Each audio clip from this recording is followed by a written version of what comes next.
Welcome to Atomic Habits, a groundbreaking guide to mastering the small changes that lead to remarkable results.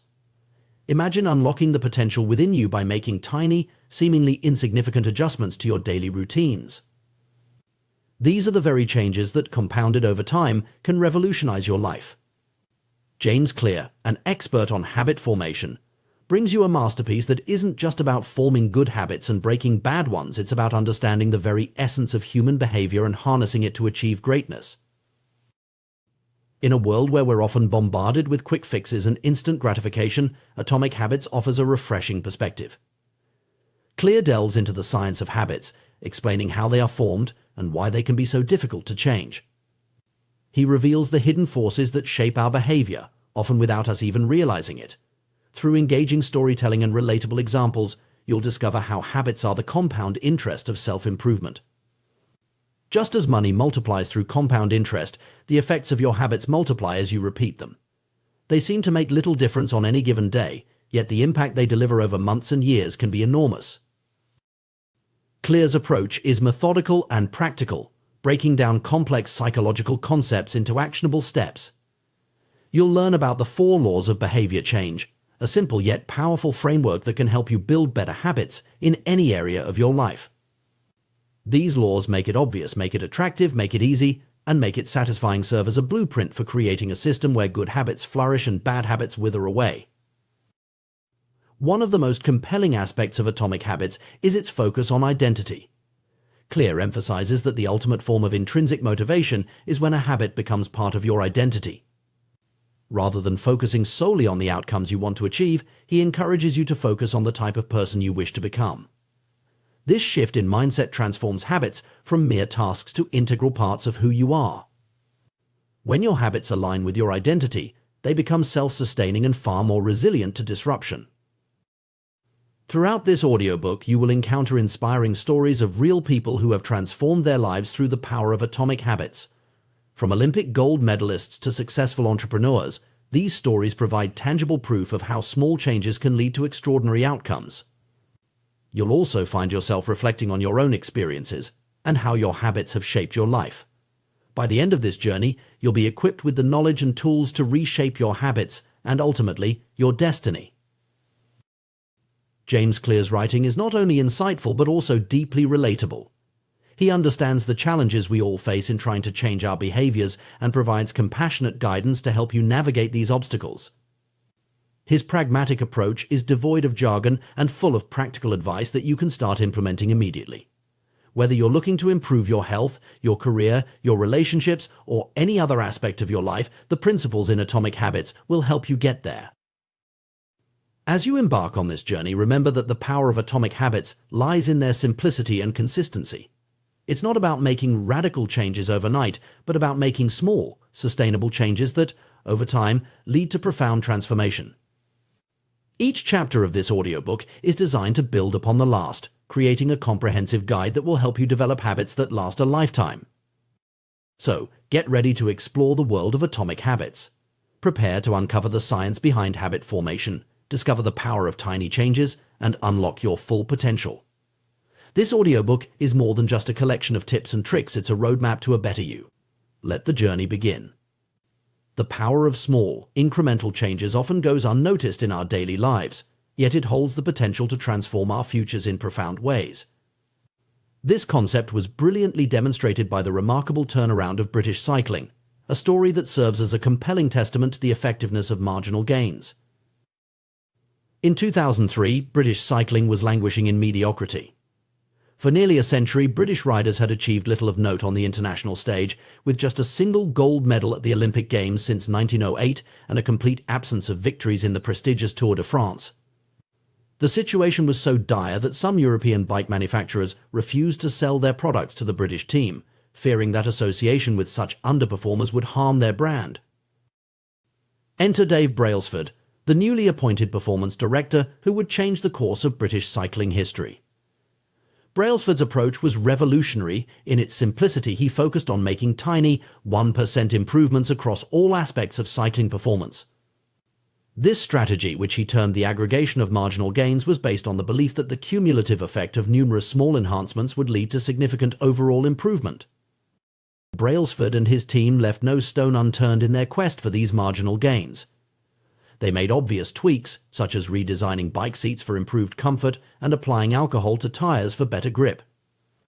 But they also delved into less apparent areas. They introduced electrically heated overshorts to maintain optimal muscle temperature, utilized biofeedback sensors to fine-tune workout responses, and even tested various fabrics in wind tunnels to create more aerodynamic racing suits. The team's commitment to this philosophy extended far beyond the bicycle. They brought in a surgeon to teach riders the most effective hand-washing techniques to reduce the risk of illness. They meticulously selected the best pillows and mattresses for each rider to ensure quality sleep. In a particularly striking example of their attention to detail, they painted the interior of the team truck white to more easily spot dust that could potentially impact the performance of their precisely calibrated bikes. The results of this approach were nothing short of astounding. Within just 5 years, British cycling dominated the 2008 Beijing Olympics, securing an impressive 60% of the available gold medals in cycling events. They continued this success at the 2012 London Olympics, breaking multiple world and Olympic records. Perhaps most impressively, British riders went on to win 5 Tour de France titles in 6 years, a feat that would have seemed impossible just a decade earlier. This remarkable transformation serves as a powerful illustration of a broader principle, the compound effect of small habits over time. It's a concept that challenges our natural inclination to seek out dramatic, overnight changes. We often fall into the trap of believing that significant results require equally significant actions. We dream of losing substantial weight, launching successful businesses, or achieving other lofty goals, and we imagine that these outcomes must be the result of singular, heroic efforts. However, the reality is far more nuanced and, in many ways, more accessible. The British cycling story shows us that sustained, incremental progress can yield extraordinary results. When we consistently improve by just 1% each day, the compounded effect over a year is a 37-fold improvement. Conversely, if we allow ourselves to decline by 1% daily, we risk reducing our performance to near zero over the same period. This mathematical reality underscores the immense power of habits, both positive and negative. Good habits, like compound interest in finance, accumulate value over time. A single workout might not transform your physique, but a year of consistent exercise can reshape your body and health. Similarly, reading a few pages each day might not make you an expert overnight, but maintaining this habit for years can lead to profound knowledge and wisdom. The challenge lies in our perception of progress. Small improvements often feel insignificant in the moment.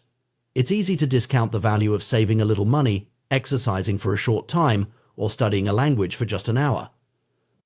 The results aren't immediately apparent, which can lead to discouragement and a return to old, less productive habits. Equally insidious is the ease with which we can slip into negative habits. A single unhealthy meal doesn't cause immediate weight gain. Neglecting your relationships for one day doesn't instantly destroy them. Procrastinating on a project once doesn't immediately derail your career. But when these small negative choices compound over time, they can lead to significant problems. This principle applies across all areas of life. In personal development, consistently reading for 30 minutes a day can lead to dozens of books completed over a year, expanding your knowledge and perspective. In fitness, adding just one more rep or a minute more to your workout each session can result in substantial strength and endurance gains over time.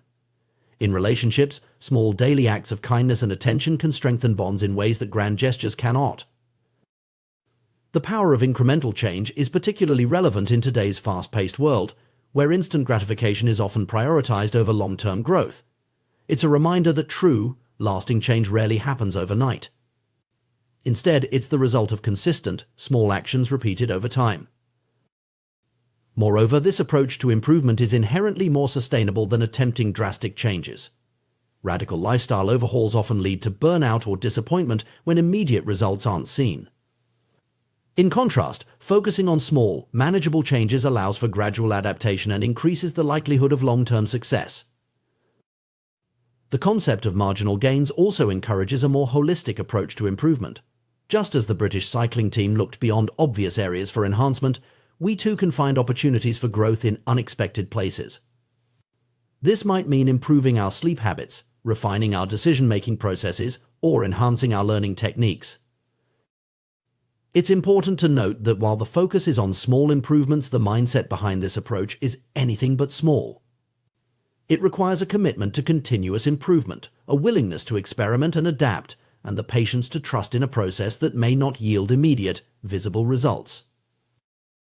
The story of British cycling's transformation is more than just a tale of sporting success. It's a powerful metaphor for personal and professional growth. It challenges us to reconsider our approach to change and improvement. Rather than always seeking monumental leaps forward, we can focus on consistent, small steps in the right direction. This doesn't mean we should abandon ambitious goals or stop dreaming big. Instead, it suggests a more practical path to achieving those aspirations. By breaking down our larger objectives into smaller, daily habits, we make progress more manageable and sustainable. In essence, the philosophy of marginal gains reminds us that excellence is not an act, but a habit. It's not about perfection in any single moment, but about consistent improvement over time. It teaches us to value the process as much as the outcome, and to find satisfaction in the small victories that pave the way to larger achievements. As we navigate our own journeys of personal and professional development, we would do well to remember the lesson of the British cycling team. Their success wasn't born from a single revolutionary change, but from a relentless commitment to small, continuous improvements. By adopting a similar mindset in our own lives, we too can harness the surprising power of atomic habits and marginal gains, transforming our potential into reality, one small step at a time. The journey of personal growth and achievement is often misunderstood. We tend to focus on immediate results, expecting our efforts to yield instant, visible changes. However, the reality of progress is far more nuanced and complex. It's not about where you stand at this moment, but rather the direction in which you're heading. Your current situation, whether favorable or challenging, is less significant than the habits and behaviors shaping your future trajectory. Consider this: a millionaire who consistently overspends is on a path to financial ruin, regardless of their current wealth. Their habits are setting them up for future hardship. Conversely, an individual struggling financially who manages to save even a small amount regularly is laying the groundwork for future prosperity.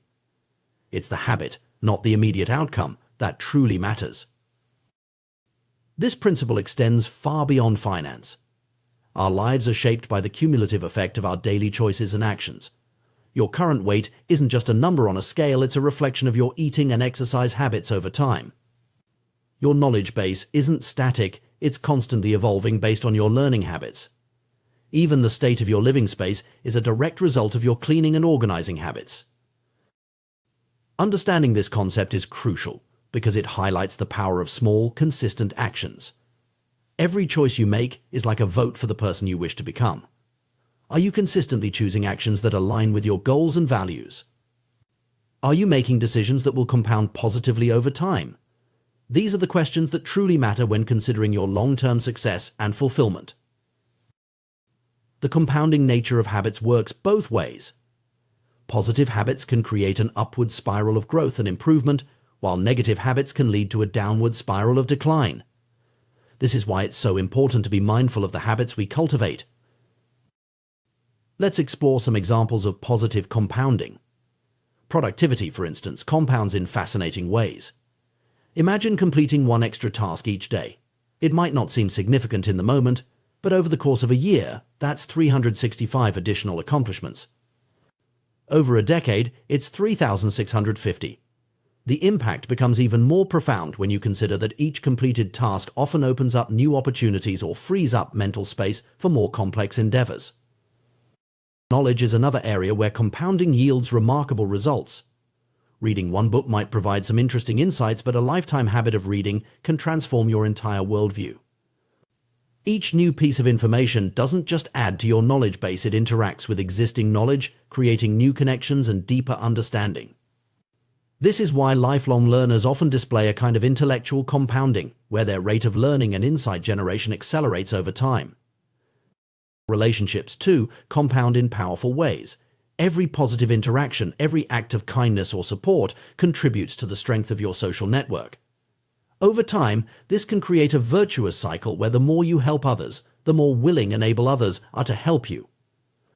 This network effect can lead to opportunities and support that far exceed the sum of individual interactions. However, it's equally important to recognize the danger of negative compounding. Stress, for example, can accumulate in insidious ways.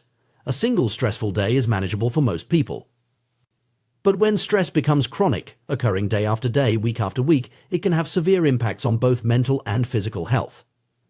The effects compound over time, potentially leading to burnout, depression, or serious health issues. Negative thoughts are another area where compounding can be particularly harmful. If you consistently think of yourself as incapable or unworthy, you're likely to interpret events in ways that reinforce these beliefs. This can create a self-fulfilling prophecy, where your negative expectations actually shape your reality. The same principle applies to how you view others. If you habitually see people as untrustworthy or hostile, you're more likely to notice and remember instances that confirm this view, further reinforcing your negative perspective. Even societal issues can compound. Major social movements or upheavals rarely spring from a single event. Instead, they're often the result of numerous small grievances and injustices that accumulate over time. When a tipping point is reached, the built-up tension can explode into significant social change. Understanding the compounding nature of habits and choices is crucial, but it's equally important to recognize that progress is rarely linear. This is where many people stumble in their pursuit of personal growth or achievement. They expect to see immediate, consistent results from their efforts, and when this doesn't happen, they become discouraged and may give up. The reality of progress is often more like the melting of an ice cube. Imagine a room at 25 degrees Fahrenheit with an ice cube sitting on a table. As the room slowly warms, nothing visibly changes with the ice cube. At 26 degrees, 27, 28, and so on, the ice remains solid. It's not until the temperature reaches 32 degrees that a dramatic change occurs. The ice begins to melt. This sudden change wasn't caused by the final degree of temperature increase alone, but by the accumulation of all the previous increases. This analogy perfectly illustrates how progress often works in real life. You might be working consistently towards a goal, exercising regularly, learning a new skill, building a business without seeing any noticeable results for a long time. This period of apparent stagnation is what we might call the valley of disappointment. It's the phase where your efforts seem to be making no difference, and it's where many people lose heart and give up. But just like the ice cube, all that work isn't wasted. It's building up potential energy, creating the conditions necessary for a breakthrough. When that breakthrough finally comes, it might seem sudden or unexpected to outside observers. They might call it an overnight success, not realizing the months or years of consistent effort that led to this point. This pattern shows up in numerous areas of life and nature. Consider the growth of bamboo. For the first 5 years after planting, bamboo shows very little visible growth. But during this time, it's developing an extensive root system underground. Then, seemingly out of nowhere, it can shoot up 90 feet in just 6 weeks. Without understanding the process, one might think the bamboo grew 90 feet in 6 weeks, when in reality, it was growing for 5 years and 6 weeks. The same principle applies to many forms of personal and professional growth. Learning a new language, for instance, often involves a long period where you feel like you're not making progress. You're learning vocabulary and grammar rules, but you still can't converse fluently. Then, at some point, things start to click. You begin to think in the new language, and your progress seems to accelerate rapidly. But this sudden improvement is built on the foundation of all your previous study and practice. Recognizing this pattern is crucial for maintaining motivation and perseverance in the face of apparent lack of progress. It's easy to get discouraged when you don't see immediate results from your efforts. But understanding that you're building potential energy, that your work is accumulating even if the results aren't yet visible, can help you push through the valley of disappointment. This concept is beautifully illustrated by the quote often attributed to Jacob Riis, which has been embraced by successful individuals and teams across various fields. When nothing seems to help, I go and look at a stonecutter hammering away at his rock, perhaps 100 times without as much as a crack showing in it. Yet at the 101st blow it will split in two, and I know it was not that last blow that did it, but all that had gone before. This perspective shift can be transformative. Instead of focusing solely on immediate results, you learn to trust in the process. You understand that the work you're doing today, even if it doesn't seem to be yielding results, is setting the stage for future breakthroughs. It's like planting seeds. You don't see the plant the day after you put the seed in the ground, but that doesn't mean nothing is happening. Moreover, this understanding can help you approach your goals with more patience and consistency. If you know that progress often involves a plateau before a breakthrough, you're less likely to get discouraged during that plateau phase. You can remind yourself that this is a normal part of the process, not a sign of failure. It's also worth noting that this principle applies not just to individual efforts, but to larger scale changes as well. Societal shifts, scientific breakthroughs, and technological innovations often follow this pattern. Years or decades of work and small advancements suddenly culminate in a major leap forward that seems to come out of nowhere. In light of this, how should we approach our personal and professional development? First, we need to shift our focus from immediate results to consistent habits. Rather than obsessing over day-to-day changes, we should ask ourselves if our current habits are moving us in the right direction. Are we consistently taking actions that will compound positively over time? Second, we need to cultivate patience and persistence. Understanding that significant change often requires a long period of seemingly fruitless effort can help us stay the course when we're tempted to give up. We need to trust in the process and keep putting in the work even when we can't yet see the results. Third, we should pay attention to the small things.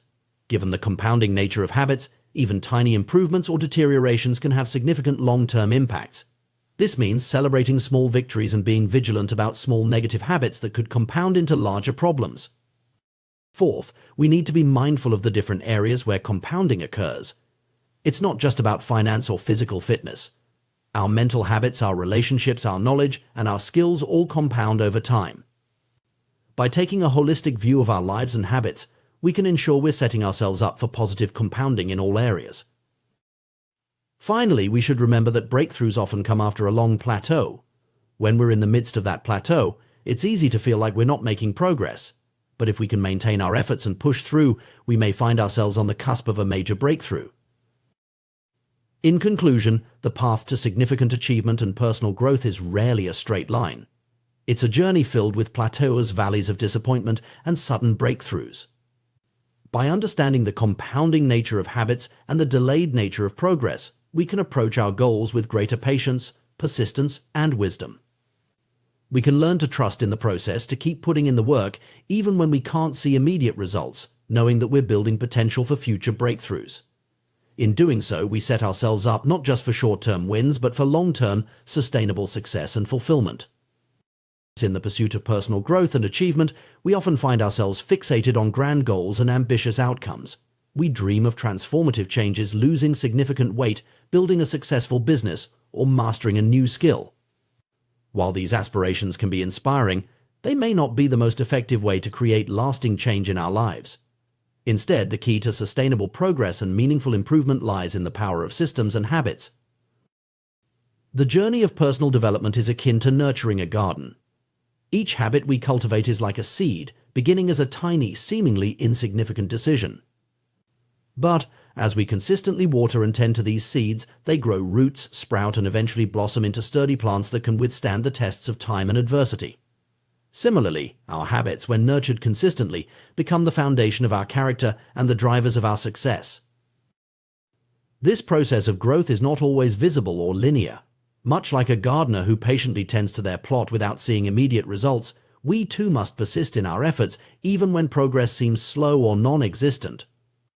This period of apparent stagnation is what we might call the plateau of latent potential, a phase where our consistent efforts are building up potential energy, even if we can't see the results yet.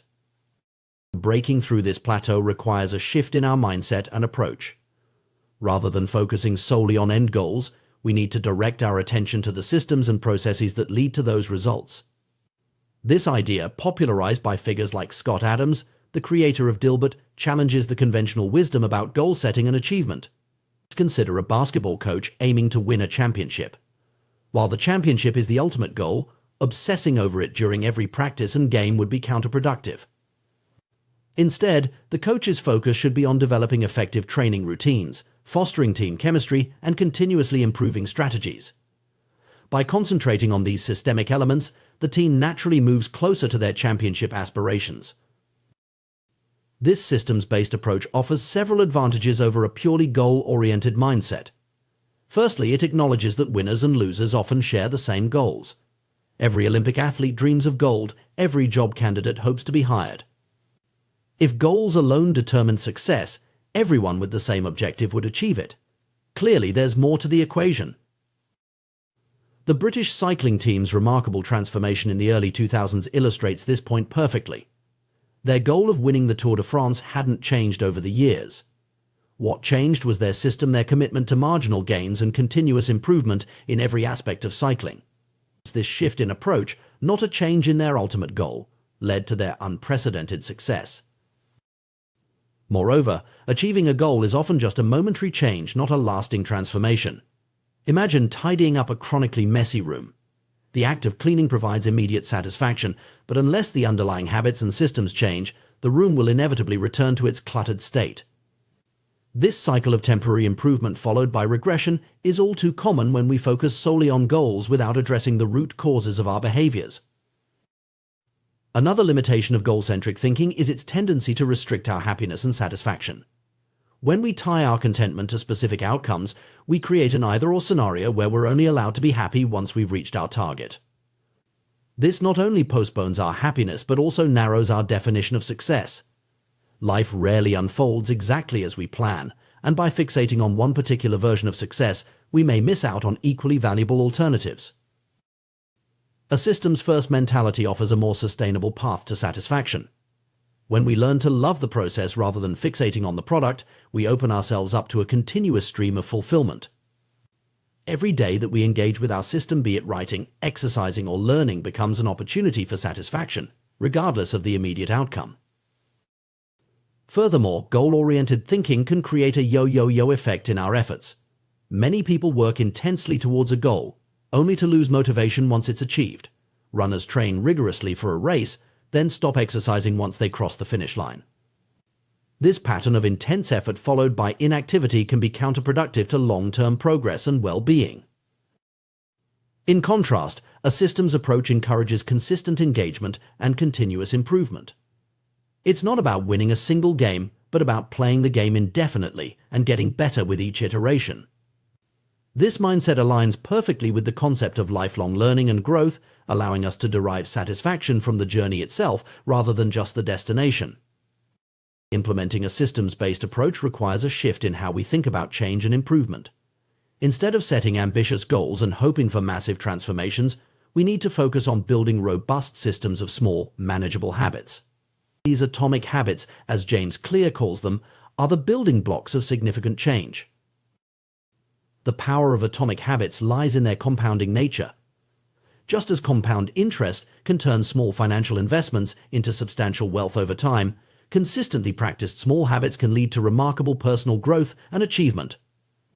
The key is to make these habits so small and manageable that they're almost impossible to skip. For instance, rather than setting a goal to get in shape, you might establish a system of exercising for just 5 minutes every day. This tiny commitment is easy to keep, and over time, it's likely to naturally expand as you build momentum and enjoy the process. The focus shifts from the intimidating end goal to the simple, daily action that moves you in the right direction. This approach also helps in breaking bad habits. Instead of trying to quit a negative behavior cold turkey, which often leads to failure and discouragement, you can create a system of small, positive habits that gradually replace the undesired behavior. For example, if you want to reduce your social media usage, you might start by setting a system where you read a page of a book before checking your phone each morning. The beauty of a systems-based approach is its flexibility and resilience. Unlike rigid goals that can be derailed by unexpected circumstances, systems can adapt and evolve. If one small habit isn't working, you can adjust it or replace it with another without feeling like you've failed. This adaptability makes your personal growth journey more sustainable and enjoyable. Moreover, focusing on systems allows for a more holistic approach to personal development. Instead of compartmentalizing different areas of your life, you can create interconnected systems that support overall growth. For example, a system of regular exercise might naturally lead to better eating habits, improved sleep, and increased productivity at work. It's important to note that adopting a systems-first mentality doesn't mean completely abandoning goals. Goals can still serve as useful North Stars, providing direction and inspiration. The key is to not let the goals overshadow the importance of the daily systems and habits that lead to their achievement. In practice, this might look like setting a broad, directional goal like improved physical fitness and then focusing intently on creating and maintaining systems that support that direction, like a daily exercise routine, a balanced meal plan, and a consistent sleep schedule. The goal provides context and motivation, while the systems drive actual progress. This approach also aligns well with the concept of process goals in psychology. Instead of focusing solely on outcome goals like lose 20 pounds, process goals emphasize the behaviors and actions within your control, like exercise for 30 minutes 5 times a week. By shifting focus to these controllable elements, you reduce stress and increase your sense of agency and accomplishment. Implementing a systems-based approach requires patience and persistence. It's easy to get discouraged when you don't see immediate results, but remember the principle of the plateau of latent potential. Your consistent efforts are building up, even if the effects aren't immediately visible. Trust in the process and keep showing up for your systems day after day. It's also crucial to regularly review and refine your systems. What works today might not be as effective tomorrow as your circumstances and capabilities change. Treat your systems as living entities that need regular care and adjustment. This ongoing process of refinement ensures that your systems continue to serve you effectively over time. Another powerful aspect of systems thinking is its ability to compound across different areas of your life. As you build effective systems in one area, you'll likely find that the skills and mindset transfer to others. For instance, the discipline and consistency you develop through a regular exercise system might help you establish a productive work routine or improve your relationships through consistent communication habits. Furthermore, a systems approach can help mitigate the effects of willpower depletion. Relying on sheer willpower to achieve goals is often unsustainable, as willpower is a finite resource that gets depleted throughout the day. By establishing systems and habits, you reduce the need for constant decision-making and willpower exertion. Your positive behaviors become more automatic, making it easier to stay on track even when you're tired or stressed.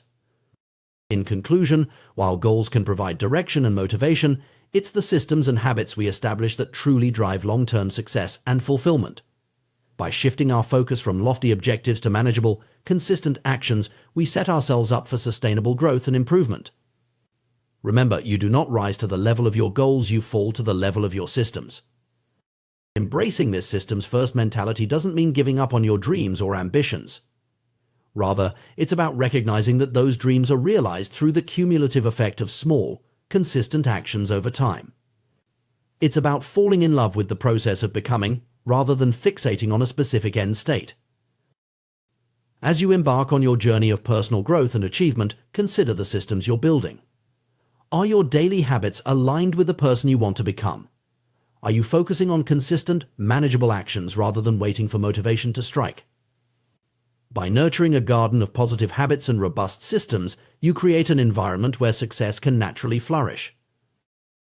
In the end, life is less about the destinations we reach and more about the paths we walk. By focusing on systems, we ensure that every step of that journey is meaningful, regardless of where it ultimately leads.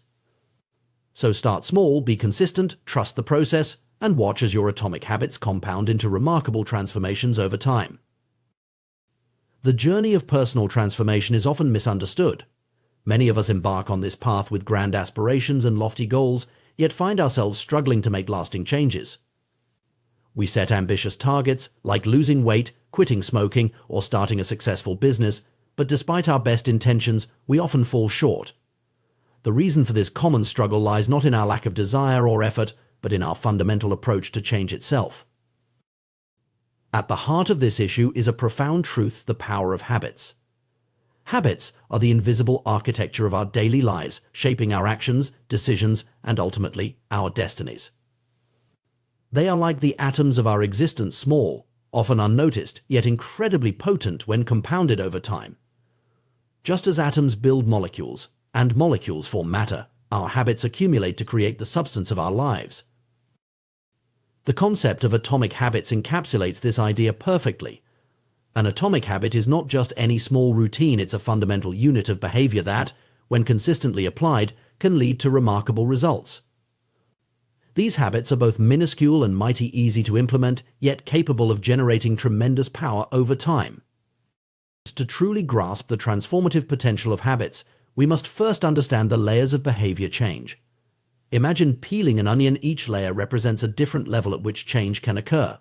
The outermost layer is about changing outcomes. This is where most people focus their efforts, setting goals like lose 20 pounds or make $1 million. The middle layer involves changing processes, the systems and routines we use to achieve our goals. But the innermost, most crucial layer is about changing our identity, our beliefs, self-image, and fundamental view of who we are. Many of us make the mistake of focusing solely on the outer layer's outcomes and processes without addressing the core. We set outcome-based goals and try to change our habits without altering our underlying beliefs. This approach often leads to temporary changes at best and frustration and failure at worst. Consider two individuals trying to quit smoking. One says, "I'm trying to quit," while the other states, "I'm not a smoker." The difference may seem subtle, but it's profound. The first person still identifies as a smoker attempting change, while the second has already shifted their identity. This identity shift is the key to lasting transformation. The power of identity-based habits lies in their alignment with our deepest beliefs about ourselves. When we change our identity, our behaviors naturally follow suit. If you see yourself as an athlete, you're more likely to maintain a consistent exercise routine.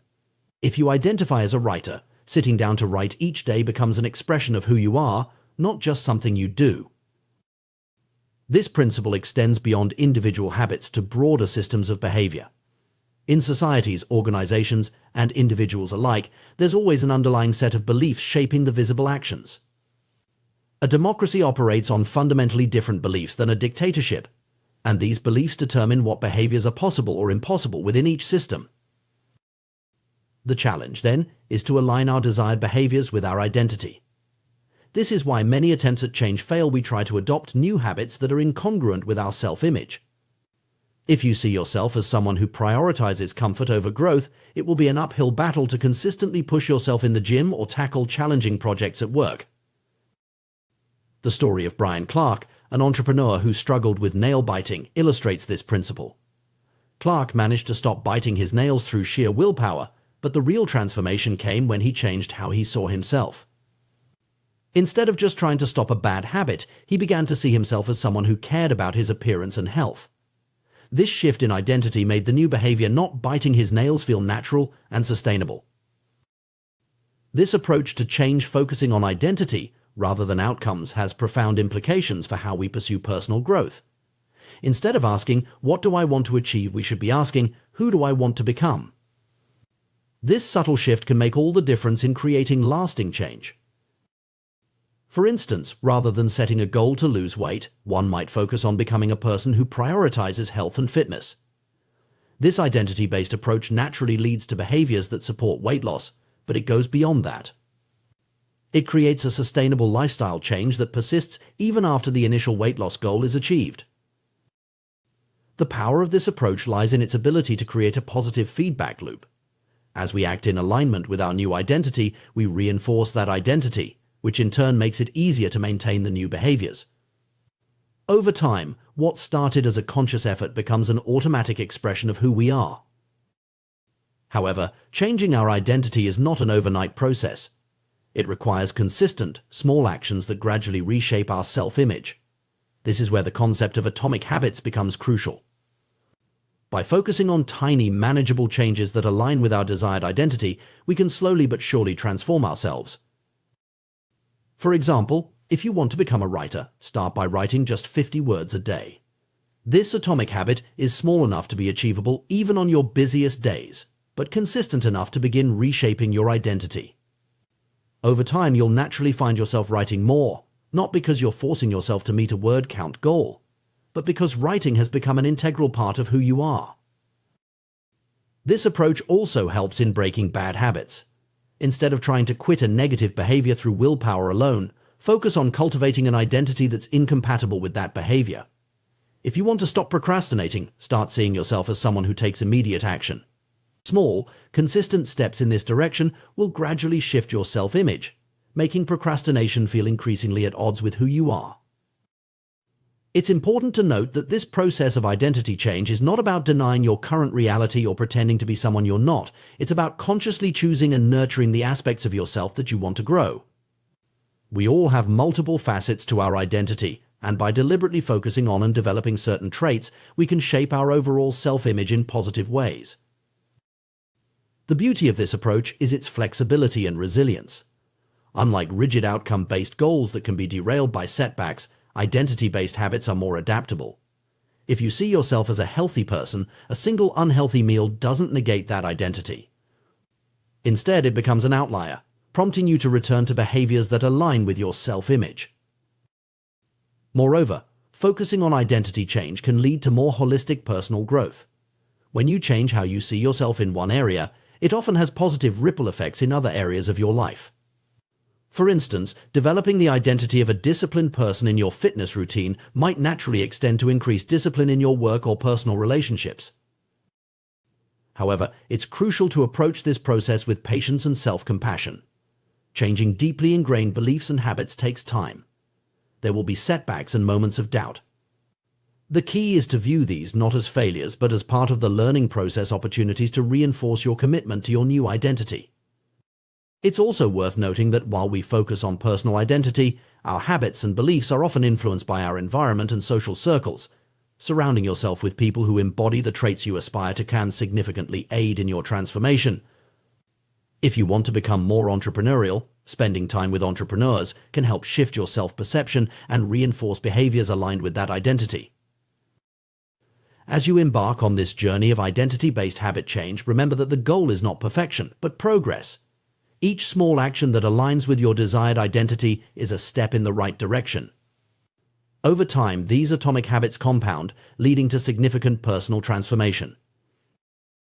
In conclusion, the path to lasting change lies not in setting ambitious goals or relying on sheer willpower, but in reshaping our fundamental identity. By focusing on who we want to become, rather than just what we want to achieve, we set the stage for sustainable, meaningful change. Through the power of atomic habits, small, consistent actions aligned with our desired identity, we can gradually transform ourselves. This approach requires patience, self-reflection, and a willingness to challenge our existing beliefs about ourselves. But the rewards are immense. Not only do we achieve our desired outcomes, but we do so in a way that feels natural and sustainable. We don't just change what we do, we change who we are. As you reflect on your own goals and aspirations, consider shifting your focus from outcomes to identity.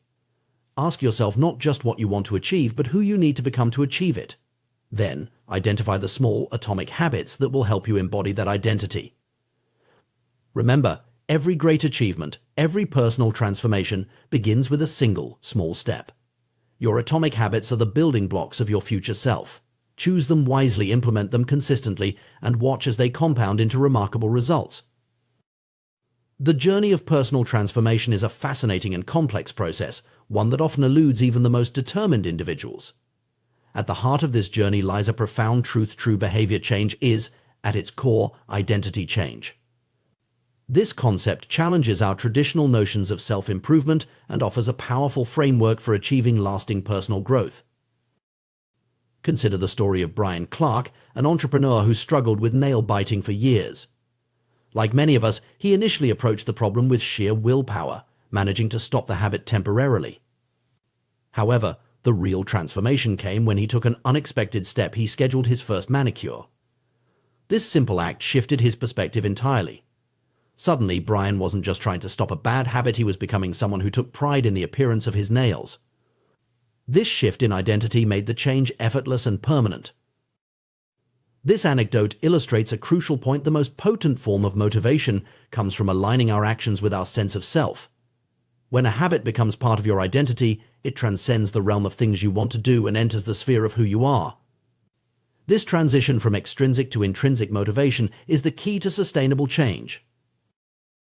The power of identity-based habits is evident in various aspects of our lives. Think about someone who takes great pride in their physical fitness.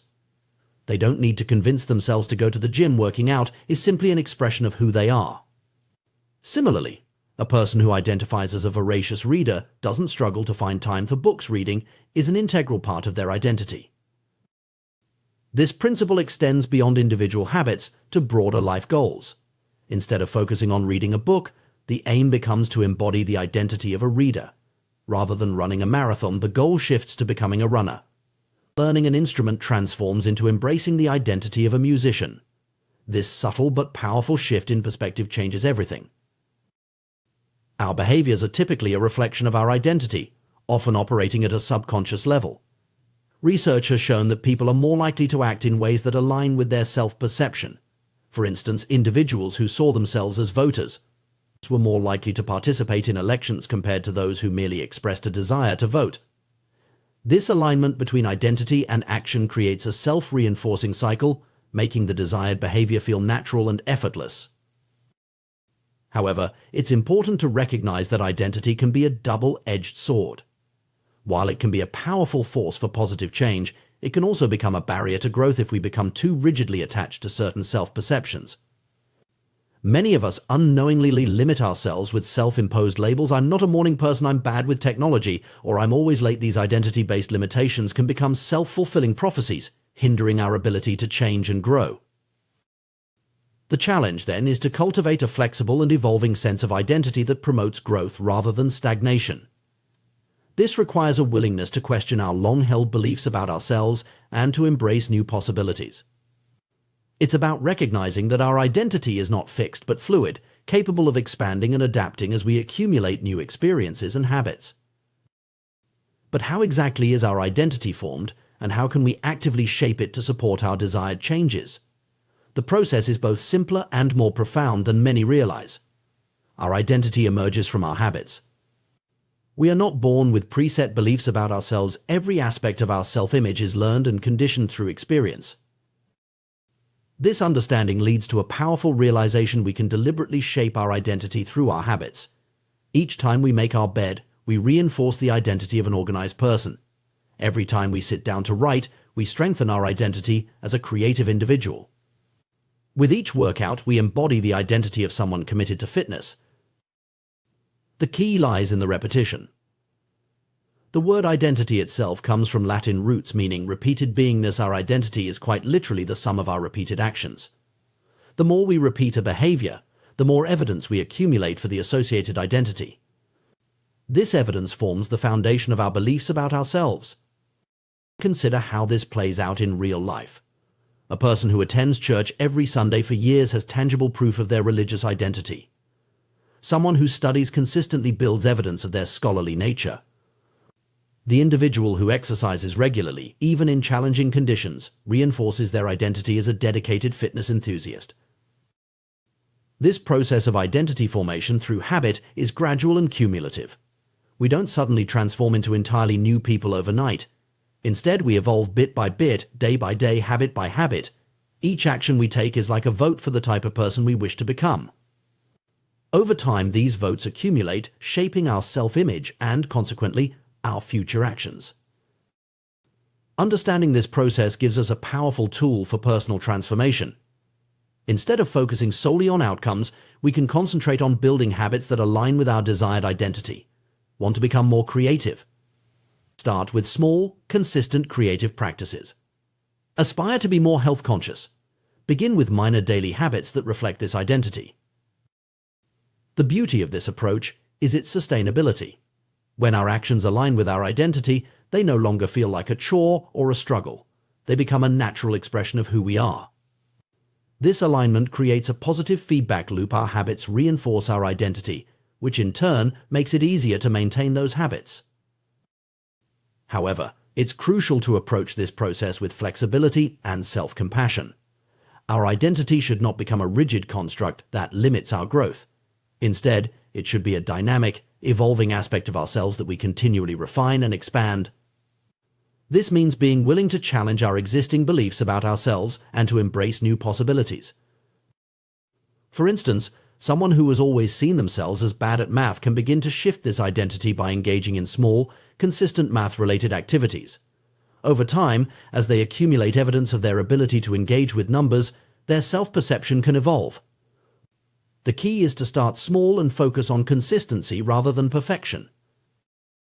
This approach to personal growth also highlights the importance of environment and social circles in shaping our identity. We are greatly influenced by the people and situations we regularly encounter. Surrounding ourselves with individuals who embody the traits we aspire to can significantly aid in our transformation. If you want to become more entrepreneurial, spending time with entrepreneurs can help shift your self-perception and reinforce behaviors aligned with that identity. Moreover, this understanding of identity formation can be applied to breaking negative habits. Instead of focusing on stopping an unwanted behavior, we can concentrate on cultivating an identity that is incompatible with that behavior. For example, rather than trying to quit smoking through willpower alone, one might focus on developing the identity of a health-conscious person who values clean air and physical well-being. It's important to note that this process of identity change through habit formation is not always linear or easy. There will be setbacks and moments of doubt. The key is to view these not as failures, but as part of the learning process, opportunities to reinforce our commitment to our new identity. Each time we choose to act in alignment with our desired identity, even after a setback, we strengthen our new self-image. As we embark on this journey of identity-based habit change, it's helpful to regularly reflect on our progress and adjust our approach as needed. This might involve journaling about our experiences, seeking feedback from trusted friends or mentors, or periodically reassessing our goals and the habits we're cultivating to support them. It's also worth considering how this approach to personal change can impact broader social change. As individuals reshape their identities and behaviors, they can influence their immediate social circles and, by extension, larger communities. This ripple effect of personal transformation can contribute to more significant societal shifts over time. In conclusion, the path to lasting personal change lies not in setting ambitious goals or relying on fleeting motivation, but in reshaping our fundamental identity through consistent, identity-aligned habits. By focusing on who we want to become, rather than just what we want to achieve, we set the stage for sustainable, meaningful transformation. This approach requires patience, self-reflection, and a willingness to challenge our existing beliefs about ourselves. But the rewards are immense. Not only do we achieve our desired outcomes, but we do so in a way that feels natural and sustainable. We don't just change what we do, we change who we are. As you reflect on your own goals and aspirations, consider shifting your focus from outcomes to identity. Ask yourself not just what you want to achieve, but who you need to become to achieve it. Then, identify the small, consistent habits that will help you embody that identity. Remember, every great achievement, every personal transformation begins with a single small step. Your habits are the building blocks of your future self.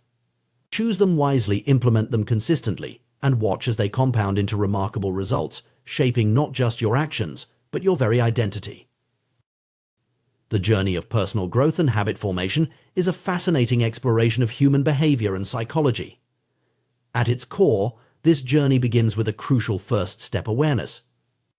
We often go through life on autopilot, our actions guided by deeply ingrained habits that operate below the level of conscious thought. However, to truly transform our lives and build positive habits, we must first shine a light on these automatic behaviors. One powerful technique for increasing awareness is the simple act of verbalizing our actions and intentions.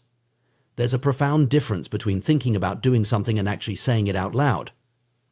When we vocalize our habits or plans, we engage more of our senses and create a stronger mental imprint.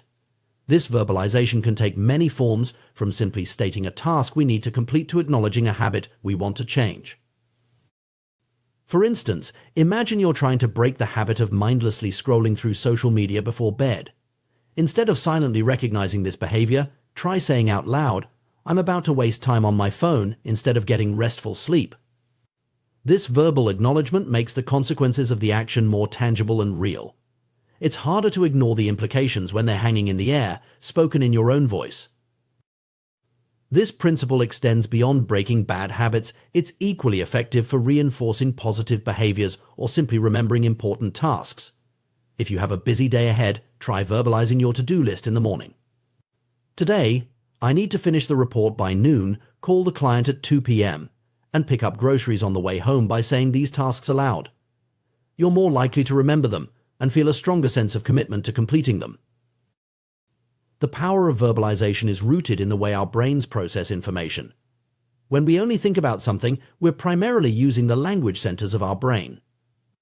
But when we speak, we engage additional neural pathways, including those associated with hearing and the motor control of speech.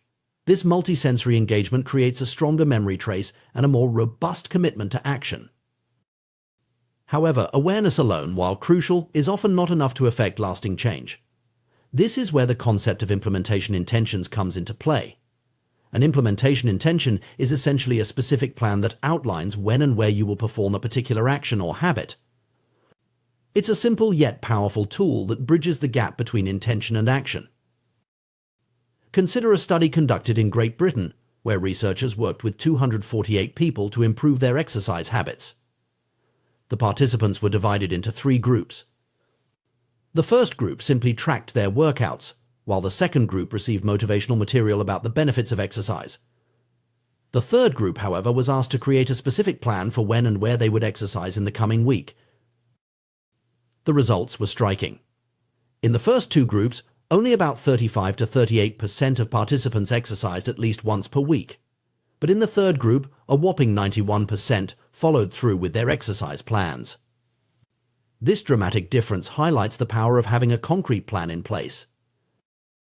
The formula for an implementation intention is straightforward. When situation X arises, I will perform response Y. This simple structure forces you to consider the specific circumstances under which you'll carry out your intended behavior. It eliminates the vagueness that often plagues our good intentions and replaces it with a clear, actionable plan. For example, instead of saying, "I want to read more," you might create an implementation intention like, "When I finish dinner each evening, I will read for 30 minutes in my favorite armchair." This specificity makes it much more likely that you'll follow through, as you've clearly defined both the trigger finishing dinner and the action reading for 30 minutes in a specific location. Implementation intentions are effective across a wide range of behaviors and goals. They've been shown to increase adherence to health-related behaviors like getting flu shots or attending medical appointments. They've also been used successfully in civic engagement initiatives, boosting voter turnout by prompting people to plan the specifics of their trip to the polling station. The power of implementation intentions lies in their ability to remove decision-making from the equation when the moment to act arrives. When you've predetermined exactly when and where you'll perform a behavior, you don't have to rely on motivation or willpower in the moment. You simply follow through on the plan you've already made. This principle can be applied to virtually any habit or goal you want to pursue. Want to start a meditation practice? Try setting an implementation intention like, "I will meditate for 10 minutes at 7 a.m. each morning in my spare room." Looking to improve your language skills? Your intention might be, "I will practice Spanish for 20 minutes at 6 p.m. each evening at my desk." The key is to be as specific as possible about the time, location, and nature of the action you intend to take. This specificity serves 2 important purposes. First, it makes the action concrete and therefore more likely to be carried out. Second, it helps to anchor the new habit to existing routines or environmental cues, making it easier to remember and integrate into your daily life. It's worth noting that the most effective cues for habits are often tied to time and location. Our brains are particularly adept at forming associations with specific times and places. By leveraging these natural tendencies, we can create powerful triggers for our desired behaviors. When implementing this strategy, it can be helpful to start with small, manageable actions. While it's admirable to have big goals, trying to make dramatic changes all at once can be overwhelming and unsustainable. Instead, focus on creating implementation intentions for small habits that you can consistently perform. Over time, these small actions can compound into significant changes. Another powerful technique that builds on the concept of implementation intentions is habit stacking. This approach, popularized by B.J. Fogg, involves linking a new habit to an existing one. The formula for habit stacking is after current habit, I will new habit. For example, if you already have a habit of brewing coffee every morning, you might stack a new habit onto it. After I start the coffee maker, I will do 10 push-ups, or after I brush my teeth, I will write down 3 things I'm grateful for. By anchoring the new behavior to an established routine, you increase the likelihood of remembering to do it and create a natural flow from one action to the next. Habit stacking can be particularly effective because it doesn't require you to create entirely new routines. Instead, it allows you to build upon the habits and patterns already ingrained in your daily life. This makes the process of adopting new behaviors feel more natural and less disruptive. As you experiment with implementation intentions and habit stacking, it's important to remain flexible and patient. What works perfectly for one person might need adjustment for another. Pay attention to how your new habits fit into your life and be willing to make tweaks as needed. Perhaps you find that morning meditation doesn't work with your schedule, but a midday mindfulness break fits perfectly. The key is to find what works for you and your unique circumstances. It's also crucial to recognize that forming new habits takes time. While implementation intentions can significantly increase your chances of success, they're not magic. Consistency and repetition are still necessary to truly ingrain a new behavior. Be patient with yourself and celebrate the small victories along the way. One often overlooked aspect of habit formation is the importance of context. Our behaviors are heavily influenced by our environment, so it's worth considering how you can set up your surroundings to support your new habits. If you're trying to read more, keep a book visible in your living room. If you want to exercise in the morning, lay out your workout clothes the night before. These small environmental cues can serve as powerful reminders and make it easier to follow through on your intentions. As you progress on your journey of habit formation, you may find that your new behaviors start to feel more natural and automatic. This is a sign that the habit is becoming ingrained. However, it's important not to become complacent. Continue to use implementation intentions and habit stacking to reinforce your positive behaviors and to tackle new goals. Remember, the process of personal growth and habit formation is ongoing. There will always be new skills to learn, new habits to form, and new goals to pursue. By mastering the art of implementation intentions and habit stacking, you're equipping yourself with powerful tools that can serve you throughout your life. In conclusion, the path to lasting behavior change begins with awareness and is paved with specific, actionable plans. By verbalizing our intentions, creating clear implementation intentions, and strategically stacking new habits onto existing ones, we can dramatically increase our chances of success. These techniques leverage our brain's natural tendencies and help us overcome the gap between intention and action. As you move forward, consider the habits you want to form or the goals you want to achieve. How can you create specific implementation intentions for these aspirations? What existing habits can you use as anchors for new behaviors? By applying these principles consistently and patiently, you can gradually reshape your daily routines and, by extension, your life. Remember, every great achievement starts with a single, well-planned step. Your journey to a better you begins now, with the next habit you choose to implement. The power of habits and their interconnectedness in our daily lives is a fascinating subject that deserves deep exploration. Let's delve into how our possessions and behaviors can trigger chains of actions and how we can harness this phenomenon to build positive habits. Consider the story of Denis Diderot, the 18th century French philosopher. Upon receiving a beautiful scarlet robe as a gift, Diderot found himself in an unexpected predicament. The robe's elegance stood in stark contrast to his other, more modest possessions. This disparity created a sense of disharmony in his surroundings, leading Diderot to embark on a spending spree to upgrade his belongings. This cascade of purchases, triggered by a single item, illustrates a common human tendency now known as the Diderot effect. It's a pattern we can observe in various aspects of our lives. Think about the last time you bought a new piece of clothing. Did you find yourself suddenly eyeing accessories to match? Or perhaps you've experienced the domino effect of home decorating, where changing one element leads to a complete room makeover. The Diderot effect extends beyond material possessions. It's a principle that applies to our behaviors and habits as well. Our actions are rarely isolated instead. They form part of a continuous chain of events. One behavior naturally leads to another, creating a sequence that can either work for or against us. This interconnectedness of actions is evident in our daily routines. Consider your morning ritual. The alarm goes off, you get out of bed, brush your teeth, shower, get dressed, and so on. Each action serves as a cue for the next, creating a seamless flow of behaviors. Understanding this connection is crucial because it provides insight into how we can effectively build new habits. The concept of habit stacking, developed by B.J. Fogg as part of his Tiny Habits program, leverages this behavioral chain reaction. The idea is simple yet powerful: attach a new habit to an existing one. By doing so, you create a natural trigger for the new behavior, increasing the likelihood of its successful integration into your routine. The formula for habit stacking is straightforward. After current habit, I will new habit. This approach eliminates the need to rely on willpower or memory alone to implement a new habit.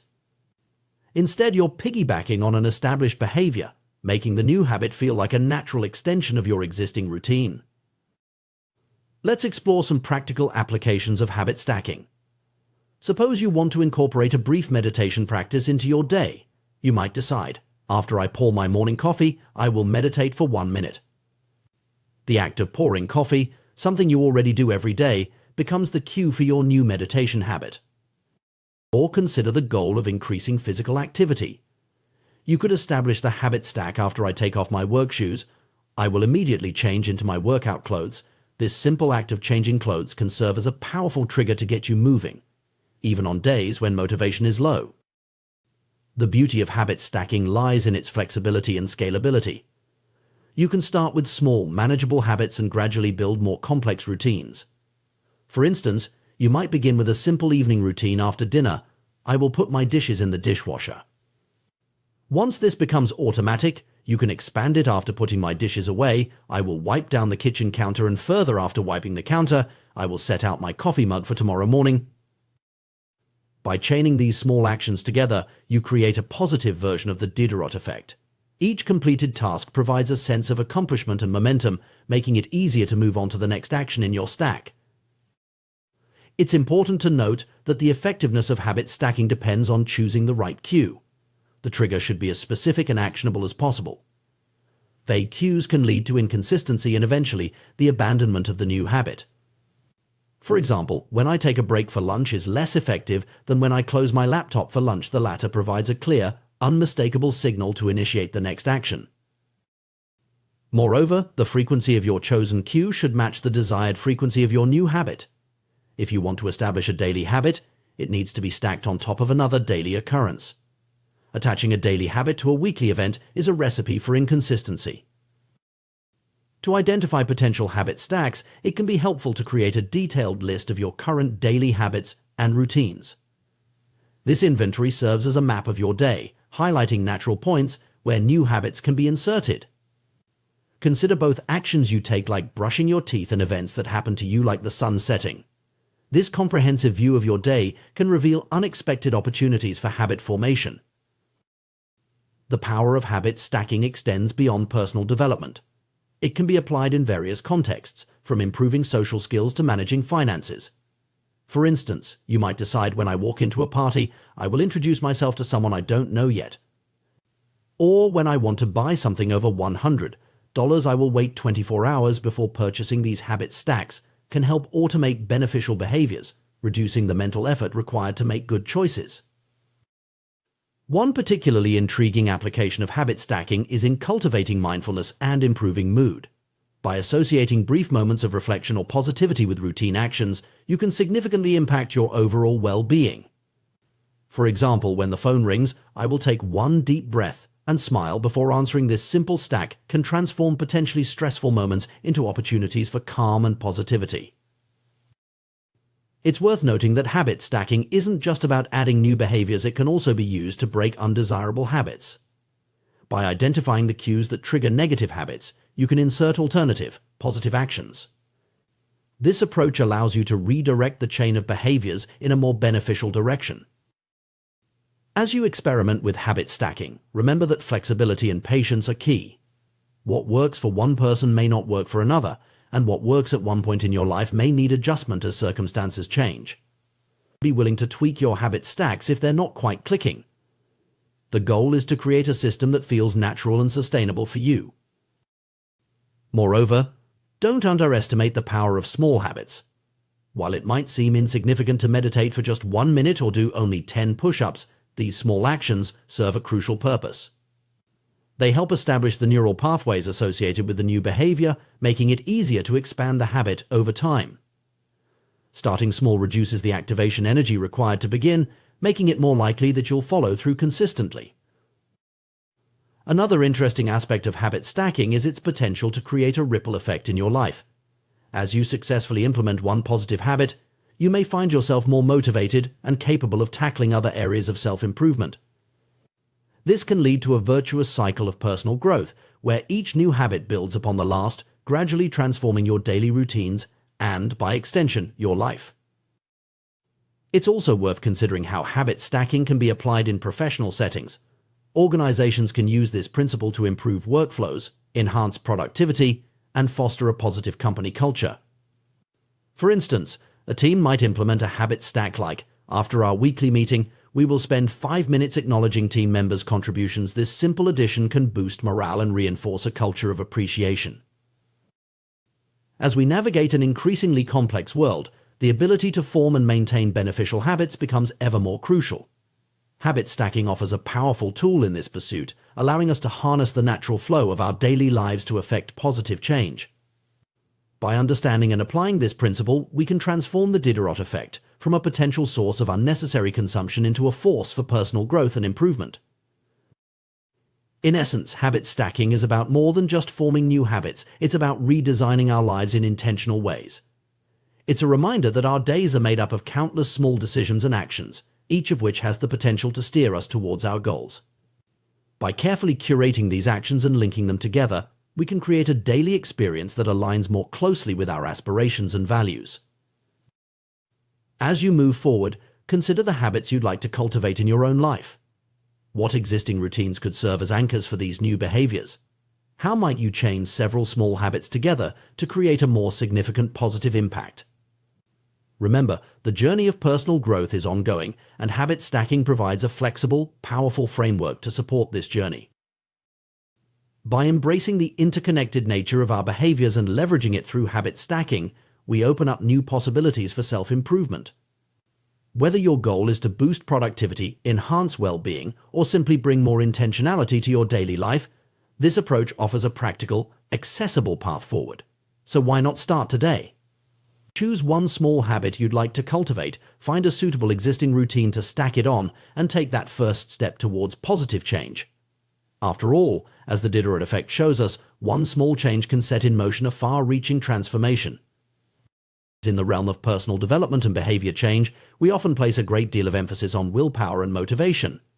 We believe that if we can just muster enough inner strength or find the right source of inspiration, we'll be able to transform our habits and achieve our goals.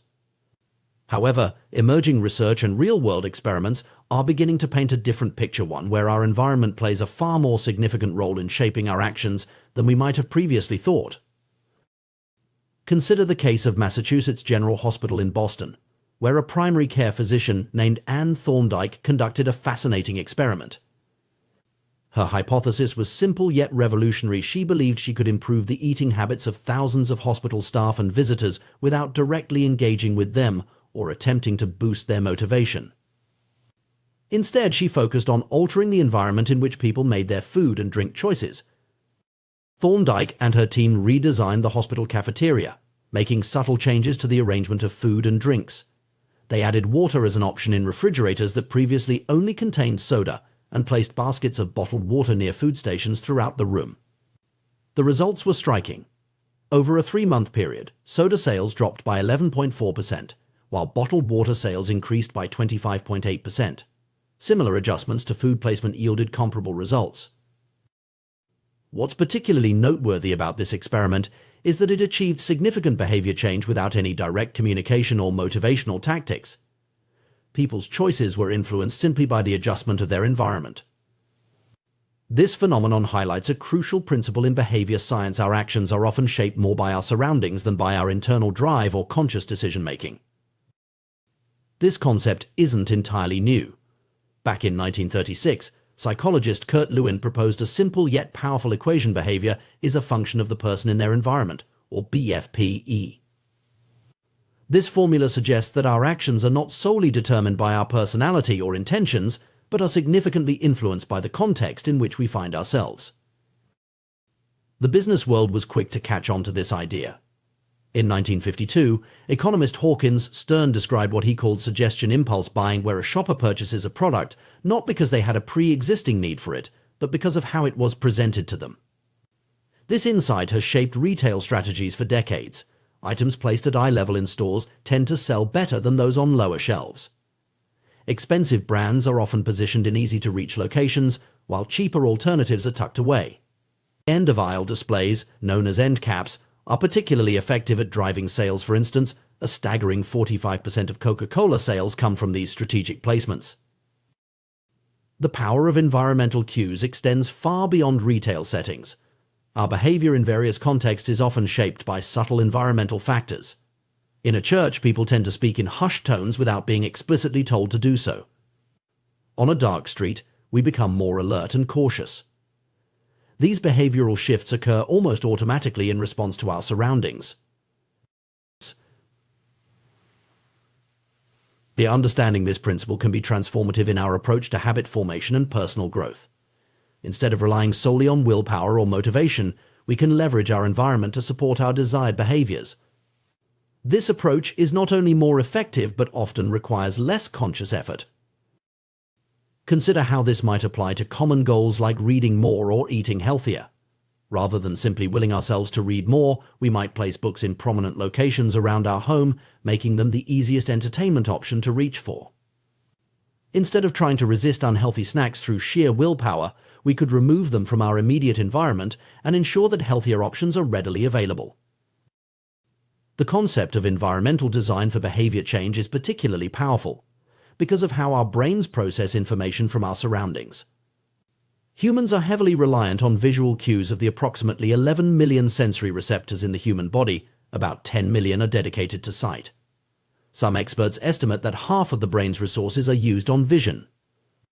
This means that what we see in our environment has an outsized impact on our behavior. Given this, it's crucial to create environments that support our goals and desired habits. This might involve setting up a dedicated workspace for productivity, organizing our kitchen to make healthy cooking easier, or even using visual reminders for important tasks or habits we want to cultivate. The good news is that while we are influenced by our environment, we also have the power to shape it. We can be the architects of our surroundings, deliberately designing them to support our goals and desired behaviors. This approach to behavior change is often more sustainable and less mentally taxing than relying on constant conscious effort. An interesting example of the power of environmental design comes from a study conducted in the Netherlands during the 1970s energy crisis. Researchers found that in one suburb, some homeowners used 30% less energy than their neighbors, despite living in similar homes and paying the same price for electricity. The key difference? The location of the electrical meter. Homes with the meter in the main hallway used significantly less electricity than those with meters in the basement.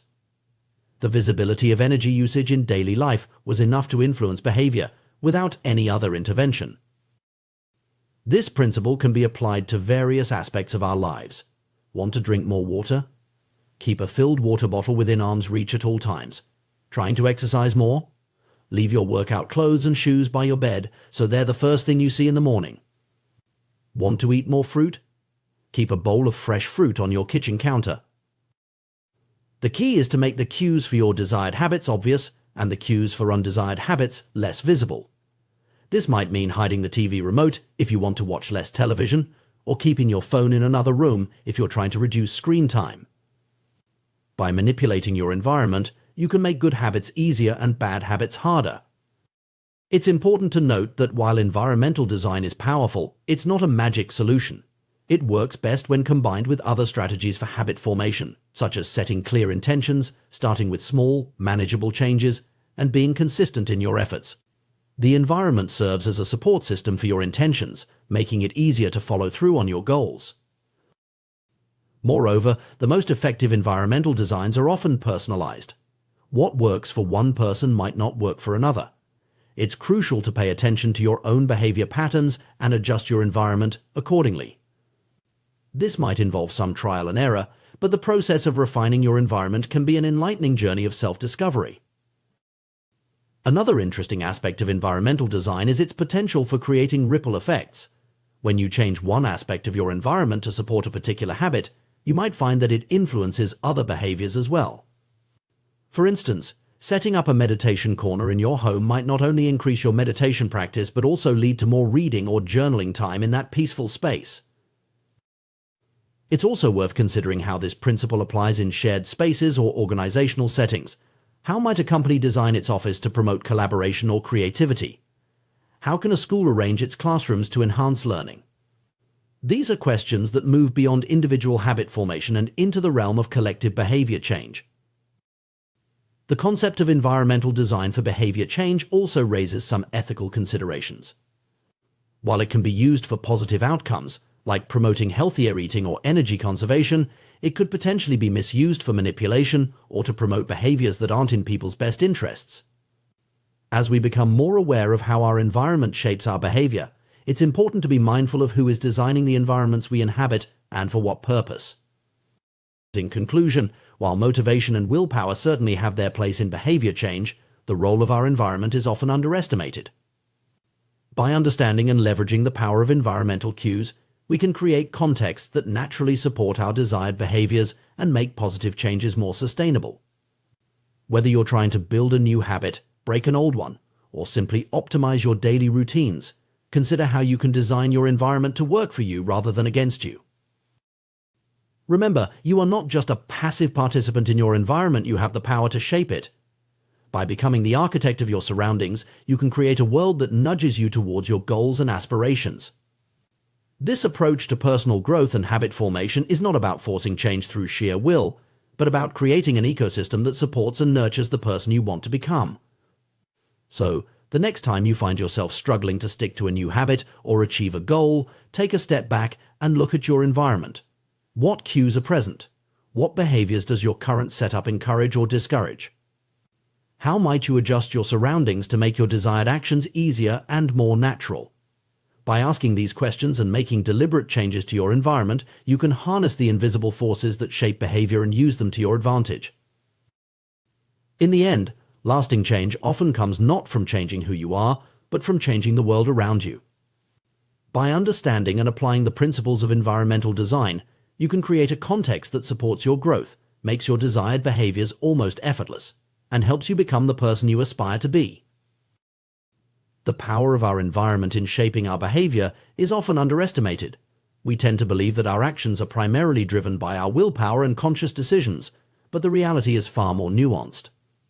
The spaces we inhabit and the objects that surround us play a crucial role in determining our habits and routines, often in ways we don't even realize. Consider for a moment the habits you'd like to cultivate or the ones you're struggling to break. Perhaps you want to read more books, exercise regularly, or cut down on snacking. Now, take a look around your living space. Are there visible cues that support these desired behaviors, or is your environment working against you? The truth is, every habit begins with a cue or trigger that initiates the behavior. When these cues are hidden or subtle, it becomes all too easy to ignore them and fall back into old patterns. Think about that guitar tucked away in the closet, rarely played because it's out of sight. Or the vitamins pushed to the back of the pantry, forgotten until they expire. These scenarios illustrate how our environment can inadvertently sabotage our best intentions. But what if we could harness this environmental influence to our advantage? By deliberately designing our spaces to support our goals, we can create a powerful ally in our quest for personal growth and habit formation.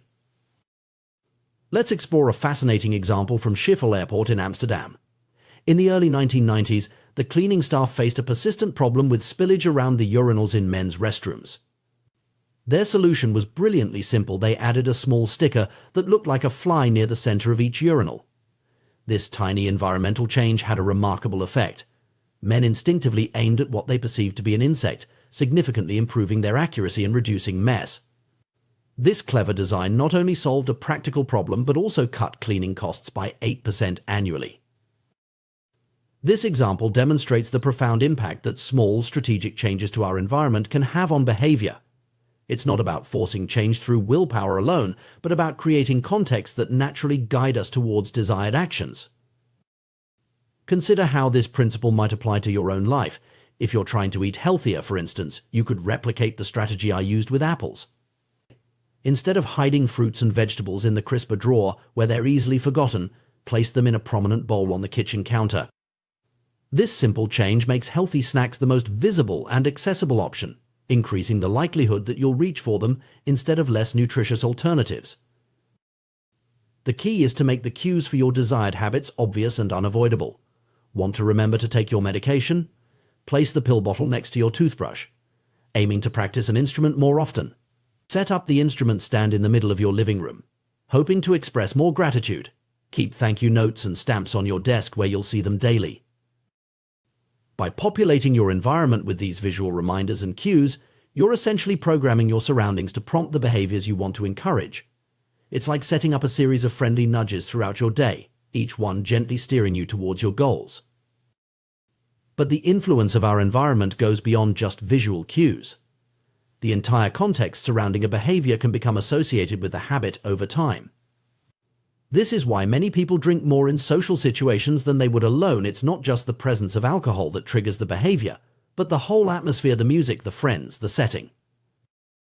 Understanding this context-dependent nature of habits opens up new strategies for change. If you're struggling to establish a new habit or break an old one, sometimes the most effective approach is to change your environment entirely. This is why people often find it easier to adopt new routines when they move to a new home or start a new job. The new context is free from the ingrained associations of the old one, providing a clean slate for establishing different patterns. However, you don't need to make a major life change to leverage this principle. Even small environmental shifts can be powerful. If you're trying to establish a writing habit, for example, you might designate a specific corner of your home as your writing spot. Use this space only for writing, and over time, your brain will begin to associate that location with the act of writing, making it easier to slip into a creative mindset when you sit down there. This strategy of associating specific context with specific behaviors can be applied to various areas of life. Having trouble falling asleep? Train yourself to use your bed only for sleeping. If you can't fall asleep within a reasonable time, get up and do something relaxing in another room until you feel tired. Over time, your brain will learn to associate your bed solely with sleep, making it easier to drift off when you lie down. The power of context in shaping our habits also highlights the importance of creating clear boundaries between different areas of our lives. In today's world, where many of us work from home, it's increasingly common for our professional and personal lives to blur together. This can make it difficult to switch off from work mode and fully relax. I experienced this challenge firsthand when I started my entrepreneurial career. Working from my couch or kitchen table, I found it nearly impossible to establish a clear end to my workday. The solution came when I was able to set up a dedicated home office. Suddenly, work became something that happened in a specific room, while the rest of my home was for personal life. This physical separation created a psychological boundary, making it much easier to transition between work and relaxation. This concept of one space, one use can be a powerful tool in organizing your life and habits. By assigning specific activities to specific areas, you create mental shortcuts that help you slip into the right mindset for each task. Your kitchen becomes a place for cooking and enjoying meals, your bedroom a sanctuary for rest, your desk a focus zone for work or study. When designing your environment to support your habits, it's crucial to think not just in terms of objects, but relationships. The items in your space aren't just things, they're potential triggers for behaviors. That comfortable armchair might be a reading nook for one person, but a TV watching spot for another. The associations we form with our surroundings are deeply personal and can significantly influence our actions. This perspective shift from seeing your environment as a collection of objects to a web of relationships can be transformative. It encourages you to be more intentional about how you interact with your space and the items in it. Each time you enter a room or use an object, you're reinforcing a particular behavior pattern. By being mindful of these interactions, you can start to reshape them in ways that align with your goals. Another powerful strategy is to increase the number of positive cues in your environment while decreasing negative ones. If you're trying to read more, for instance, you might place books in every room of your house, creating multiple reminders of your reading goal. Conversely, if you're trying to watch less television, you could hide the remote control or even cover the TV when it's not in use. It's worth noting that our modern digital environments are just as influential as our physical ones, if not more so. The apps on our phone's home screen, the bookmarks in our browser, the notifications we allow, all of these act as cues that shape our behavior. Applying the principles of environmental design to our digital spaces can be incredibly powerful. Something as simple as rearranging your phone's apps to make productive tools more visible and distracting ones less accessible can have a significant impact on your daily habits. As you embark on this journey of environmental design, remember that it's an iterative process. What works for someone else might not work for you, and what works for you today might need adjustment in the future. Be willing to experiment, observe the results, and make changes as needed. The goal is to create an environment that feels natural and supportive, not one that feels forced or restrictive. It's also important to approach this process with self-compassion. Changing habits is challenging, and there will likely be setbacks along the way. Instead of viewing these as failures, see them as valuable data points that can inform your next iteration of environmental design. Ultimately, the power of environmental design lies in its ability to make desired behaviors easier and undesired behaviors harder. By thoughtfully arranging your surroundings, you can create a world that naturally guides you towards your goals, reducing the need for constant willpower and conscious decision-making. This approach to personal growth and habit formation is about working smarter, not harder. It's about recognizing that we are not separate from our environment, but deeply interconnected with it. By becoming active designers of our spaces, both physical and digital, we can harness the subtle yet powerful forces that shape our daily actions. So take a moment to look around you. What story does your current environment tell about your habits and priorities? What changes could you make to better align your surroundings with your aspirations? Remember, you have the power to shape your world, and in doing so, to shape yourself. By creating spaces that support your goals and values, you're not just changing your environment, you're changing your life, one small cue at a time. The interplay between our environment and our habits is a fascinating area of study that challenges many long-held beliefs about willpower, addiction, and behavior change. To truly understand how we can shape our habits, and by extension, our lives, we need to delve into the subtle yet powerful ways our surroundings influence our actions. Let's begin with a startling discovery made during the Vietnam War. In 1971, Congressman Robert Steele and Morgan Murphy uncovered a shocking fact: over 15% of U.S. soldiers stationed in Vietnam were heroin addicts. Further research revealed that the problem was even more widespread, with up to 35% of service members having tried heroin and as many as 20% being addicted. This revelation sent shockwaves through Washington and led to the creation of the Special Action Office of Drug Abuse Prevention under President Nixon. The office was tasked with addressing this crisis, including tracking addicted service members upon their return home. What happened next would challenge everything we thought we knew about addiction. Researcher Lee Robbins, who was involved in studying these returning soldiers, made a groundbreaking discovery. Contrary to the prevailing belief that heroin addiction was a permanent, irreversible condition, Robbins found that only 5% of the soldiers who had used heroin in Vietnam became re-addicted within a year of returning home. Even more remarkably, only 12% relapsed within 3 years. This finding was revolutionary. It suggested that addiction wasn't solely about the substance or the individual's willpower. Instead, it pointed to the crucial role of environment in shaping and maintaining addictive behaviors. The soldiers in Vietnam were surrounded by cues that triggered heroin use: easy access to the drug, the constant stress of war, friendships with other users, and distance from their normal lives. When they returned home, these environmental triggers were absent, and for many the addiction simply faded away. This stands in stark contrast to the typical experience of drug users in the United States. When someone becomes addicted in their home environment, goes to a clinic to get clean, and then returns to their old neighborhood, they're immediately confronted with all the cues that originally led to their addiction. It's no wonder that relapse rates in these situations are often as high as 90%, the exact opposite of what was observed with the Vietnam veterans. These findings challenge our cultural narrative about bad habits and addiction.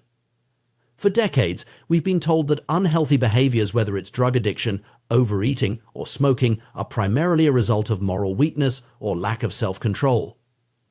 We've internalized the idea that if we just had more discipline, we could overcome any bad habit. However, recent research paints a different picture. When scientists study people who appear to have exceptional self-control, they find that these individuals aren't fundamentally different from those who struggle. The key difference is that people with high self-control are better at structuring their lives in ways that minimize temptation. In essence, they create environments that support their goals, reducing the need for constant willpower battles. This insight is profound. The people with the best self-control are often those who need to use it the least. They're not constantly resisting temptation, they're avoiding it altogether by shaping their environment. This doesn't mean that perseverance and willpower are unimportant. Rather, it suggests that the most effective way to improve these qualities is not by willing ourselves to be more disciplined, but by creating more disciplined environments. To understand why this approach is so powerful, we need to look at how habits are formed and encoded in the brain. Once a habit is established, it becomes a ready-to-use pattern of behavior that can be triggered whenever the relevant situation arises.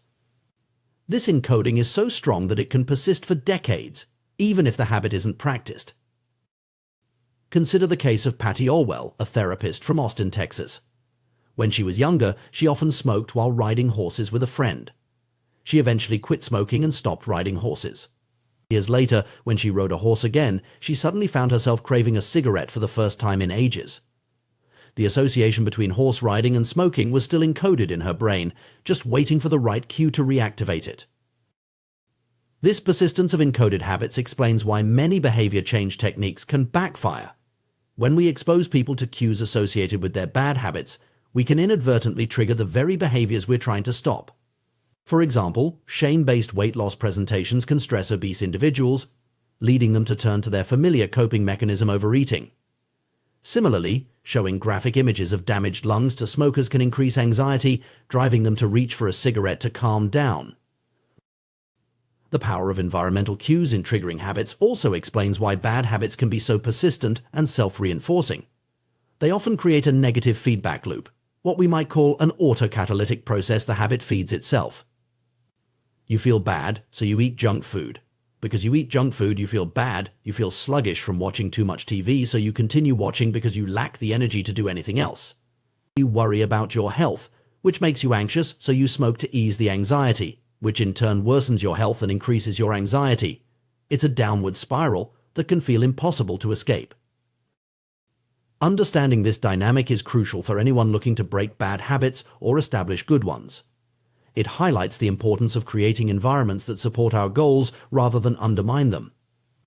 This might mean removing temptations from our immediate surroundings, changing our routines to avoid triggering situations, or intentionally introducing cues that prompt positive behaviors. For instance, if you're trying to eat healthier, simply willing yourself to make better choices isn't enough. You need to reshape your food environment. This could involve removing junk food from your home, pre-preparing healthy meals, or changing your commute to avoid passing your favorite fast food restaurants. By reducing your exposure to unhealthy food cues and increasing healthy ones, you make it easier to stick to your goals without constantly battling temptation. Similarly, if you're aiming to be more productive, relying solely on willpower to ignore distractions is a losing battle. Instead, you might create a dedicated workspace free from the cues that trigger procrastination. This could mean working in a different room from where you relax, using website blockers during work hours, or even wearing specific work clothes that signal to your brain it's time to focus. The principle extends to digital environments as well. In our hyper-connected world, our devices often serve multiple, sometimes conflicting purposes. Your smartphone might be both a vital work tool and your primary source of entertainment. This mixing of contexts can make it challenging to maintain focus or avoid procrastination. One strategy to combat this is to create distinct digital environments for different purposes. For example, you might use your computer solely for work, your tablet for reading, and your phone for communication and social media. By separating these contexts, you create clearer cues for your brain about what behavior is appropriate in each situation. This approach of creating distinct environments for different habits is powerful, but it can be challenging in practice, especially for those living in small spaces or with limited resources. However, even in constrained circumstances, it's possible to create activity zones within a single space. A specific chair might be designated for reading, a particular corner for meditation, or a certain table for focused work. The key is consistency. By repeatedly using these spaces for their designated purposes, you strengthen the association between the environment and the desired behavior. It's worth noting that while changing your environment can be a powerful tool for habit change, it's not a magic solution. Old habits don't disappear, they remain encoded in our brains, waiting for the right cues to reactivate them. This is why people who have quit smoking for years might suddenly crave a cigarette in a high-stress situation, or why someone who has maintained a healthy diet might binge on food during a particularly emotional time. The persistence of these encoded habits underscores the importance of ongoing environmental management. It's not enough to create a supportive environment once we need to continually reinforce it and be mindful of potential triggers. This might mean avoiding certain situations entirely, having strategies in place for when we can't avoid triggers, or regularly reassessing and adjusting our environment as our goals and circumstances change. Moreover, it's crucial to recognize that our environment extends beyond our physical surroundings. Our social connections, daily routines, and even our internal dialogue all form part of the context that shapes our habits. Changing habits often requires addressing these aspects as well. This might involve seeking out new social circles that support our goals, establishing routines that reinforce positive behaviors, or working on our self-talk to create a more supportive internal environment. The implications of this environmental approach to habit change are far-reaching. On a personal level, it offers a more compassionate and effective way to approach self-improvement. Rather than berating ourselves for lack of willpower, we can focus on creating environments that make good habits easier and bad habits harder. This shift in perspective can reduce shame and increase our sense of agency in shaping our behaviors. On a broader scale, this understanding has significant implications for public health and policy. Instead of relying solely on education or willpower-based interventions, we should be focusing on creating environments that naturally promote healthier choices. This could involve urban planning that encourages physical activity, workplace designs that reduce stress and promote well-being, or food policies that make healthy options more accessible and affordable. In conclusion, the secret to self-control and lasting habit change lies not in Herculean feats of willpower, but in the thoughtful design of our environment. By understanding the powerful role that context plays in shaping our behavior, we can create surroundings that naturally guide us towards our goals. This approach doesn't eliminate the need for effort or commitment, but it does make the path of positive change much smoother and more sustainable. As we navigate the complexities of modern life with its myriad distractions and temptations, this environmental perspective on habit formation becomes increasingly valuable. It empowers us to be active architects of our own behavior, shaping our surroundings to support the person we aspire to be. Whether we're trying to break a bad habit, establish a good one, or simply live more intentionally, the key often lies in the world we create around us. By mastering our environment, we can master ourselves. Habits are powerful shapers of our identities and lives. Each action we take, no matter how small, serves as a vote for the type of person we aspire to be. When we finish reading a book, we cast a vote for being someone who values knowledge and literature. When we hit the gym, we're voting for a health-conscious identity. Practicing an instrument is a vote for musicianship. These individual actions may seem insignificant in isolation, but over time they accumulate into compelling evidence of who we are becoming. This perspective on habit formation offers a refreshing take on personal growth. It suggests that meaningful change doesn't necessarily require drastic measures or overnight transformations. Instead, it's the consistent, small habits that can make a profound difference by gradually building up evidence of a new identity. This is the paradox of incremental improvement. What seems like minor progress can actually lead to significant change when viewed through the lens of identity formation. Consider how this plays out in various aspects of life.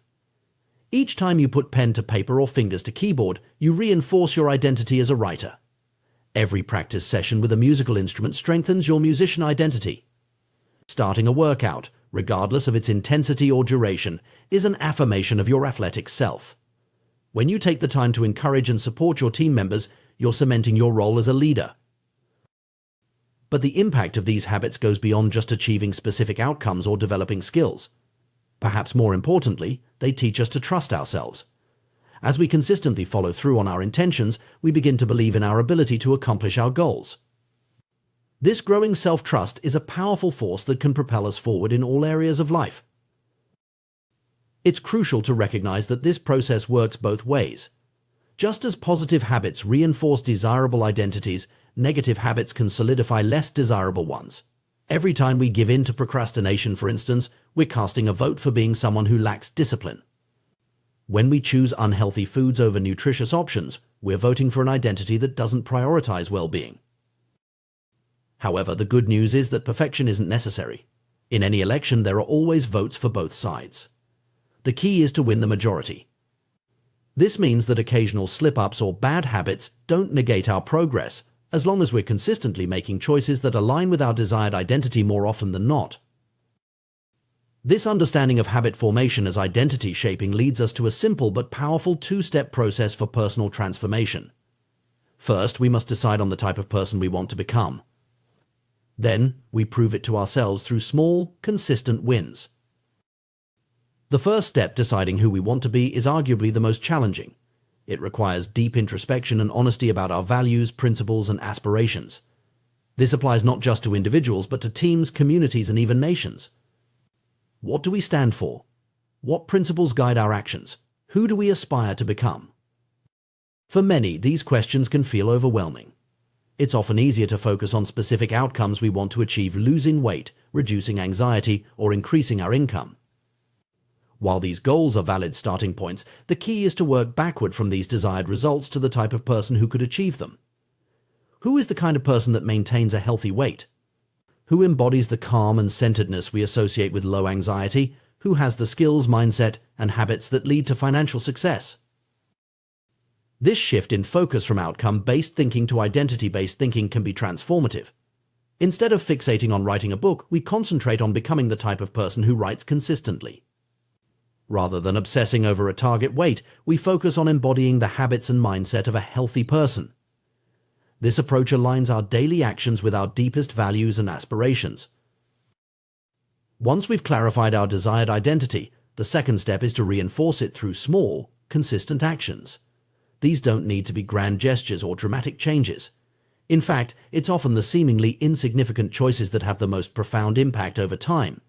Choosing to walk instead of drive, opting for a salad over fast food, or spending 10 minutes reading before bed, these small decisions, repeated consistently, shape our identity far more than occasional bursts of motivation or short-lived resolutions. This process creates a powerful feedback loop. Our habits shape our identity, and our identity, in turn, influences our habits. As we consistently act in alignment with our desired identity, we strengthen our belief in that identity, which makes it easier to maintain those habits. This virtuous cycle can lead to profound and lasting change. It's important to note that this approach to habit formation and personal growth is not about achieving specific external measures of success. While habits can certainly help us reach goals like earning more money, losing weight, or reducing stress, their true value lies in their ability to shape our identity. They are the means through which we develop and reinforce our deepest beliefs about ourselves. This perspective on habits offers a more holistic and sustainable approach to personal development.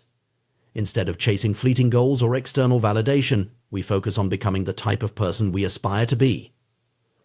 This shift in focus can lead to more meaningful and lasting change as our actions become aligned with our core values and desired identity. Moreover, this approach to habit formation acknowledges the fluid nature of identity. We are not fixed entities, but rather dynamic beings capable of growth and change. Our identity is not set in stone, it's a choice we make in every moment through our actions and habits. This realization is empowering, as it puts the power of change squarely in our own hands. The process of identity-based habit formation also highlights the importance of patience and consistency. Meaningful change doesn't happen overnight. It's the result of countless small actions and decisions made consistently over time. This understanding can help us stay committed to our goals, even when progress seems slow or setbacks occur. Additionally, this approach to personal growth encourages a more compassionate attitude towards ourselves.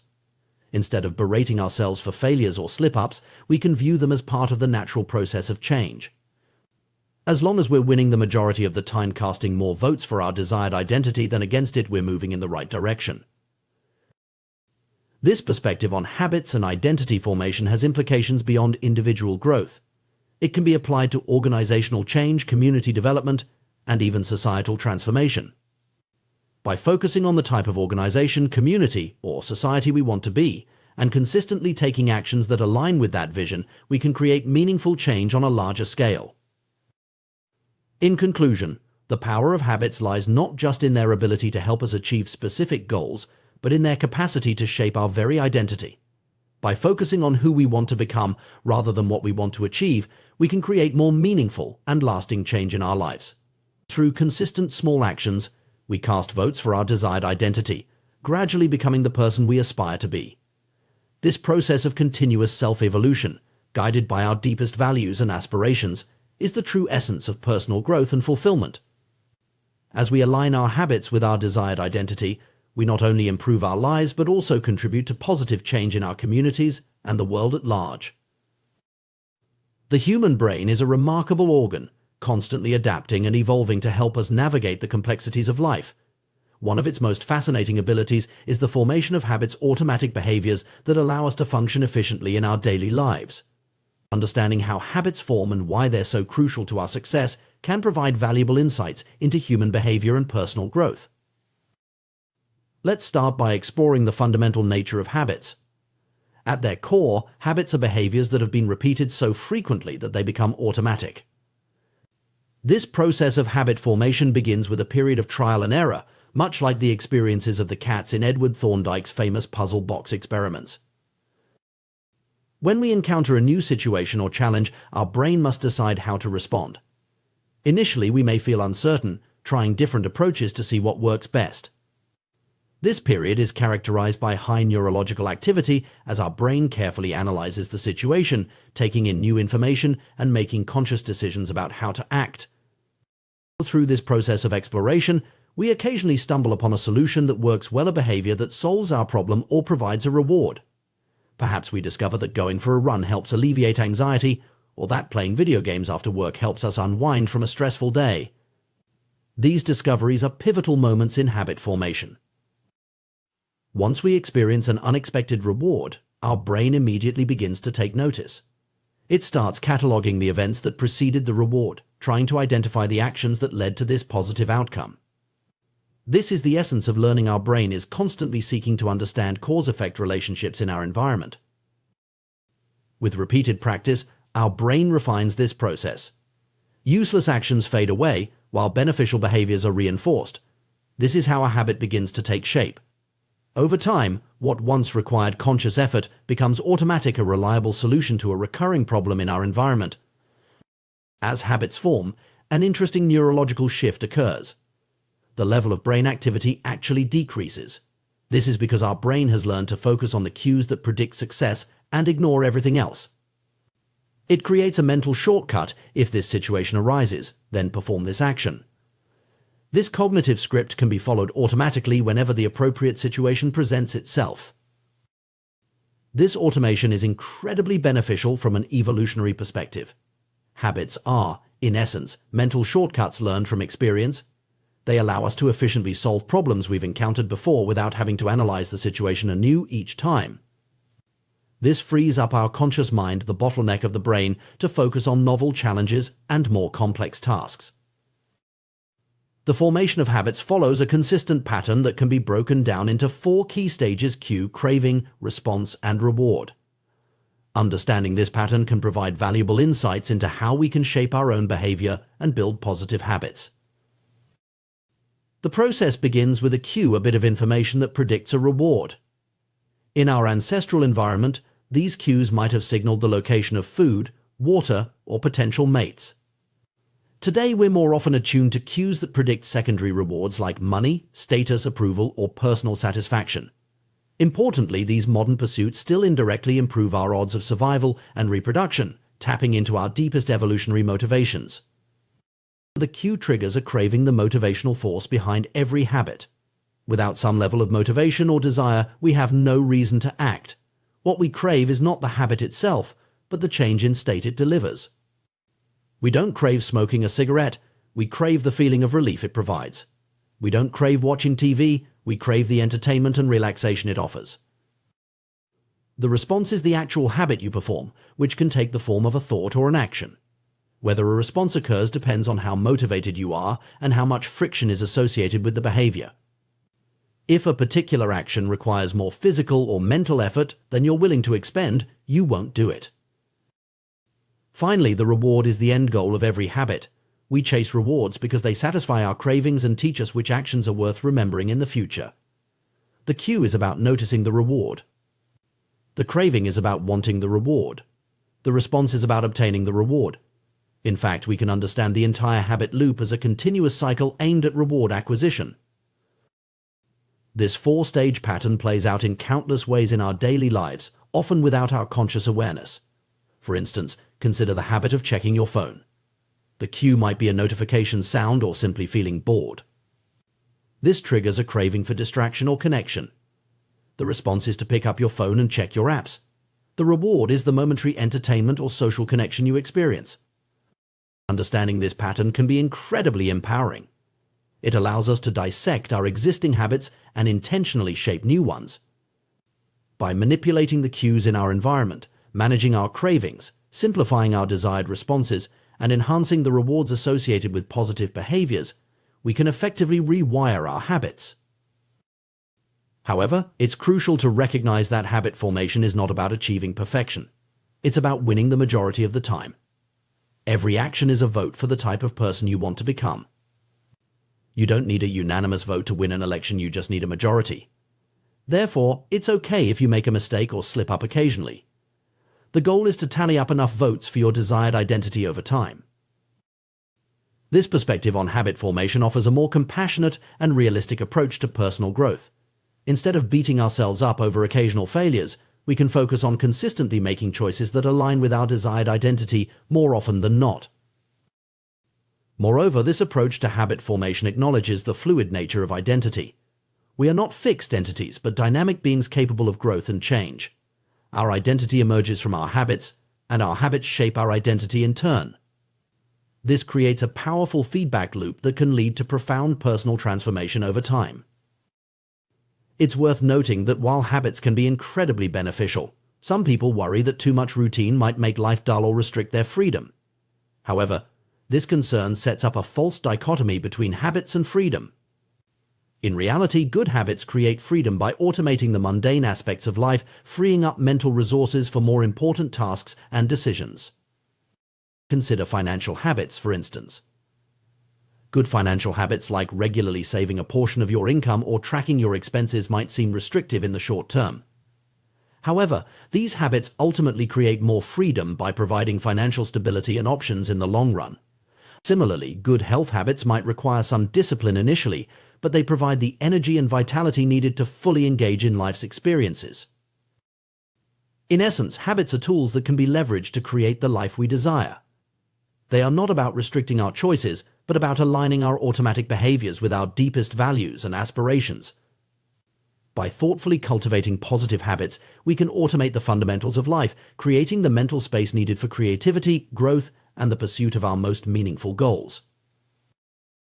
It's also important to recognize that habits exist on a spectrum of automaticity. Some habits are so ingrained that they occur completely without conscious thought, while others may require some level of intentionality, especially in their early stages of formation. This spectrum allows for flexibility in how we approach habit formation and modification. Furthermore, habits don't exist in isolation. They are part of larger systems in our lives, often interconnected in complex ways. A single keystone habit can trigger a cascade of positive changes across various areas of life. For example, developing a regular exercise habit might lead to better eating choices, improved sleep, increased productivity, and enhanced mood. As we deepen our understanding of habits, we can also appreciate their role in shaping not just individual lives, but entire societies. Collective habits form the basis of culture, and changing societal norms often involves shifting the habits of many individuals. This perspective highlights the profound impact that personal habit change can have on a larger scale. In conclusion, habits are far more than just repetitive behaviors. They are the building blocks of our identities, the shapers of our daily experiences, and the determinants of our long-term outcomes. By understanding the science of habit formation and leveraging this knowledge in our lives, we can take conscious control of our automatic behaviors, aligning them with our deepest values and aspirations. This journey of habit formation and identity shaping is not about achieving perfection or adhering to rigid routines. Instead, it's about making consistent, small choices that compound over time, gradually sculpting us into the individuals we aspire to be. It's a process of continuous growth and refinement, where each small action is a vote for our desired identity. As we navigate this process, it's crucial to approach it with patience, self-compassion, and a long-term perspective. Meaningful change doesn't happen overnight, but through the accumulation of many small, consistent actions over time. By focusing on the process rather than just the outcome, we can find joy and fulfillment in the journey of personal growth itself. Ultimately, mastering our habits is about taking control of our own evolution. It's about consciously shaping our behaviors, our identities, and by extension, our lives. In doing so, we don't just change our routines, we change our worlds, opening up new possibilities and creating the freedom to live life on our own terms. The intricate workings of human behavior have long fascinated scientists, psychologists, and individuals seeking personal growth. At the heart of our daily actions lies a powerful force: habits. These automated behaviors shape our lives in profound ways, often operating below the surface of our conscious awareness. Understanding the mechanics of habit formation can unlock the potential for meaningful personal change and growth. At its core, every habit follows a predictable pattern, a loop that consists of 4 key stages: cue, craving, response, and reward. This habit loop is not just a theoretical construct, but a neurological reality that plays out countless times each day in our lives. The journey of a habit begins with a cue. This is a trigger, a bit of information that predicts a potential reward. In our modern world, cues can take many forms: the ping of a smartphone notification, the aroma of freshly brewed coffee, or the sight of your running shoes by the door. These cues are neutral in themselves, but they have the power to set the habit loop in motion. What transforms a simple cue into a catalyst for action is the second stage of the habit loop: craving. This is where things get interesting from a psychological perspective. Contrary to what we might assume, we don't actually crave the habit itself. Rather, we crave the change in state that the habit promises to deliver. For instance, when you see a notification on your phone, you don't crave the act of checking your phone itself. What you truly desire is the potential nugget of information, the connection, or the momentary distraction it might provide. When you smell coffee, you're not longing for the liquid itself, but for the alertness and comfort it represents. This distinction is crucial because it highlights the emotional and psychological underpinnings of our habits. Cravings are highly personal and can vary dramatically from one individual to another. What triggers an intense desire in one person might be entirely insignificant to another. This is why understanding your own cravings is a key step in mastering your habits. The sound of slot machines might ignite an irresistible urge in a habitual gambler, while for others, it's merely background noise. The interpretation of cues, colored by our past experiences, emotions, and current state, is what transforms them into cravings. The third stage of the habit loop is the response. This is the actual habit you perform, which can be a physical action or a mental process. However, a response only occurs if 2 conditions are met: sufficient motivation and the ability to perform the action. If an action requires more effort than you're willing to expend, or if it's beyond your capabilities, the habit loop breaks down at this stage. This insight offers a powerful lever for habit change. By increasing or decreasing the effort required to perform a habit, we can influence whether it occurs. Want to read more? Leave a book on your bedside table. Trying to cut down on social media? Log out of your accounts after each use, adding a small barrier to mindless scrolling. The final stage of the habit loop is the reward. This is the end goal of every habit, the payoff that satisfies the craving and completes the cycle. Rewards serve a dual purpose: they provide immediate gratification and they teach us which actions are worth repeating in the future. The immediate satisfaction of a craving is what makes habits so powerful. When you check your phone and find an interesting message, the brief moment of entertainment or connection reinforces the habit. When you take a sip of coffee and feel that first jolt of caffeine, your brain logs that action as worth repeating. But rewards do more than just satisfy momentary desires. They play a crucial role in the learning process that underlies habit formation. Our brains are essentially reward detectors, constantly scanning our experiences to identify which actions lead to pleasurable outcomes. This feedback mechanism helps us distinguish between useful and useless behaviors, gradually shaping our habits over time. Understanding this 4-stage habit loop provides a framework for analyzing and modifying our behaviors. If any of these four components is insufficient, a behavior will fail to become a habit. Without a clear cue, a habit won't start. Without a strong enough craving, there's no motivation to act. If the response is too difficult, it won't be performed. And if the reward fails to satisfy, there's no reason to repeat the behavior. This loop isn't just an occasional occurrence, it's an endless cycle that's running every moment we're alive. Our brains are constantly scanning the environment, predicting outcomes, trying responses, and learning from the results. Most of the time, this process happens so quickly and automatically that we're not even aware of it. We can think of the habit loop as having two distinct phases: the problem phase and the solution phase. The problem phase, which includes the cue and craving, is when we recognize that something needs to change. The solution phase, comprising the response and reward, is when we take action to bring about that change. This perspective illuminates a fundamental truth about human behavior: all of our actions are ultimately driven by the desire to solve problems. Sometimes the problem is that we notice something good and want to obtain it. Other times we're experiencing discomfort and want to alleviate it. In either case, habits form as our brains learn efficient ways to address these recurring situations. Consider some common scenarios. You hear your phone buzz cue, which triggers a desire to know what the message says, craving. You pick up your phone and read the text response, satisfying your curiosity reward. Or perhaps you're working on a challenging project cue and start to feel overwhelmed, craving for relief. You might bite your nails response as a way to relieve stress, reward. These examples illustrate how deeply ingrained habits can become. By the time we reach adulthood, many of our habits are so automatic that we hardly notice them. We don't think about which shoe we tie first in the morning, or the fact that we always turn right when we leave our driveway. These patterns of behavior have become so deeply encoded in our neural pathways that they occur without conscious thought. This automaticity is both a blessing and a curse. On one hand, it allows us to navigate much of our daily lives efficiently, freeing up mental resources for more complex tasks. On the other hand, it can lead us to perpetuate behaviors that may not serve us well in the long run. The key to harnessing the power of habits lies in becoming more aware of these automatic processes. By shining a light on the cues that trigger our behaviors, the cravings that drive them, the responses we've learned, and the rewards we receive, we can begin to exert more conscious control over our actions. This doesn't mean we need to eliminate automaticity altogether. That would be exhausting and counterproductive. Instead, the goal is to ensure that our automatic behaviors are aligned with our long-term goals and values. We want to cultivate habits that serve us, not ones that hinder our growth or happiness. Changing habits isn't easy, but understanding the habit loop gives us a roadmap for transformation.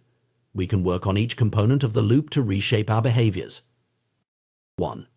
Cues. We can manage our environment to reduce exposure to cues that trigger undesirable habits and increase exposure to cues that prompt positive behaviors. 2. Cravings. We can reframe our mental associations to link desired behaviors with positive emotions and outcomes. 3. Response. We can make good habits easier to do and bad habits more difficult, tilting the scales in favor of positive behaviors. 4. Rewards. We can engineer immediate rewards for good habits to make them more satisfying in the short term. It's important to note that habit change is not about achieving perfection. It's about consistently making choices that align with the person we want to become. Every action is a vote for the type of person we wish to be. We don't need to win every vote, but we need to win the majority to see real change. Moreover, habits don't exist in isolation. They're part of larger systems in our lives, often interconnected in complex ways. Changing one habit can have ripple effects, influencing other behaviors and aspects of our lives. This interconnectedness can work in our favor sometimes. Changing one keystone habit can lead to a cascade of positive changes across various areas of life. As we work on our habits, it's crucial to approach the process with patience and self-compassion. Habit formation and change take time. Our brains require repeated experiences to forge new neural pathways and strengthen them to the point of automaticity. This process can't be rushed, but it can be guided. It's also worth considering the broader implications of habit formation beyond individual behavior. Collective habits form the basis of culture, and societal change often involves shifting the habits of many individuals. By understanding and mastering our own habits, we not only improve our personal lives but potentially contribute to positive changes on a larger scale. In conclusion, the science of habit formation offers powerful insights into human behavior and personal growth. By understanding the habit loop of cue, craving, response, and reward, we gain a framework for analyzing and modifying our automatic behaviors. This knowledge empowers us to shape our habits intentionally, aligning our automatic behaviors with our deepest values and aspirations. The journey of habit change is not about achieving perfection or adhering to rigid routines. It's about making consistent, small choices that compound over time, gradually sculpting us into the individuals we aspire to be. It's a process of continuous growth and refinement, where each small action is a vote for our desired identity. As we navigate this process, we must approach it with patience, self-compassion, and a long-term perspective. Meaningful change doesn't happen overnight, but through the accumulation of many small, consistent actions over time. By focusing on the process rather than just the outcome, we can find joy and fulfillment in the journey of personal growth itself. Ultimately, mastering our habits is about taking control of our own evolution. It's about consciously shaping our behaviors, our identities, and by extension, our lives. In doing so, we don't just change our routines, we change our worlds, opening up new possibilities and creating the freedom to live life on our own terms. The power of habit formation lies not just in its ability to automate our behaviors, but in its potential to transform who we are and who we can become. The human mind is a marvel of efficiency, constantly working to streamline our experiences and behaviors. At the heart of this process lies the formation of habits, automatic behaviors that allow us to navigate the complexities of daily life with minimal conscious effort. Understanding the mechanics of habit formation not only provides fascinating insights into human behavior, but also offers powerful tools for personal growth and transformation. The foundation of habit formation rests on a simple yet profound four-step process: cue, craving, response, and reward. This habit loop is the backbone of every habit, from the most trivial to the most impactful. By understanding and manipulating these four components, we gain the ability to shape our behaviors intentionally, cultivating habits that serve our goals and dismantling those that hinder us. Let's delve deeper into each stage of the habit loop and explore how we can leverage this knowledge to create positive change in our lives. The cue is the trigger that initiates a habit. It can be anything in our environment that our brain associates with a particular behavior. The ping of a smartphone notification, the smell of coffee in the morning, or the sight of your running shoes by the door, these are all potential cues that set a habit in motion.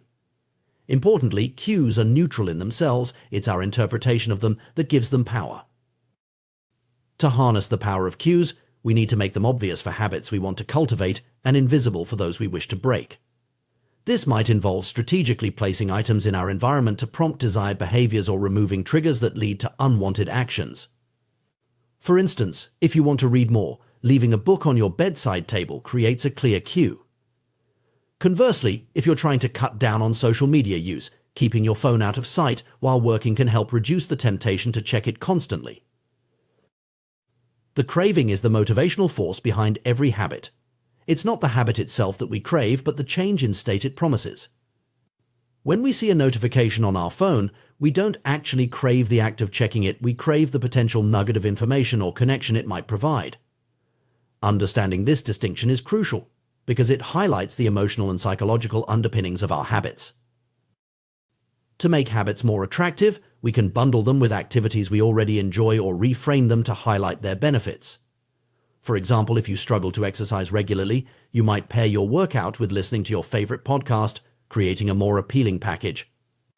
Alternatively, you could focus on the immediate benefits of exercise, like increased energy and improved mood, rather than distant goals like weight loss. The response is the actual habit you perform. This is where the rubber meets the road, so to speak. For a habit to form, the response must be possible. You need to have the ability to do it. This insight offers another lever for habit change. By manipulating the ease or difficulty of a behavior, we can influence whether it becomes a habit. To encourage good habits, we should strive to make them as easy as possible. This might involve breaking them down into smaller, more manageable steps or reducing friction in our environment. For instance, if you want to start a journaling habit, you might leave a notebook and pen on your desk each night, reducing the effort required to begin writing in the morning. Conversely, to break bad habits, we can introduce friction or make them more difficult. If you're trying to cut down on late-night snacking, you might put healthy snacks at eye level in your fridge and store less healthy options in hard-to-reach places. The reward is the end goal of every habit, the payoff that satisfies our craving and teaches us which actions are worth repeating. The most effective rewards are those that provide immediate satisfaction while also aligning with our long-term goals. To reinforce good habits, we need to make them satisfying. This might involve celebrating small wins or tracking our progress visually.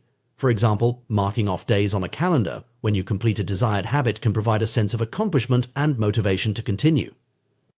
For breaking bad habits, we can make them unsatisfying by attaching immediate negative consequences.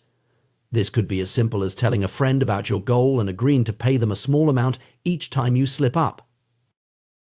These 4 laws of behavior change make it obvious, make it attractive, make it easy, and make it satisfying provide a powerful framework for shaping our habits. However, it's important to remember that habit formation is not just about willpower or discipline.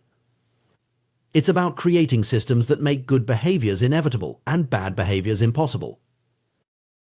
Consider the story of the paramedic who recognized the signs of an impending heart attack in her father-in-law, despite him feeling fine. This illustrates a fascinating aspect of human cognition, our ability to recognize patterns and make predictions based on subtle cues, often without conscious awareness. Through years of experience, the paramedic had unknowingly developed the ability to recognize the facial patterns associated with heart problems. Her brain had catalogued these cues, creating an automatic response system that allowed her to identify potential issues quickly. This phenomenon isn't unique to medical professionals. Similar stories abound in various fields. Military analysts can distinguish between friendly and enemy aircraft on radar screens based on minute differences.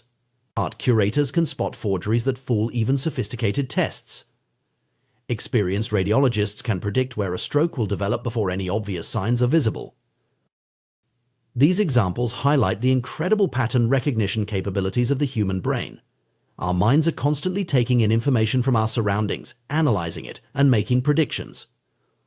With enough repetition, we begin to notice important cues automatically, without conscious thought.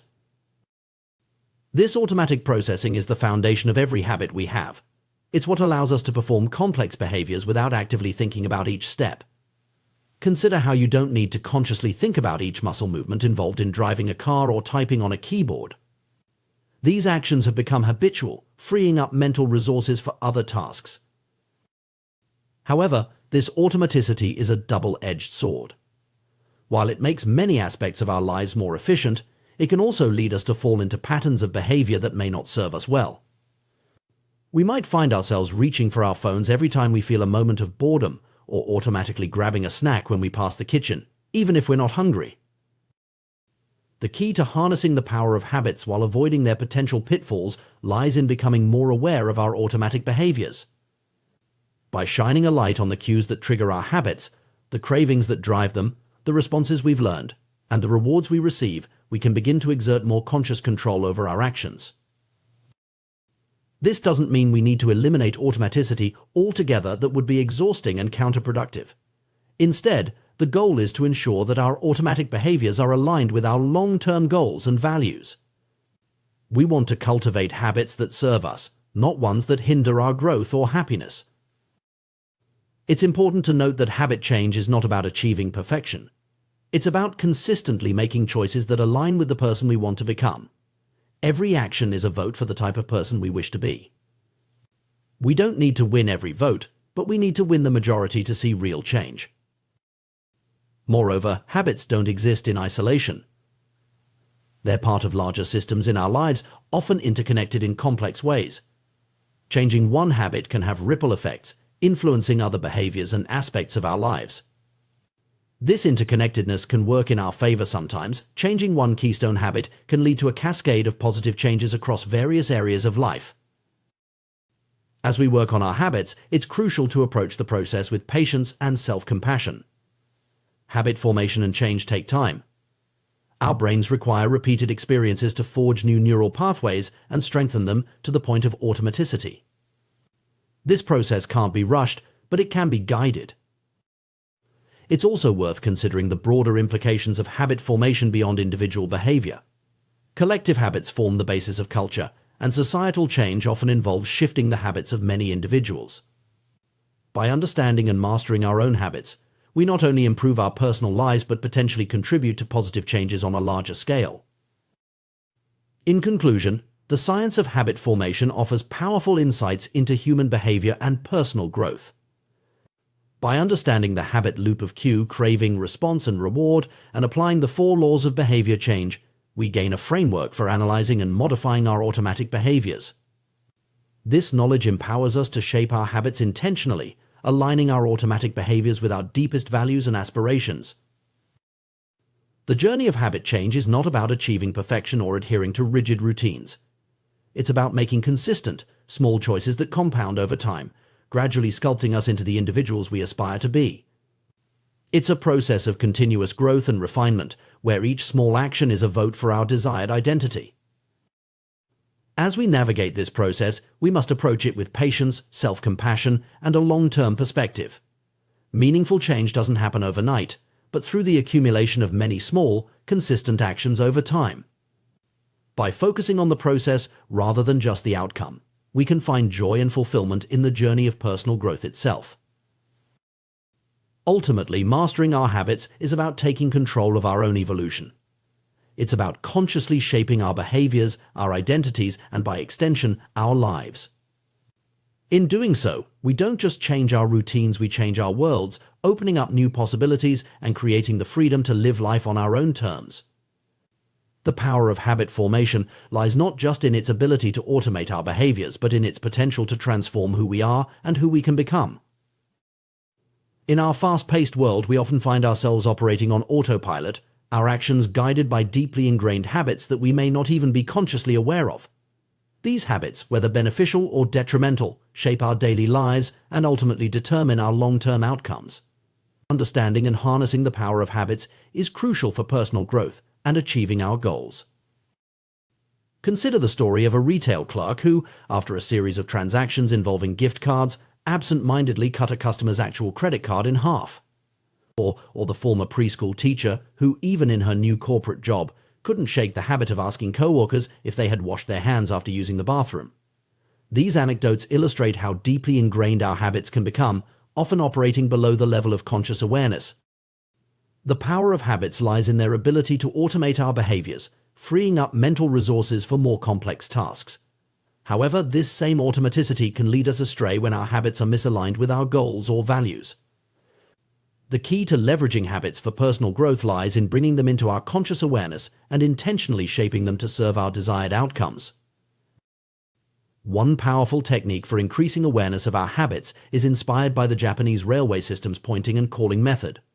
This safety system, which involves operators physically pointing at and verbally calling out various checks and procedures, has been shown to reduce errors by up to 85% and cut accidents by 30%.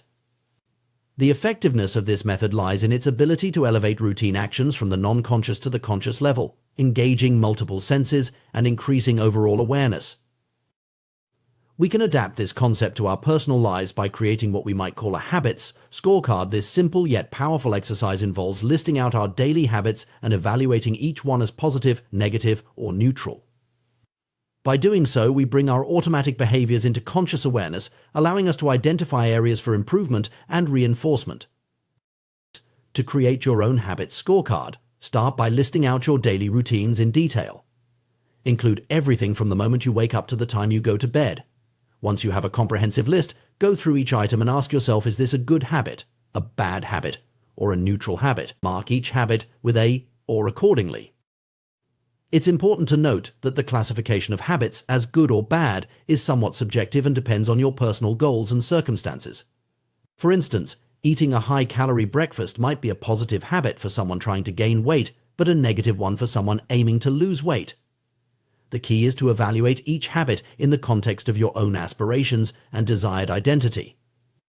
In fact, it might be more accurate to think of habits not as inherently good or bad, but as either effective or ineffective at solving problems and serving our long-term goals. All habits, even those we might label as bad, serve us in some way. That's why we repeat them.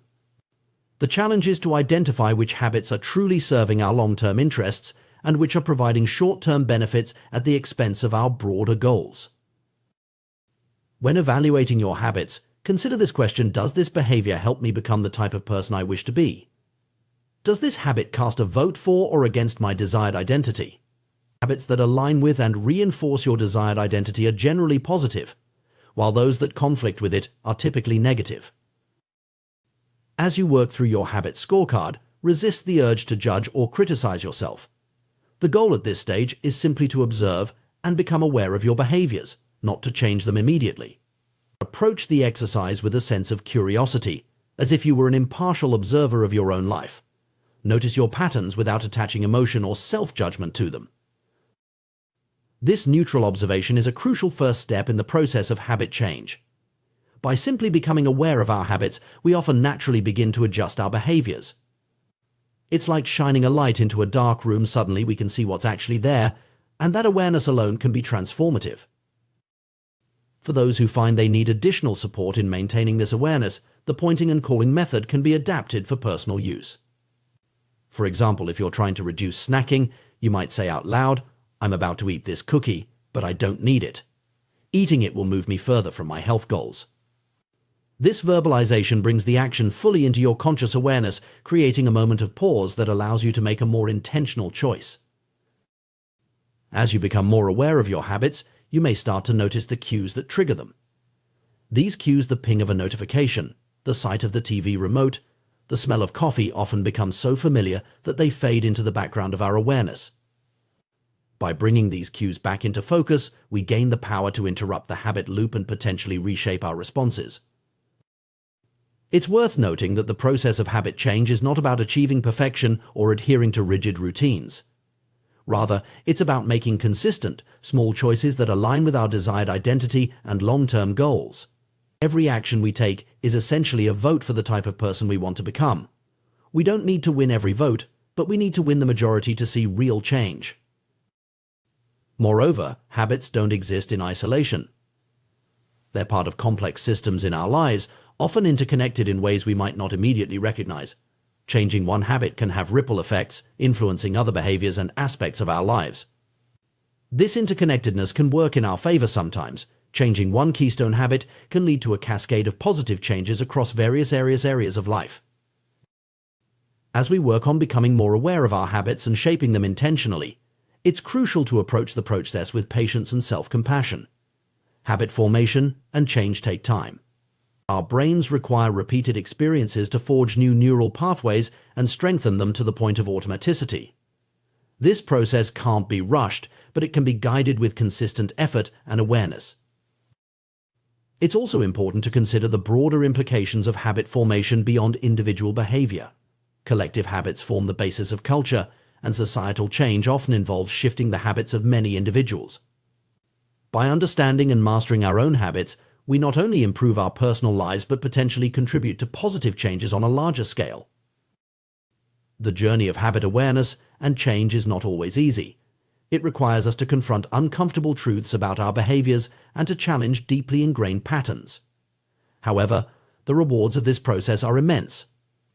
By bringing our habits into conscious awareness and intentionally shaping them to serve our goals, we gain a powerful tool for personal transformation.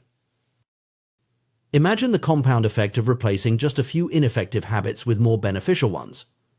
Over time, these small changes can lead to dramatic improvements in our health, productivity, relationships, and overall quality of life. The key is to start small, focus on consistency rather than perfection, and maintain awareness of our behaviors over time. As we become more adept at recognizing and shaping our habits, we may find that this awareness extends beyond individual behaviors to larger patterns in our lives. We might start to notice recurring themes in our relationships, our work, or our emotional responses. This expanded awareness can open up new possibilities for growth and change in all areas of our lives. Furthermore, the skills we develop in habit awareness and modification can be applied to achieving any goal or making any change in our lives. Whether we're aiming to advance in our careers, improve our health, or cultivate better relationships, the ability to intentionally shape our habitual behaviors is a powerful tool. In conclusion, The journey of habit awareness and change is a fundamental aspect of personal growth and self-improvement. By bringing our automatic behaviors into conscious awareness, evaluating their effectiveness, and intentionally shaping them to serve our goals, we gain the power to direct our own evolution. This process requires patience, self-compassion, and consistent effort, but the potential rewards are immense. As we navigate this journey, we're not just changing our routines, we're reshaping our identity and our world. Each small action, each habit we modify, is a step towards becoming the person we aspire to be. In this way, the process of habit change is not just about achieving specific goals, but about continually growing and evolving as individuals. The power of habits lies not just in their ability to automate our behaviors, but in their potential to transform who we are and who we can become. By mastering our habits, we take control of our own destiny, creating the freedom to live life on our own terms and to make a positive impact on the world around us. In the complex tapestry of human behavior, habits play a crucial role in shaping our daily lives and long-term outcomes. Understanding how habits form, persist, and can be changed is essential for personal growth and self-improvement. At the heart of this understanding lies the concept of cue-induced wanting, a phenomenon that explains why breaking bad habits can be so challenging. Cue-induced wanting occurs when an external trigger sparks a compulsive craving to repeat a particular behavior, often a bad habit. This process is constantly at work in our lives, frequently operating below the level of conscious awareness. Research has shown that even incredibly brief exposure to cues associated with addictive behaviors can stimulate the brain's reward pathways and ignite desire. For instance, showing cocaine addicts an image of the drug for just 33 milliseconds too fast for conscious recognition is enough to trigger craving. This insight reveals a fundamental truth about habits. While they can be broken, they are rarely, if ever, completely forgotten. Once the neural pathways associated with a habit are established in the brain, they remain etched there, even if they go unused for extended periods. This persistence of habit-related neural structures explains why resisting temptation through sheer willpower is often an ineffective long-term strategy for behavior change. Maintaining constant vigilance against temptation is exhausting and unsustainable in a world filled with distractions and triggers. While it's possible to overpower temptation in the short term through force of will, this approach is likely to fail over time as our mental resources become depleted. Instead, we must recognize that we are, to a large extent, products of our environment. The contexts in which we live, work, and play exert a powerful influence on our behavior, often more so than our conscious intentions. Given this reality, a more effective approach to eliminating bad habits is to focus on reducing exposure to the cues that trigger them. This strategy involves restructuring our environment to make the stimuli associated with undesirable behaviors less prominent or entirely absent.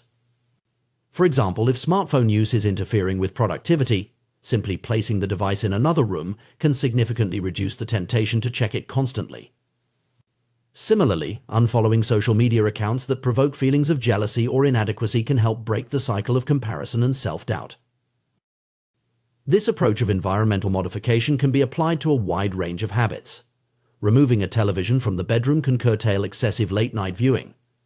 Unsubscribing from tech review newsletters might curb impulsive gadget purchases. Unplugging and storing away gaming consoles after each use can help manage time spent on video games. These simple changes can be surprisingly effective in disrupting ingrained behavior patterns.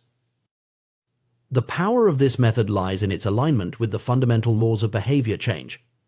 Just as making cues obvious can reinforce positive habits, making them invisible can help extinguish negative ones.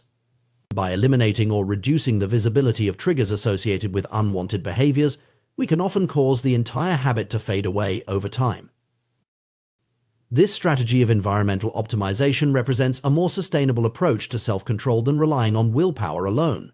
Rather than constantly fighting against our desires, we can create contexts that naturally support our goals and values.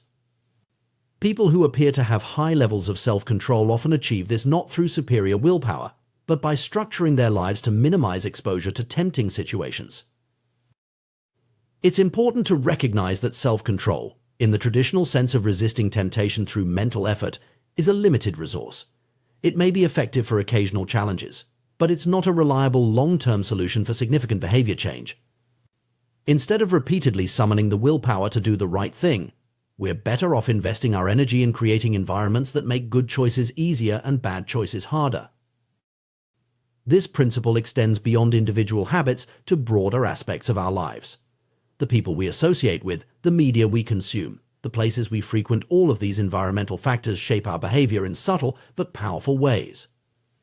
By consciously designing our surroundings to support our aspirations, we can harness the power of our environment to work for us rather than against us.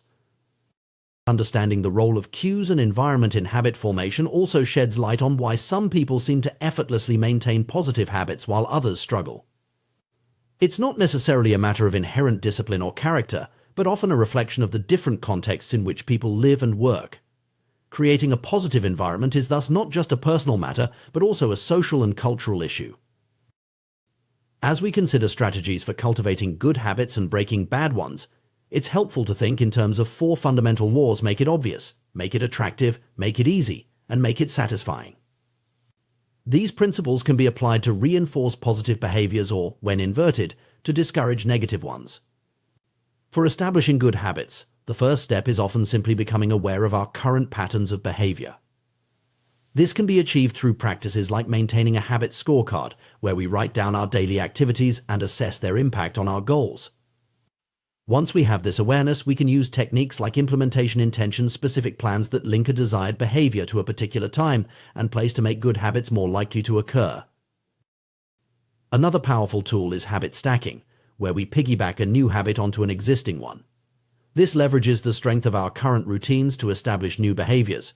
For example, after I pour my morning coffee, I will meditate for 5 minutes.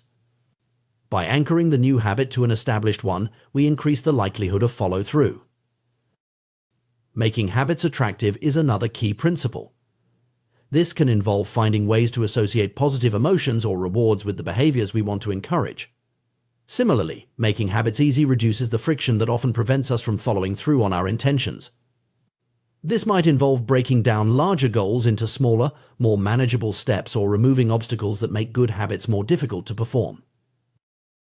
Finally, making habits satisfying ensures that we feel rewarded for our efforts, increasing the likelihood that we'll repeat the behavior in the future.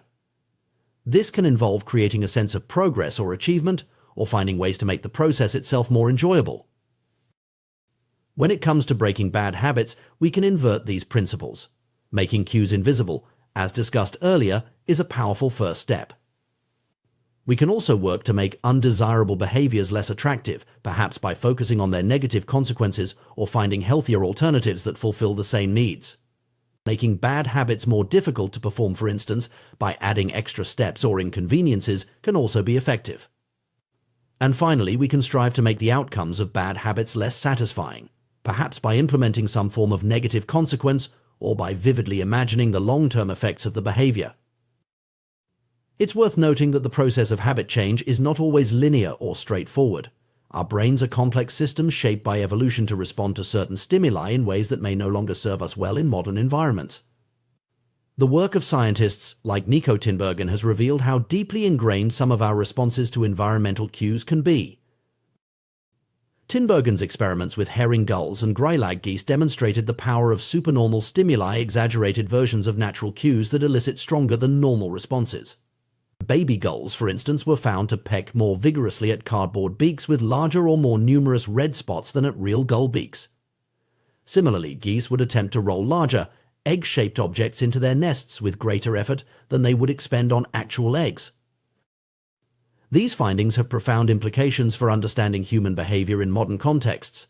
Just as the animals in Tinbergen's experiments responded more strongly to exaggerated versions of natural stimuli, humans often find themselves powerfully drawn to supernormal stimuli environment. Junk food, with its heightened flavors and carefully engineered combinations of salt, sugar, and fat, is a prime example of this phenomenon. Our brains, shaped by hundreds of thousands of years of evolution in environments where calories were scarce and hard to come by, are primed to seek out and consume energy-dense foods whenever they're available. In our ancestral past, this drive served us well, helping to ensure survival in uncertain conditions.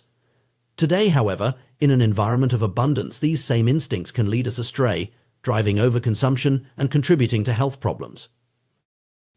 This mismatch between our evolutionary programming and our current environment extends beyond food to many other aspects of modern life. The instant gratification offered by social media, the immersive experiences provided by video games, the constant stream of novel information available at our fingertips, all of these can be seen as supernormal stimuli that hijack our reward systems in ways our ancestors never had to contend with. Understanding these dynamics can help us approach habit change with greater compassion for ourselves and others. It's not a matter of weak will or moral failing when we struggle with bad habits. We're often fighting against deeply ingrained instincts that served our species well for millennia but may be maladaptive in our current context. At the same time, this understanding empowers us to take more effective action. By recognizing the power of environmental cues and the limitations of willpower, we can focus our efforts on creating contexts that support our goals rather than undermine them. We can design our physical and digital spaces to minimize exposure to tempting stimuli and maximize exposure to cues that trigger positive behaviors.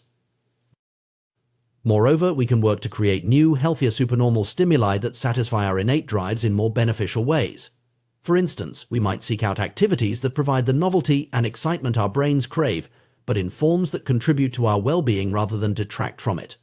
Engaging hobbies, challenging physical activities, or immersive learning experiences can all provide the kind of stimulation our brains seek, without the negative consequences associated with many modern sources of supernormal stimuli. In conclusion, the journey of habit change is a complex but fascinating one, deeply rooted in our evolutionary history and profoundly influenced by our modern environment. By understanding the mechanisms behind habit formation and persistence, we can develop more effective strategies for personal growth and self-improvement.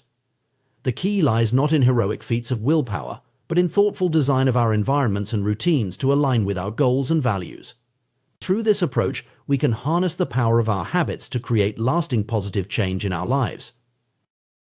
The intricate relationship between human behavior, habit formation, and the food industry reveals fascinating insights into the nature of desire and consumption in our modern world.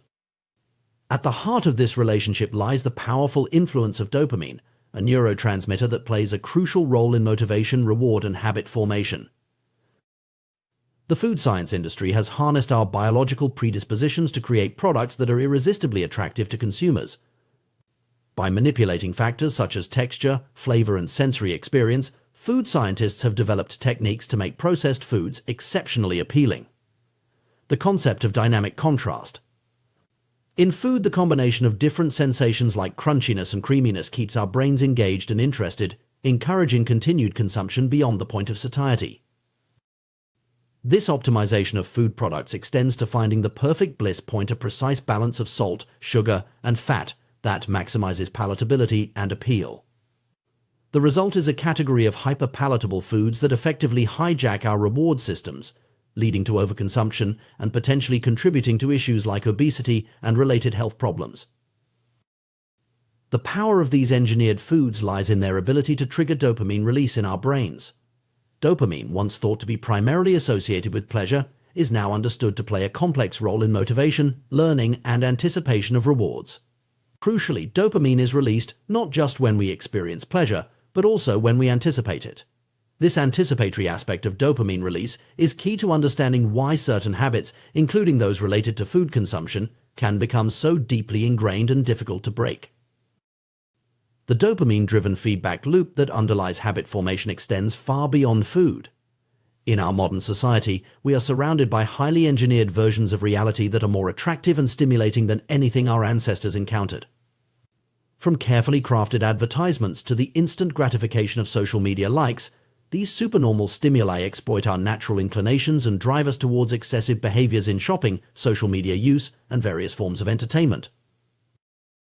The trend towards more concentrated rewards and more enticing stimuli is likely to continue, presenting ever greater challenges to our ability to regulate our behavior and make healthy choices.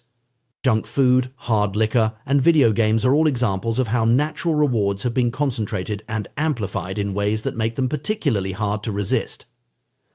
Understanding the role of dopamine in craving and habit formation provides valuable insights for those seeking to change their behavior or break undesirable habits. The key realization is that it's the anticipation of reward, not necessarily the reward itself, that drives much of our behavior.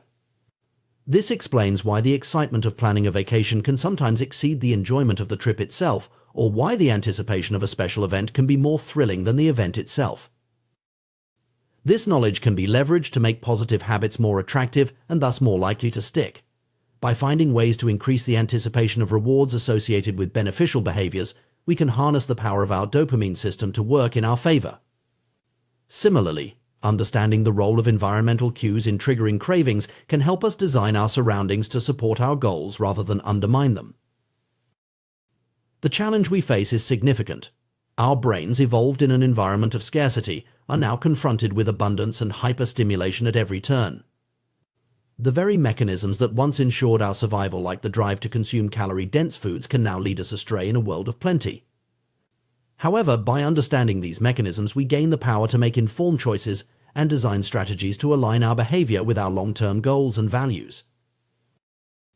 As we navigate this landscape of engineered experiences and supernormal stimuli, it's crucial to maintain awareness of how our environments and choices are shaping our habits. By consciously designing our surroundings and routines to support positive behaviors, we can work with our dopamine systems rather than against them. This might involve creating rewarding rituals around healthy activities, finding ways to make beneficial habits more immediately gratifying, or structuring our environments to minimize exposure to tempting cues. Moreover, this understanding calls for a broader societal conversation about the ethics of designing products and experiences that exploit our psychological vulnerabilities. As our ability to create irresistible stimuli grows, so too does our responsibility to consider the long-term impacts on individual and public health. In conclusion, the interplay between our ancient reward systems and our modern, engineered environment presents both challenges and opportunities. By deepening our understanding of the dopamine-driven processes underlying habit formation and craving, we equip ourselves with powerful tools for personal growth and societal progress.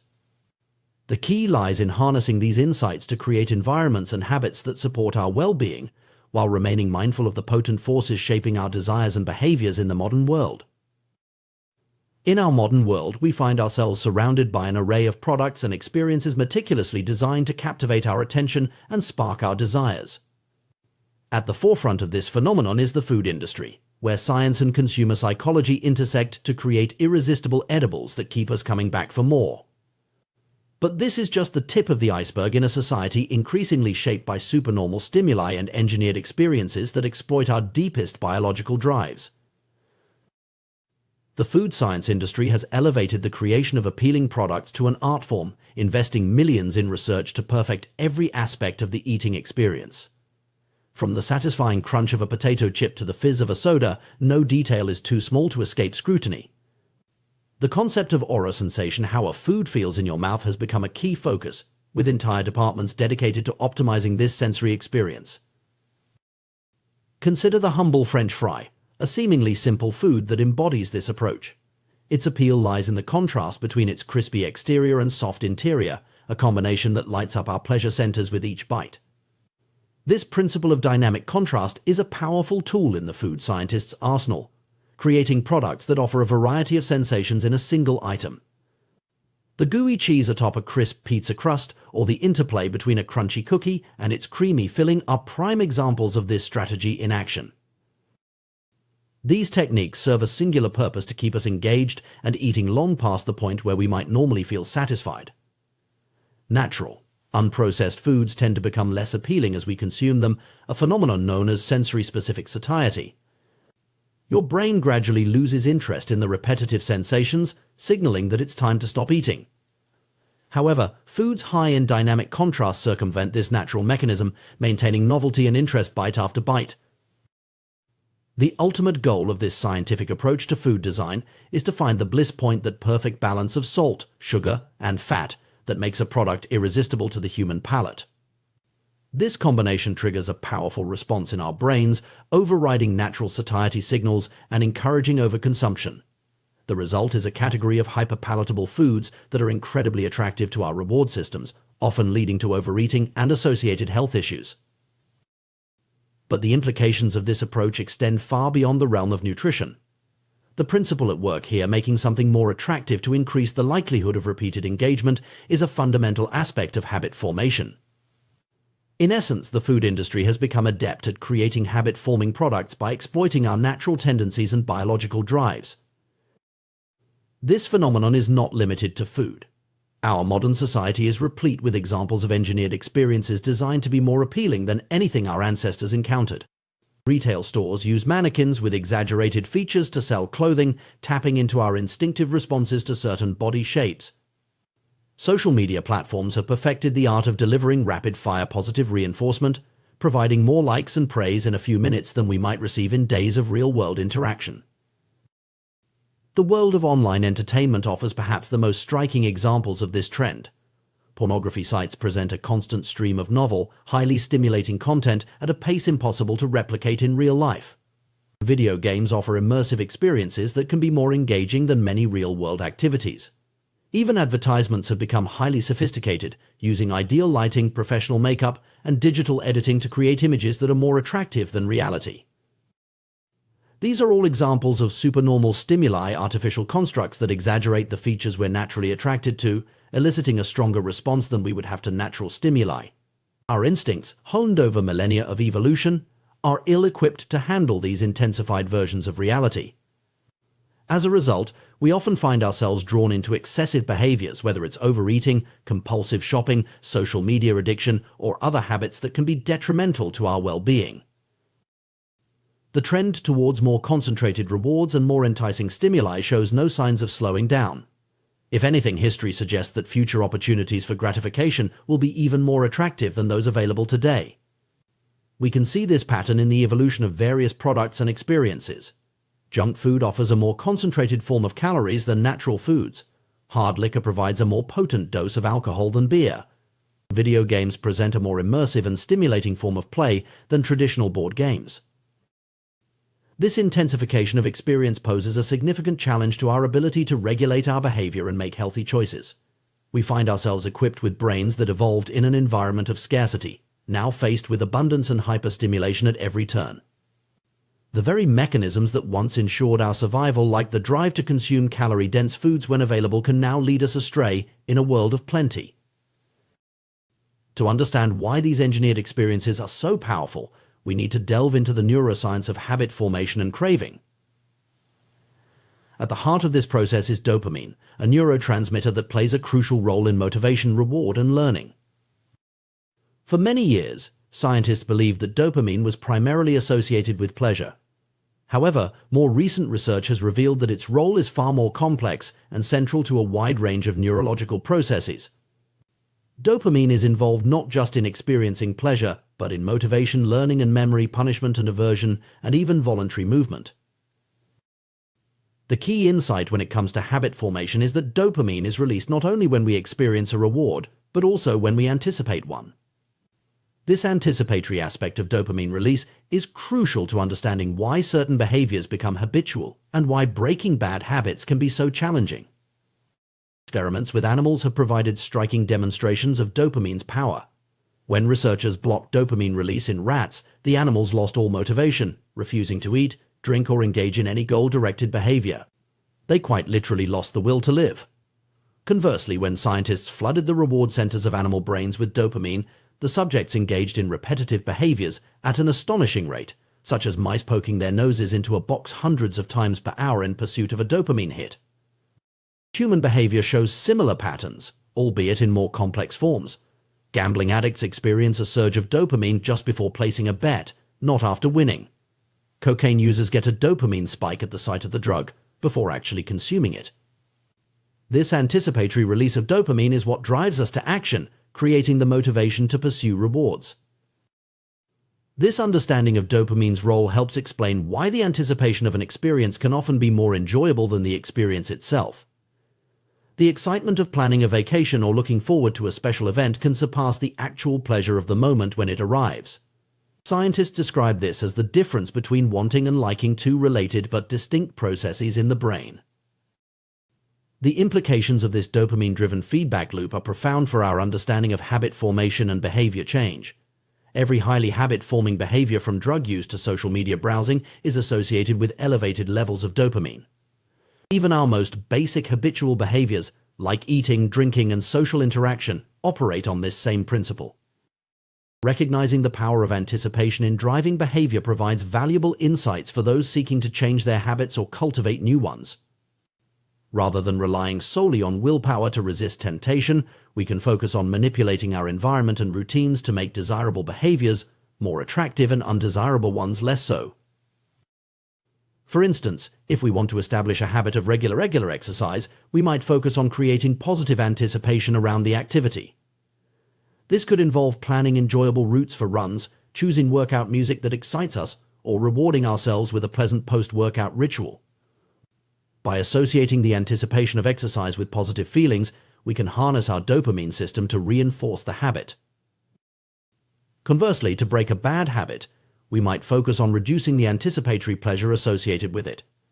This could involve removing cues from our environment that trigger cravings, or consciously focusing on the negative consequences of the behavior rather than its short-term rewards. However, it's important to recognize that we're not just passive recipients of our environment's influences.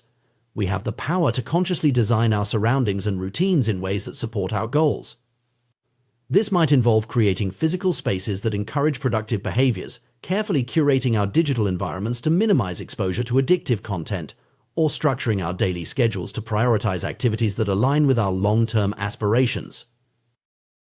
Moreover, understanding the role of dopamine and anticipation in driving behavior can help us develop more compassion for ourselves and others when it comes to struggling with bad habits or addictions. Rather than viewing these challenges as simple matters of willpower or moral failing, we can recognize them as the result of powerful neurological processes shaped by both our biology and our environment. This perspective also raises important questions about the ethics of designing products and experiences that exploit these psychological vulnerabilities. As our ability to create irresistible stimuli grows, so too does our responsibility to consider the long-term impacts on individual and public health. There's a need for broader societal conversations about how we can balance innovation and consumer appeal with ethical considerations and public well-being. In conclusion, the intricate dance between our ancient reward systems and our modern, engineered environment presents both challenges and opportunities. By deepening our understanding of the dopamine-driven processes underlying habit formation and craving, we equip ourselves with powerful tools for personal growth and societal progress. The key lies in harnessing these insights to create environments and habits that support our well-being, while remaining mindful of the potent forces shaping our desires and behaviors in the modern world. As we navigate this landscape of supernormal stimuli and carefully crafted experiences, maintaining awareness of how our choices and surroundings influence our habits becomes crucial. By consciously designing our environments and routines to support positive behaviors, we can work with our dopamine systems rather than against them. This might involve creating rewarding rituals around healthy activities, finding ways to make beneficial habits more immediately gratifying, or structuring our surroundings to minimize exposure to tempting cues. Ultimately, the goal is not to eliminate all sources of pleasure or to live in denial of our natural drives. Rather, it's to create a balance where we can enjoy the fruits of human ingenuity and progress while maintaining control over our behaviors and staying true to our deeper values and aspirations. By understanding the science behind habit formation and applying these insights thoughtfully, we can cultivate lives rich in meaningful experiences and sustainable pleasures, rather than being driven by the fleeting highs of engineered stimuli. In doing so, we reclaim our agency in a world increasingly designed to push our buttons, charting a course towards greater well-being and fulfillment. The intricate dance between our brains and behavior reveals fascinating insights into the nature of habit formation and the power of anticipation. At the heart of this process lies dopamine, a neurotransmitter that plays a far more complex role than simply signaling pleasure. Understanding how dopamine functions in our brains can provide valuable tools for shaping our habits and improving our lives. When we first encounter a rewarding experience, our brains release dopamine as we enjoy the novel pleasure. However, as we repeat this experience, our clever brains begin to shift the timing of the dopamine release. Instead of spiking when we receive the reward, dopamine now surges in anticipation immediately after we recognize a cue associated with the pleasurable experience. This shift is the key to habit formation, as it creates a feeling of desire and a craving to take action whenever we encounter the cue. This anticipatory dopamine release explains why the excitement of looking forward to a vacation can sometimes exceed the enjoyment of the trip itself, or why the build-up to a special event often feels more thrilling than the actual moment. Our brains are wired to motivate us through anticipation, pushing us to pursue rewards based on the expectation of pleasure rather than the pleasure itself. Interestingly, once a habit is firmly established, dopamine no longer increases when we experience the expected reward. However, if we encounter a cue and anticipate a reward that doesn't materialize, dopamine levels drop sharply, leading to feelings of disappointment and frustration. This sensitivity to prediction errors helps refine our habits over time, reinforcing behaviors that reliably lead to rewards and discouraging those that don't. The power of anticipation in driving behavior becomes even more apparent when we consider the neural real estate devoted to wanting versus liking. Our brains have significantly more circuitry allocated for desiring rewards than for enjoying them. The wanting centers of the brain are expansive, including regions like the nucleus accumbens ventral tegmental area and portions of the prefrontal cortex. In contrast, the liking centers are much smaller, consisting of scattered hedonic hotspots throughout the brain. This disproportionate allocation of neural resources to wanting over liking underscores the crucial role that desire and anticipation play in motivating our actions. It's not the fleeting moment of pleasure that drives us, but the persistent craving that precedes it. This insight has profound implications for how we approach habit formation and behavior change. Recognizing the power of anticipation, we can employ strategies to make our desired habits more attractive and thus more likely to stick. One such approach is temptation bundling, a clever technique that links an action we want to do with one we need to do. By pairing a necessary but unappealing task with a highly desirable activity, we can leverage our brain's reward system to motivate positive behavior. Consider the story of Ronan Byrne, an engineering student who hacked his stationary bike to only allow Netflix to play while he was pedaling at a certain speed. By bundling the enjoyment of watching his favorite shows with the physical activity he knew he should be doing, Byrne created a powerful incentive for exercise. This ingenious solution not only made his workout more appealing but also added an element of immediate reward to an otherwise challenging task. Businesses often employ similar strategies on a larger scale. The American broadcasting company ABC masterfully used temptation bundling in promoting their Thursday night television lineup. By encouraging viewers to pair watching their shows with enjoyable activities like drinking wine and eating popcorn, ABC associated their programming with relaxation and indulgence. Over time, this association strengthened, making the habit of tuning in on Thursday nights more attractive to viewers. The effectiveness of temptation bundling is rooted in a psychological principle known as Premack's principle, which states that more probable behaviors will reinforce less probable behaviors. In other words, by linking a desired activity like watching TV with a less appealing but necessary task like exercising, we can condition ourselves to engage in the less enjoyable activity more consistently. This principle can be applied to a wide range of habits. For instance, someone might allow themselves to read gossip magazines only while at the gym or permit themselves to get a pedicure only while catching up on work emails. The key is to identify activities you genuinely enjoy and use them as rewards for completing necessary but less appealing tasks. To maximize the effectiveness of temptation bundling, it can be combined with habit stacking, another powerful behavior change strategy. Habit stacking involves linking a new habit you want to form with an existing habit you already perform consistently. By creating a formula that pairs a current habit with a needed habit, followed by a wanted habit, you can create a chain of behaviors that reinforces positive change. For example, someone trying to cultivate gratitude and stay informed might adopt the following routine: after I get my morning coffee, I will say one thing I'm grateful for. After I express gratitude, I will read the news. This sequence links an existing habit, getting coffee, with a desired new habit, practicing gratitude, and a rewarding activity, reading the news. The power of this approach lies in its ability to transform necessary but unappealing tasks into gateways to enjoyable activities. Over time, the anticipation of the reward, like checking social media or watching sports highlights, can make the associated necessary task, like doing burpees or making sales calls, more appealing by association.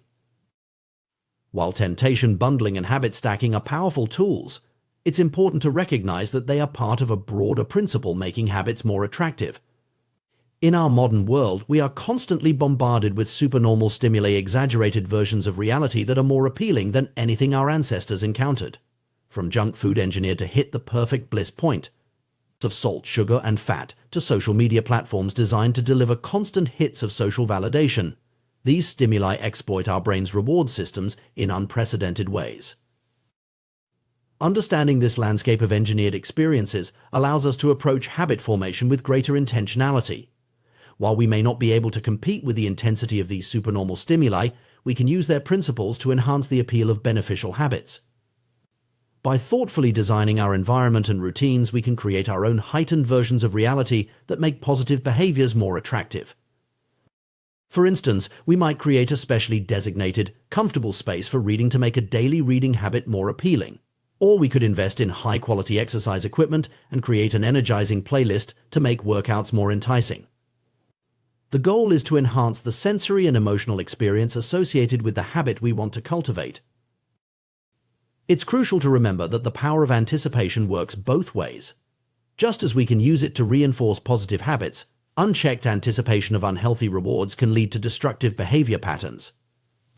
This is particularly evident in addictions, where the anticipation of the drug or behavior becomes all-consuming, driving compulsive actions despite negative consequences. Recognizing the role of anticipation in our behavior also highlights the importance of managing our environment. If we're constantly surrounded by cues that trigger cravings for unhealthy behaviors, we're fighting an uphill battle. By thoughtfully curating our physical and digital spaces to minimize exposure to tempting cues and maximize exposure to cues for positive habits, we can set ourselves up for success. Moreover, understanding the dopamine-driven nature of habit formation can help us be more compassionate with ourselves and others when it comes to struggling with bad habits or addictions.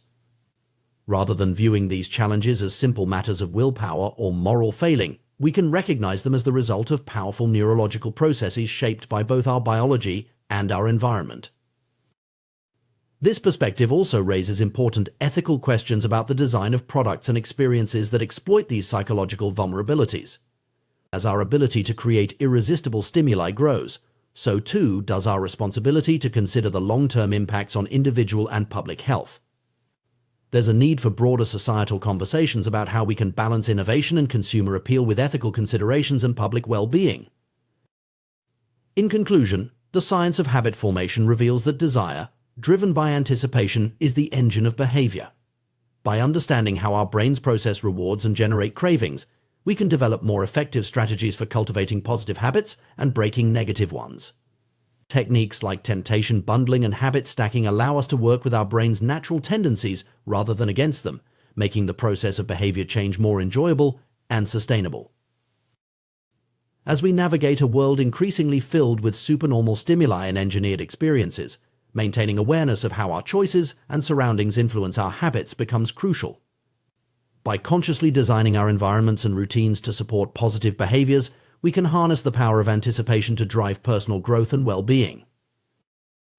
Ultimately, the goal is not to eliminate all sources of pleasure or to live in denial of our natural drives. Rather, it's to create a balance where we can enjoy the fruits of human ingenuity and progress while maintaining control over our behaviors and staying true to our deeper values and aspirations. By understanding the science behind habit formation and applying these insights thoughtfully, we can cultivate lives rich in meaningful experiences and sustainable pleasures, rather than being driven by the fleeting highs of engineered stimuli. In doing so, we reclaim our agency in a world increasingly designed to push our buttons, charting a course towards greater well-being and fulfillment. The power to shape our habits and thus our lives lies within our grasp. Armed with knowledge of how our brains work and tools to work with our nature rather than against it, we can embark on a journey of continuous self-improvement and personal growth. The power of environment in shaping human behavior is a fascinating and often underappreciated aspect of personal development. This concept is powerfully illustrated by the story of the Polgar sisters, whose extraordinary achievements in chess demonstrate the profound impact that culture and upbringing can have on skill development and habit formation. Laszlo Polgar, a Hungarian educator, held a controversial belief that genius was not innate but could be cultivated through deliberate practice and the development of good habits. He was so convinced of this idea that he set out to prove it with his own children. Laszlo's experiment began even before his children were born, as he sought a wife who would be willing to participate in his unconventional parenting plan. The Polgar household became a carefully crafted environment dedicated to chess excellence.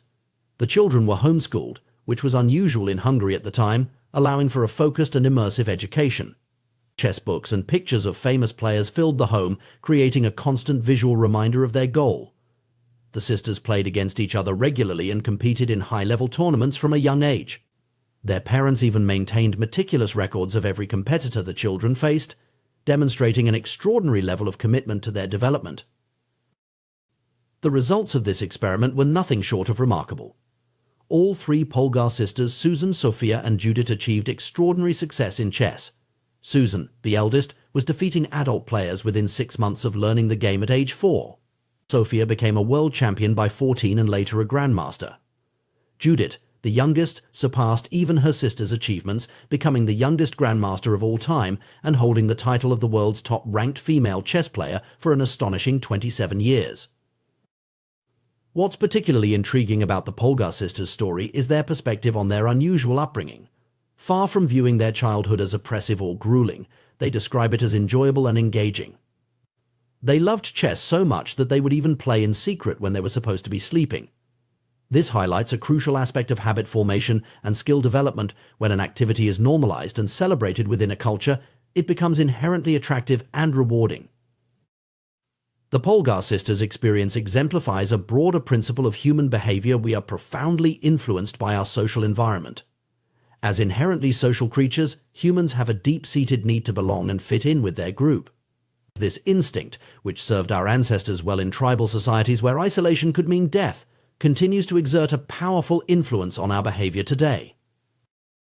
Our earliest habits are often not chosen but imitated from those around us. We absorb the customs, expectations, and standards of our family, community, and broader society. These social norms act as invisible guides for our behavior, influencing everything from our daily routines to major life decisions. Often we follow these norms without conscious thought or questioning, simply because they feel natural and expected within our cultural context. This tendency to conform to social norms is not inherently negative. In fact, it often doesn't feel like a burden at all, because the desire to belong is so fundamental to human nature. If you grow up in an environment where a particular skill or behavior is highly valued, like chess in the Polgar household, engaging in that activity feels natural and rewarding.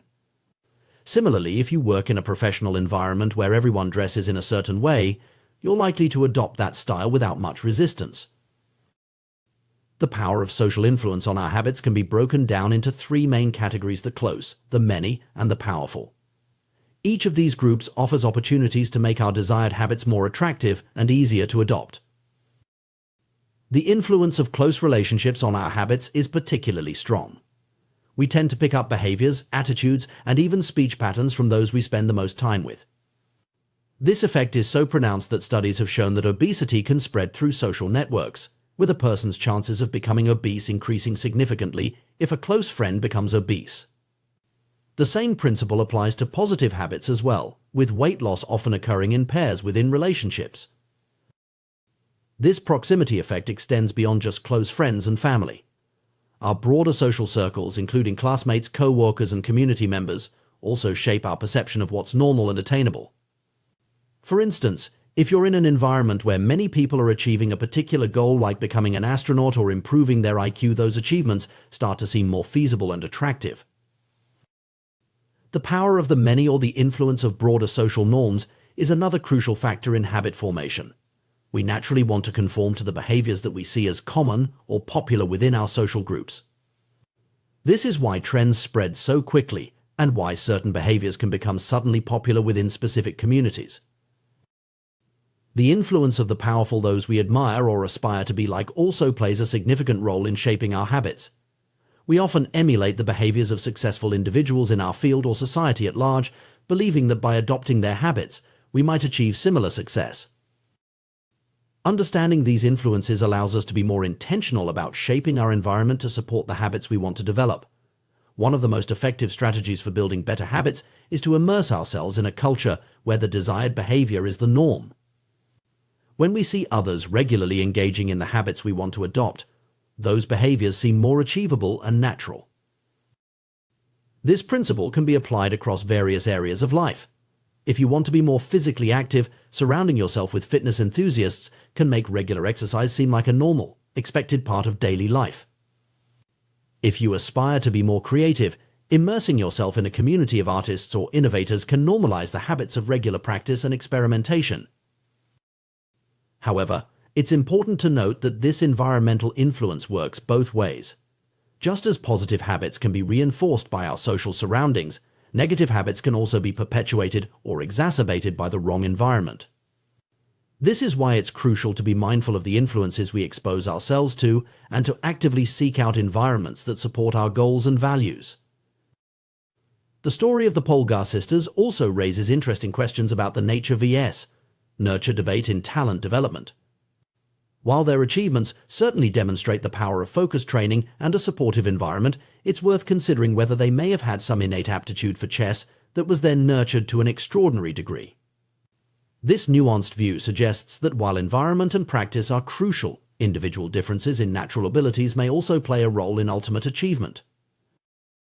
Moreover, the Polgar experiment prompts us to reflect on the ethics and practicality of such intensive, specialized upbringing. While the sisters report positive feelings about their childhood, such an approach might not be suitable or desirable for every family. It's important to balance the cultivation of specific skills with the need for a well-rounded education and personal development. In our modern, interconnected world, the concept of our environment extends beyond our physical surroundings to include our digital spaces as well. The content we consume online, the social media networks we engage with, and the virtual communities we participate in all contribute to shaping our habits and perceptions of normal behavior. This digital influence adds another layer of complexity to the task of curating a supportive environment for positive habit formation. As we navigate the challenge of developing beneficial habits, it's crucial to approach the process with self-compassion and realistic expectations. Changing ingrained behaviors or adopting new ones is rarely a linear or easy process. It often involves setbacks and requires persistent effort. Understanding the powerful role that our social environment plays in this process can help us be more strategic and patient in our approach to personal growth. Furthermore, recognizing the impact of social influence on our habits can foster greater empathy and understanding for others who may be struggling with behavior change. It highlights the fact that individual willpower, while important, is just one factor in a complex web of influences that shape our actions and choices. In conclusion, the story of the Polgar sisters and the broader principles of social influence in habit formation offer valuable insights for anyone seeking personal growth or behavior change.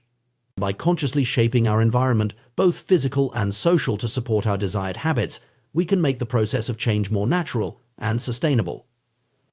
Whether we're trying to excel in a specific skill, adopt healthier lifestyle habits, or simply become better versions of ourselves, understanding and leveraging the power of our social context can be a game changer. As we strive to improve ourselves and our communities, it's worth reflecting on how we can create cultures that normalize and celebrate positive habits.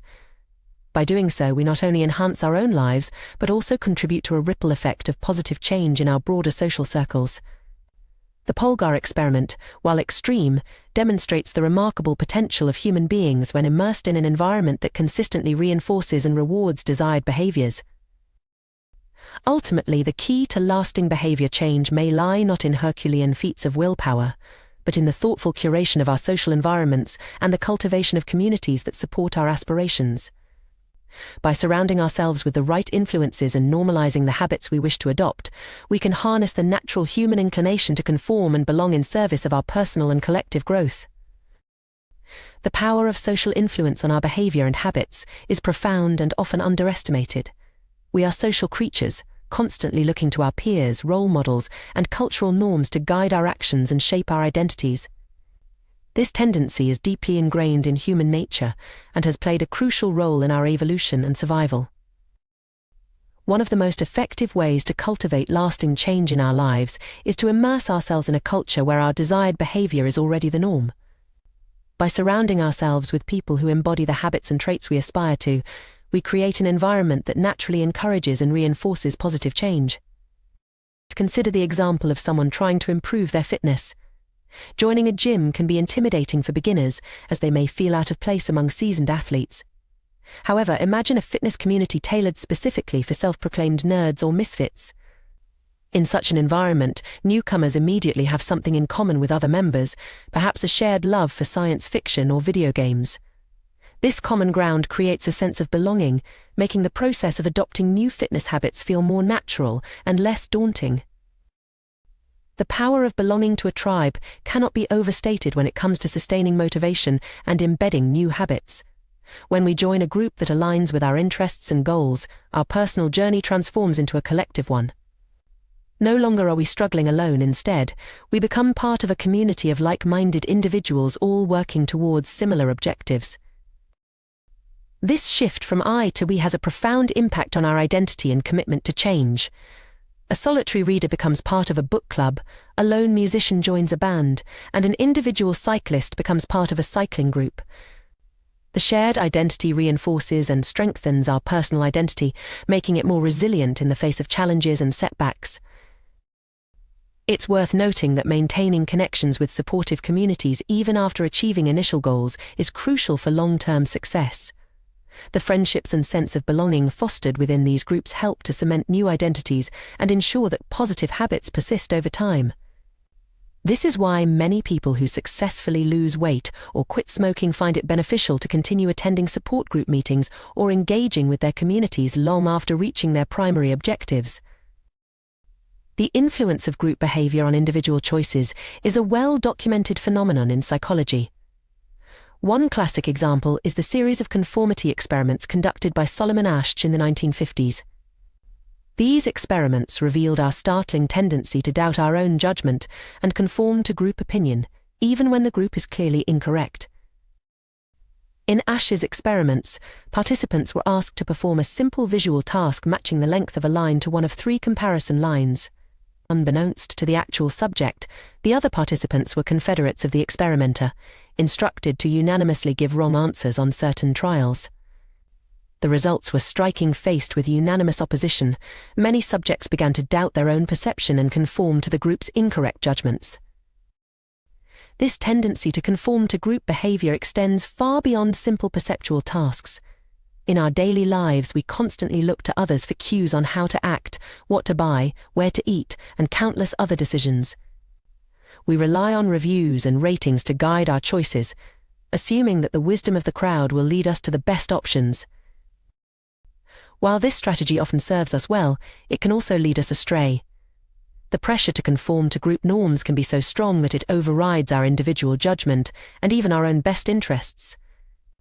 This phenomenon isn't unique to humans. Studies have shown that even chimpanzees will abandon more effective techniques in favor of less efficient methods used by their new group members, simply to fit in. The desire to be accepted by our peers is a powerful motivator, often outweighing the desire to be right or to find the truth. This instinct to conform is deeply rooted in our psychology and has likely played a crucial role in our survival as a species. After all, in many situations throughout human history, going against the group could have dire consequences. However, this tendency can also hold us back from positive change, especially when our desired habits conflict with the norms of our current social group. Changing our behavior in ways that challenge the status quo requires significant effort and courage. It means swimming against the current of our culture and risking social disapproval or exclusion. On the flip side, when our desired changes align with the values and behaviors of our social group, change becomes much more attractive and achievable.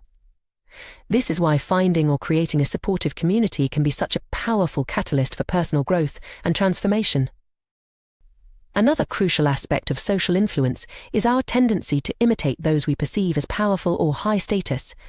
Throughout history, individuals with greater power and status have typically enjoyed better access to resources, faced fewer survival challenges, and been seen as more desirable mates. As a result, we are naturally drawn to behaviors that earn us respect, approval, and admiration from others. This drive for status and recognition explains our fascination with the habits of highly successful people. We eagerly consume content about the daily routines of CEOs, the workout regimens of athletes, and the productivity hacks of top performers in various fields. By emulating these behaviors, we hope to achieve similar levels of success and recognition. Many of our daily habits are, in fact, imitations of people we admire or envy. We might adopt the communication style of a charismatic leader, the creative techniques of an artist we respect, or the financial strategies of a successful entrepreneur. This imitation isn't necessarily conscious. We often absorb and replicate behaviors subconsciously, especially when they're exhibited by people we look up to. The flip side of this status-seeking behavior is our desire to avoid actions that might lower our social standing. We maintain our homes and appearances not just for personal satisfaction, but also to avoid negative judgments from our neighbors, friends, and family. The constant underlying question, "What will others think of me?" shapes many of our decisions and actions, often without us even realizing it. The power of social influence on habit formation and behavior change is perfectly illustrated by the story of the Polgar sisters, chess prodigies who achieved remarkable success through dedicated practice. While their individual efforts were undoubtedly crucial, the supportive culture created by their parents and the broader chess community played a significant role in sustaining their motivation and commitment over many years. The sisters' dedication to chess was reinforced not just by parental encouragement, but also by the respect and admiration they received from the chess world. Achieving milestones like becoming grandmasters provided external validation and status, further cementing their identities as exceptional chess players. This combination of internal drive and external recognition created a powerful feedback loop that sustained their intense practice regimen for decades. Understanding the profound impact of social influence on our behavior offers valuable insights for anyone seeking to make lasting changes in their life. Rather than relying solely on willpower and individual effort, we can leverage the power of social connections and cultural norms to support our goals. For those looking to adopt new habits or break old ones, finding or creating a supportive community can be transformative. This might involve joining existing groups aligned with our goals, or even starting our own communities centered around shared interests and aspirations. By surrounding ourselves with people who embody the traits and habits we wish to cultivate, we create an environment that naturally encourages and reinforces positive change. It's also worth examining the cultural norms and social influences that shape our current behaviors. Are there aspects of our social environment that are hindering our growth or reinforcing negative habits? Recognizing these influences is the first step towards either changing our environment or developing strategies to resist unhelpful social pressures. At the same time, we should be mindful of our own potential to influence others. As we work towards our goals and adopt positive habits, we may find ourselves becoming role models for those around us. By openly sharing our journeys, struggles, and successes, we can contribute to creating a culture that values growth, resilience, and mutual support. Ultimately, the interplay between individual choice and social influence is complex and multifaceted. While we have the power to make conscious decisions about our behavior, we are also inevitably shaped by the cultural context in which we live. By understanding and harnessing the power of social influence, we can create environments and communities that support our personal growth and help us become the best versions of ourselves. As we navigate the challenges of changing habits and pursuing personal growth, it's crucial to remember that we're not alone in this journey. The very social nature that can sometimes hinder our progress can also be our greatest ally in achieving lasting change. By consciously choosing our social environments, seeking out supportive communities, and being mindful of the cultural forces that shape our behavior, we can harness the power of social influence to drive positive change in our lives and in the world around us. The human tendency to adopt habits that are praised and approved by our culture is a powerful force that shapes our behaviors and identities. This inclination stems from our deep-seated need to belong and fit in with our social groups. Throughout human history, being accepted by the tribe has been crucial for survival, and this evolutionary legacy continues to influence our actions today. We are particularly prone to imitating the habits of three key social groups: the close, our family and friends; the many, our broader community or tribe; and the powerful, those with status and prestige. This pattern of imitation is not arbitrary but serves important social and psychological functions.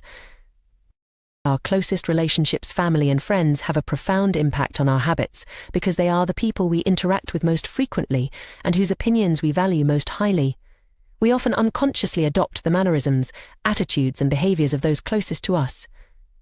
This can be both beneficial and detrimental, depending on the nature of those habits.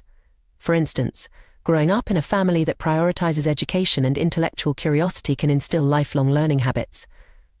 Conversely, being surrounded by friends who engage in unhealthy behaviors like excessive drinking can normalize and encourage those habits. The influence of the many our broader social group or community is equally significant. Humans are inherently social creatures, and we have a strong drive to conform to the norms of our group. This tendency can be so powerful that it often overrides our individual judgment or preferences. As the saying goes, most days we'd rather be wrong with the crowd than be right by ourselves. This phenomenon explains why certain behaviors or trends can spread rapidly through a community, even when they may not be objectively beneficial. Consider the example of fashion trends. Often, these trends are not particularly comfortable or practical, yet they spread widely because of our desire to fit in and be seen as part of the group. The same principle applies to many other areas of life, from the way we speak to the food we eat and the activities we engage in. The habits of the powerful, those with status and prestige, also exert a strong influence on our behavior. We are naturally drawn to emulate those who have achieved success or prominence in society.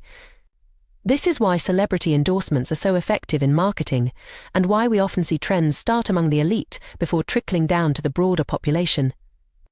If a behavior can earn us approval, respect, and praise, especially from those we admire or aspire to be like, we find it inherently attractive.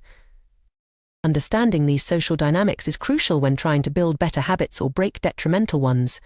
One of the most effective strategies for positive change is to join a culture where your desired behavior is already the norm and where you have something in common with the group. This approach leverages our natural tendency to conform and belong, but channels it towards positive outcomes. For example, if you're trying to adopt a healthier lifestyle, joining a community of health enthusiasts who share your interests can be far more effective than trying to go it alone. Not only does this provide you with role models and support, but it also makes the desired behavior feel more natural and attainable. You're no longer swimming against the tide of your social group, but rather going with the flow of a new, supportive community. This principle extends to various areas of personal development. Want to become more entrepreneurial? Surround yourself with startups and small business owners. Trying to cultivate a meditation practice? Join a mindfulness group. The power of social influence can work in your favor when you consciously choose your environment. However, it's important to recognize that the flip side of this social influence can also hold us back. The normal behavior of the tribe often overpowers the desired behavior of the individual.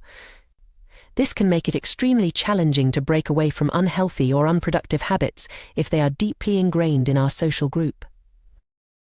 Consider the struggle many people face when trying to quit smoking. If all of your friends smoke and social gatherings revolve around this habit, quitting becomes not just a personal challenge but a social one as well. You're not just fighting against a physical addiction, but also against the fear of social exclusion or the loss of shared experiences with your friends. This is where the power of reframing comes into play. As illustrated by the example of Alan Carr's approach to helping smokers quit, changing the way we perceive a habit can dramatically alter its appeal. By systematically challenging the beliefs and associations we have about a particular behavior, we can reduce its attractiveness and weaken its hold on us. Carr's method involves repeatedly questioning and debunking the perceived benefits of smoking. He encourages smokers to see that they're not actually enjoying cigarettes but rather just feeding an addiction. By reframing smoking as an unattractive and unnecessary behavior, rather than a source of pleasure or stress relief, he helps people break free from the mental trap that keeps them addicted. This approach can be applied to various habits we wish to change. It involves a deep examination of our motivations and a willingness to challenge our existing beliefs. For instance, if you're trying to reduce your social media usage, you might reframe it from being a way to stay connected with friends to being a time-wasting activity that actually makes you feel more isolated. By changing the narrative around the habit, you can make it less appealing and easier to resist. Understanding the root of our cravings is another crucial aspect of habit change. Every behavior we engage in is ultimately driven by deeper, underlying motives. These fundamental drives, such as the need to conserve energy, obtain food and water, find love and reproduce, connect with others, win social acceptance, reduce uncertainty, and achieve status, are hardwired into our biology. Our specific habits are simply modern manifestations of these ancient desires. Social media platforms, for example, tap into our need for social connection and approval. Video games fulfill our drive for achievement and status. Fast food satisfies our instinct to consume high-calorie foods for survival. Recognizing this can be empowering because it allows us to see that there are multiple ways to satisfy these underlying motives. If we can identify healthier or more productive ways to meet these basic needs, we can replace harmful habits with beneficial ones. For instance, if you find yourself constantly checking your phone for social media notifications, recognize that this behavior is driven by a need for social connection and validation. Once you understand this, you can explore alternative ways to meet this need, such as scheduling more face-to-face time with friends or engaging in community activities. It's also crucial to understand the role of prediction in our habits. Our brains are constantly making predictions based on past experiences and environmental cues. These predictions shape our behavior in powerful ways. When we encounter a cue, our brain quickly categorizes it based on past experience and determines the appropriate response. This predictive nature of our behavior explains why breaking habits can be so challenging. Once we've formed a strong association between a cue and a response, our brain automatically predicts that this response is the appropriate action. Changing this requires conscious effort to override these automatic predictions and create new associations. Interestingly, it's not the objective reality of events that determines our behavior, but rather how we interpret these events. Two people can encounter the same situation and react in completely different ways based on their past experiences and the predictions their brains make. This is why changing our mindset and the way we interpret situations can be such a powerful tool for habit change. In conclusion, our habits are deeply influenced by our social environment and our innate human drives. By understanding these influences, we can more effectively shape our behavior. Whether we're trying to break a bad habit or cultivate a good one, strategies like joining supportive communities, reframing our perceptions, addressing underlying motives, and consciously changing our predictions can be powerful tools for personal growth. The journey of habit change is not always easy, but it is ultimately about aligning our behaviors with our true desires and values.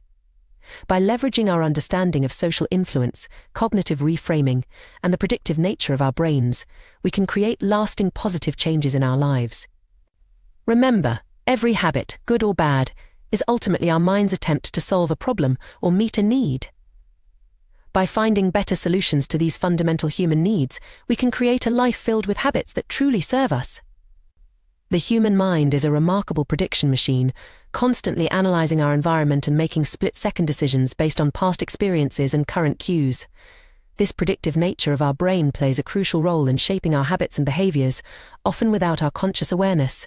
Understanding this process can provide valuable insights into how we can effectively change our habits and improve our lives.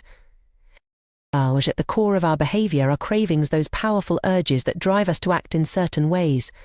But what exactly is a craving? It's not just a simple desire for a specific object or action. Rather, it's a complex interplay of predictions, emotions, and underlying motives that shape our perception of the world and guide our actions. Consider for a moment how you feel right now. Without consciously thinking about it, you're aware of the temperature around you. If it were to drop slightly, you might not notice or react, but if it plummeted 10 degrees, you'd likely feel cold and reach for a sweater. This seemingly simple reaction is actually a sophisticated process of prediction and response. Your brain is constantly monitoring your environment, making predictions about what different changes might mean for your well-being and prompting you to act when it detects a significant discrepancy between your current state and your desired state. This gap between our current experience and our desired experience is the essence of a craving. It's the feeling that something is missing, the urge to change our internal state. When we feel cold, we crave warmth. When we feel lonely, we crave connection. When we feel stressed, we crave relaxation. These cravings are not just random impulses, but signals from our brain telling us that there's a mismatch between our current state and what it predicts would be a more favorable state. Understanding this process can shed light on why we engage in certain behaviors, even when we know they might not be good for us in the long run. Take the example of social media use. When we scroll through our feeds, what we're really seeking isn't just information or entertainment. We're looking for a change in our emotional state, perhaps a feeling of connection, validation, or distraction from our current worries. The act of checking social media has become associated in our minds with these positive changes in our internal state, which is why it can be so compelling and hard to resist. This understanding also reveals why it can be so challenging to break bad habits or form new, beneficial ones. Our habits, both good and bad, are essentially our mind's attempts to address fundamental human needs and desires. These underlying motives are deeply ingrained in our biology and psychology, shaped by millions of years of evolution. They include basic drives like conserving energy, obtaining food and water, finding love and reproducing, connecting with others, winning social acceptance and approval, reducing uncertainty, and achieving status and prestige. Our specific habits are modern-day manifestations of these ancient desires. Social media taps into our need for social connection and approval. Fast food satisfies our instinct to consume high-calorie foods for survival. Video games fulfill our drive for achievement and status. Recognizing this can be empowering because it allows us to see that there are multiple ways to satisfy these underlying motives. If we can identify healthier or more productive ways to meet these basic needs, we can replace harmful habits with beneficial ones. But how do we go about changing our habits, especially when they're so deeply ingrained? One powerful approach is to reframe how we think about the habits we want to cultivate. Often we approach new habits or challenging tasks with a sense of obligation or dread. We tell ourselves we have to do something, which immediately frames it as an unpleasant chore. But what if we changed that single word? What if, instead of saying we have to do something, we said we get to do it? This simple shift in language can have a profound impact on our mindset and motivation. When we say we get to do something, we're reframing it as an opportunity rather than an obligation. We're focusing on the benefits and privileges associated with the action, rather than the difficulties or inconveniences. For example, instead of saying I have to wake up early for work, try saying I get to wake up early for work. This subtle change acknowledges the privilege of having a job in a challenging economy. Instead of I have to cook dinner for my family, try I get to cook dinner for my family, recognizing the blessing of having loved ones to care for and the means to provide meals. This reframing technique can be applied to virtually any habit or task you're trying to cultivate. Exercise becomes an opportunity to build strength and improve health, rather than a grueling chore. Saving money becomes a path to future freedom and opportunities, rather than a restrictive limitation. Meditation transforms from a frustrating struggle against distraction into a chance to practice returning to the present moment. The key is to find the positive aspects of the habit or task and focus on those. This doesn't mean ignoring the challenges or difficulties, but rather choosing to emphasize the benefits and opportunities. Both perspectives are typically true. Any given task can be both a challenge and an opportunity. By consciously choosing to focus on the positive aspects, we can make the habit more attractive and easier to maintain. Another powerful technique for changing our relationship with habits is to create positive associations through rituals and cues. Our brains are incredibly adept at forming associations between different stimuli and experiences. We can leverage this ability to make challenging habits more appealing. Consider the example of a writer who always puts on headphones before beginning to write. Initially, they might play music to help them focus. Over time, however, they might find that simply putting on the headphones, even without playing any music, helps them enter a focused state. Without realizing it, they've conditioned their brain to associate the act of putting on headphones with increased concentration and productivity. Athletes often use similar techniques to prepare for competition. A baseball player might have a specific stretching and warm-up routine they perform before each game. While this routine serves a physical purpose in preparing the body for action, it also plays a crucial psychological role. By consistently performing the same actions before each game, the athlete creates a strong mental association between the routine and a competitive, focused mindset. Even on days when they don't feel particularly motivated, going through the routine can help shift their mental state into game mode. We can adapt this principle to create motivation rituals for various aspects of our lives. If you want to cultivate a more positive outlook, for instance, you might create a short routine that you perform each time before doing something you genuinely enjoy. This could be as simple as taking 3 deep breaths and smiling. By consistently pairing this action with a positive experience, you can train your brain to associate the routine with feeling good. Once established, you can use this routine as a tool to shift your emotional state when needed, even in situations unrelated to the original context. This technique of creating positive associations can be particularly powerful when trying to establish new habits or break old ones.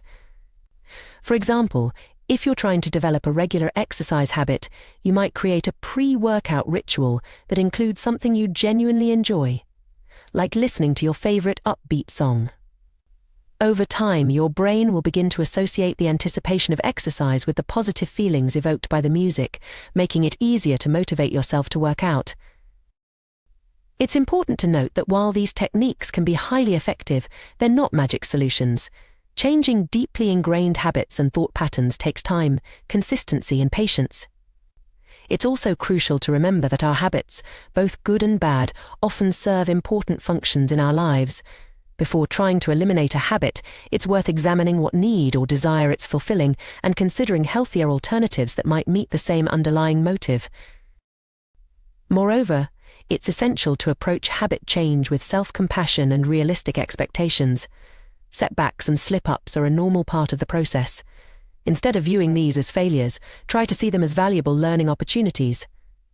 Each time you catch yourself falling into an old pattern, you're actually strengthening your awareness and creating an opportunity to make a different choice next time. In conclusion, understanding the predictive nature of our brain and the role of cravings in our behavior provides powerful insights into how we can shape our habits and, by extension, our lives.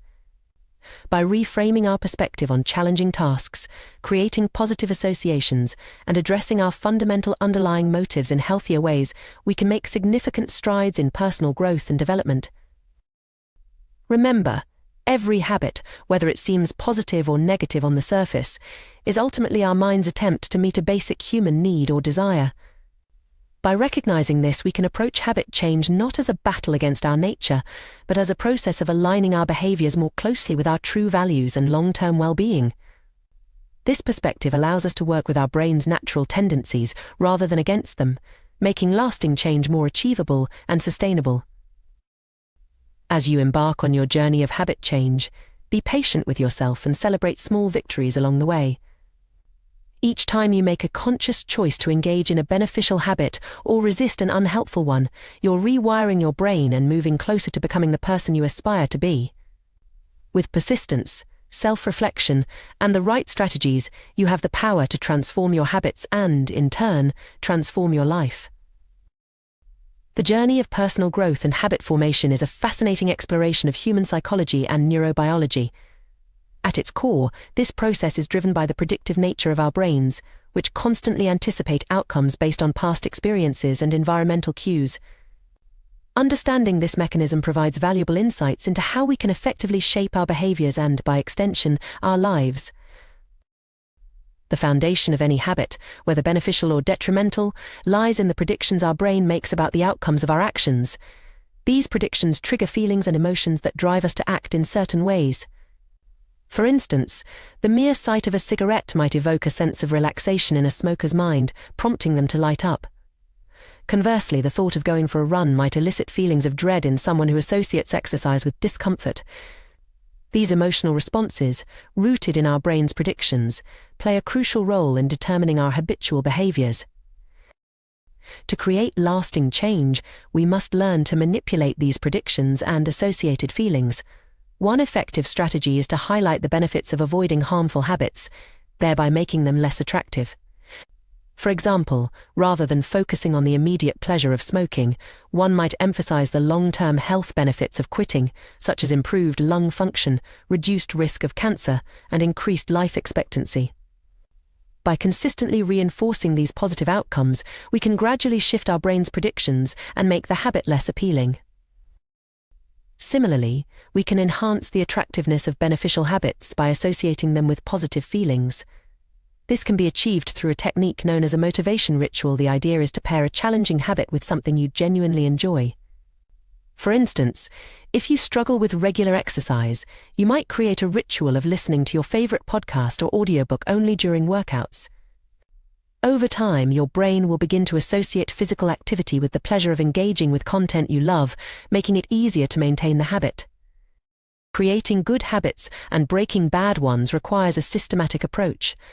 Let's explore some practical strategies for each aspect of habit formation, organized around 4 fundamental laws: make it obvious, make it attractive, make it easy, and make it satisfying. To make a habit obvious, start by becoming aware of your current behaviors.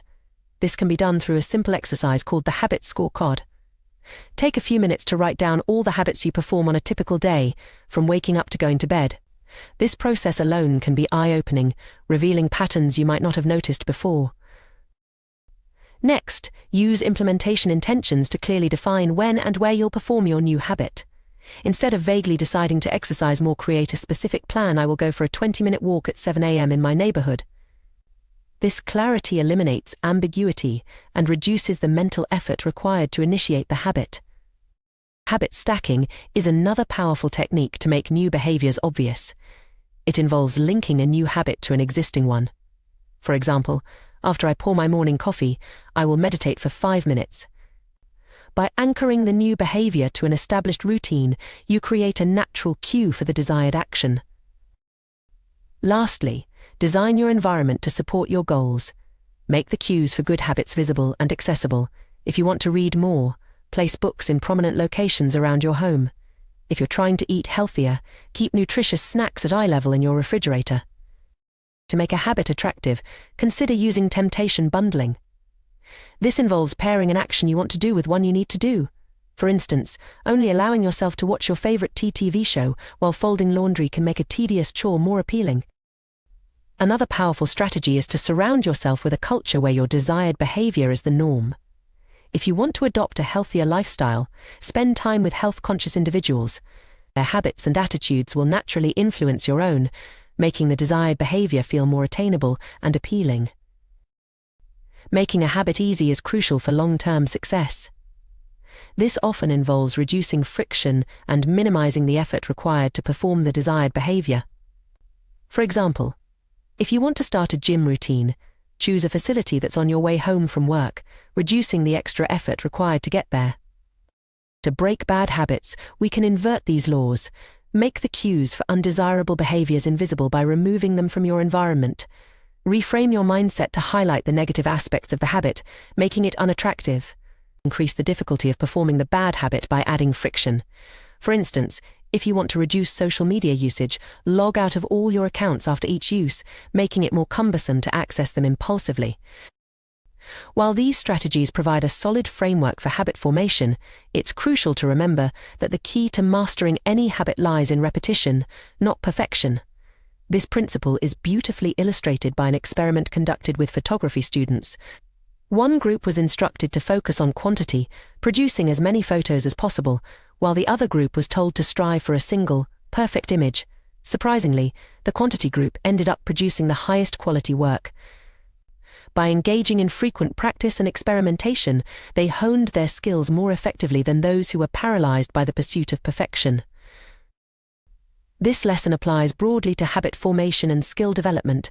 Too often we get caught up in finding the optimal approach, spending excessive time planning and strategizing rather than taking action. While preparation has its place, it's easy to use it as a form of procrastination, avoiding the risk of failure or criticism. The distinction between being in motion and taking action is crucial here. Motion involves planning, strategizing, and learning, all valuable activities, but ones that don't directly produce results. Action, on the other hand, is behavior that delivers an outcome. Writing an outline for an article is motion, actually writing the article is action. Researching diets is motion, eating a healthy meal is action. To make real progress, we need to prioritize action over motion.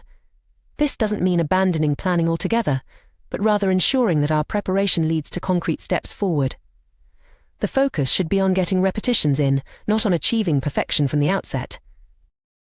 This emphasis on repetition is supported by neuroscience. Every time we repeat an action, the neural pathways associated with that behavior are strengthened through a process called long-term potentiation. This phenomenon, often summarized as neurons that fire together, wire together, explains how habits become ingrained over time. Research has shown remarkable physical changes in the brain resulting from repeated behaviors.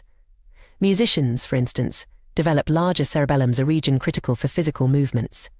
Mathematicians show increased grey matter in areas associated with computation. Even taxi drivers in London were found to have larger hippocampia region involved in spatial memory compared to non-drivers, with the size correlating with their years of experience. These findings highlight the plasticity of our brains and the power of consistent practice. Each repetition of a habit, no matter how small, contributes to physical changes in our neural structure, making the behavior progressively more automatic. Understanding this process can be incredibly empowering. It means that we have the ability to literally reshape our brains through our actions. Every time we choose to perform a desired habit, we're not just completing a task, we're reinforcing neural pathways that make that behavior more natural and effortless in the future. However, it's important to note that habit formation is not a linear process. The often cited idea that it takes exactly 21 days to form a habit is an oversimplification. The reality is that the time required varies greatly depending on the individual and the complexity of the habit. Some simple behaviors might become automatic relatively quickly, while more complex habits can take months or even years to fully ingrain. This variability underscores the importance of patience and persistence in habit formation. Rather than focusing on an arbitrary timeline, it's more productive to concentrate on consistency. Each repetition, regardless of how small, is a step forward in rewiring your brain. Moreover, it's crucial to approach habit formation with self-compassion. Setbacks and occasional lapses are a normal part of the process. Instead of viewing these as failures, try to see them as valuable learning opportunities. Each time you notice yourself slipping into an old pattern, you're actually strengthening your awareness and creating an opportunity to make a different choice next time. Another valuable insight from neuroscience is the concept of neuroplasticity, the brain's ability to reorganize itself by forming new neural connections throughout life. This means that it's never too late to change your habits or learn new skills. While it's true that certain periods in life, such as childhood and adolescence, are characterized by greater neural plasticity, our brains retain the ability to change and adapt well into adulthood. This understanding can be particularly encouraging for those who feel stuck in long-standing habits or believe they're too old to change. The brain's plasticity means that with consistent effort and the right strategies, significant personal growth is always possible. As you embark on your journey of habit formation, it can be helpful to view the process as an experiment. Approach each new habit with curiosity rather than judgment. What works? What doesn't? How can you tweak your approach to make the habit easier or more enjoyable? This mindset of experimentation can make the process more engaging and less daunting. Remember, too, that small changes can lead to significant results over time. The power of habits lies in their compounding nature. A small improvement of just 1% each day might seem insignificant in the moment, but over the course of a year, it leads to a 37-fold improvement. This principle, often referred to as the aggregation of marginal gains, has been used to great effect in various fields, from sports to business. In conclusion, the journey of habit formation is a fascinating exploration of our brain's capacity for change. By understanding the predictive nature of our minds, leveraging the power of repetition, and employing strategic approaches to make habits obvious, attractive, easy, and satisfying, we can effectively reshape our behaviors and, by extension, our lives. The key is to focus on consistency over perfection, action over motion, and to approach the process with patience and self-compassion. Remember that each repetition of a desired habit, no matter how small, is physically changing your brain, making the behavior more automatic over time. Embrace the journey of personal growth with curiosity and optimism. Your brain is an incredibly adaptable organ, capable of remarkable changes throughout your life. By harnessing this plasticity through deliberate habit formation, you have the power to continuously evolve and become the person you aspire to be. The path may not always be easy or straightforward, but with persistence and the right strategies, lasting change is within your reach. The formation of habits is a fascinating intersection of neuroscience, psychology, and human behavior. At its core, habit formation is about the brain's remarkable ability to optimize our actions for efficiency and ease. This process, while often overlooked in our day-to-day lives, plays a crucial role in shaping our behaviors, abilities, and ultimately our lives. One of the most fundamental principles in habit formation is the power of repetition. Each time we perform an action, we're not just completing a task, we're actually rewiring our brains. This process involves the activation and strengthening of specific neural circuits associated with that particular habit. It's a biological manifestation of the old adage, practice makes perfect. Consider the difference between active practice and passive learning. Imagine two groups of photography students. One group spends their time taking hundreds of photos, experimenting with different techniques and learning from their mistakes. The other group focuses on theoretical perfection, discussing and planning the ideal photograph without actually taking many pictures. It's not hard to guess which group will improve more rapidly and significantly.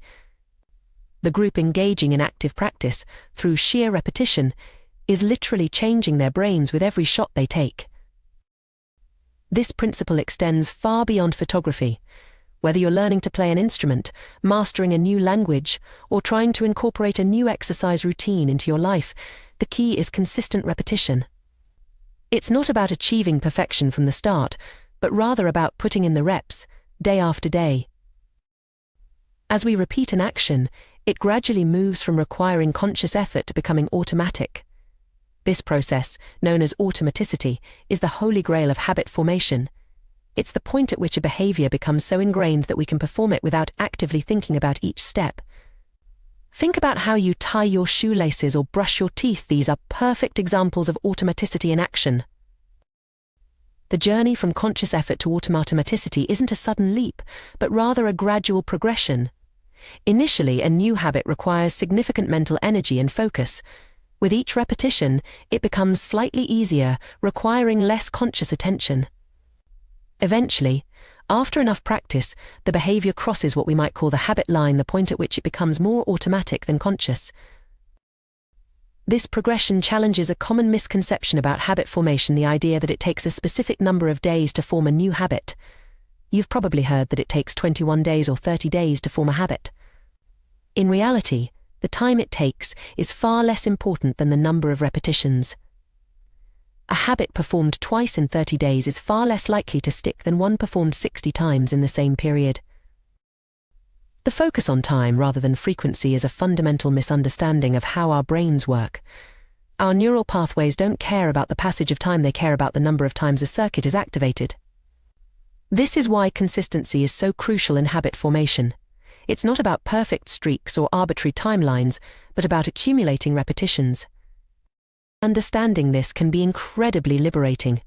It shifts our focus from an often arbitrary deadline to the process itself. Instead of getting discouraged if we haven't mastered a habit in 21 days, we can celebrate each repetition as a step towards rewiring our brains. This insight leads us to a crucial principle in habit formation, the law of least effort.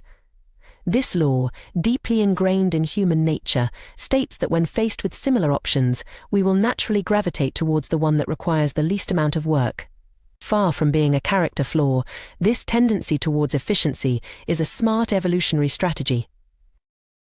Consider the fascinating example of how the shape of continents influenced the spread of agriculture. Crops spread more quickly across Europe and Asia than they did in the Americas, not because of any difference in the farmers' abilities or motivations, but simply because it was easier.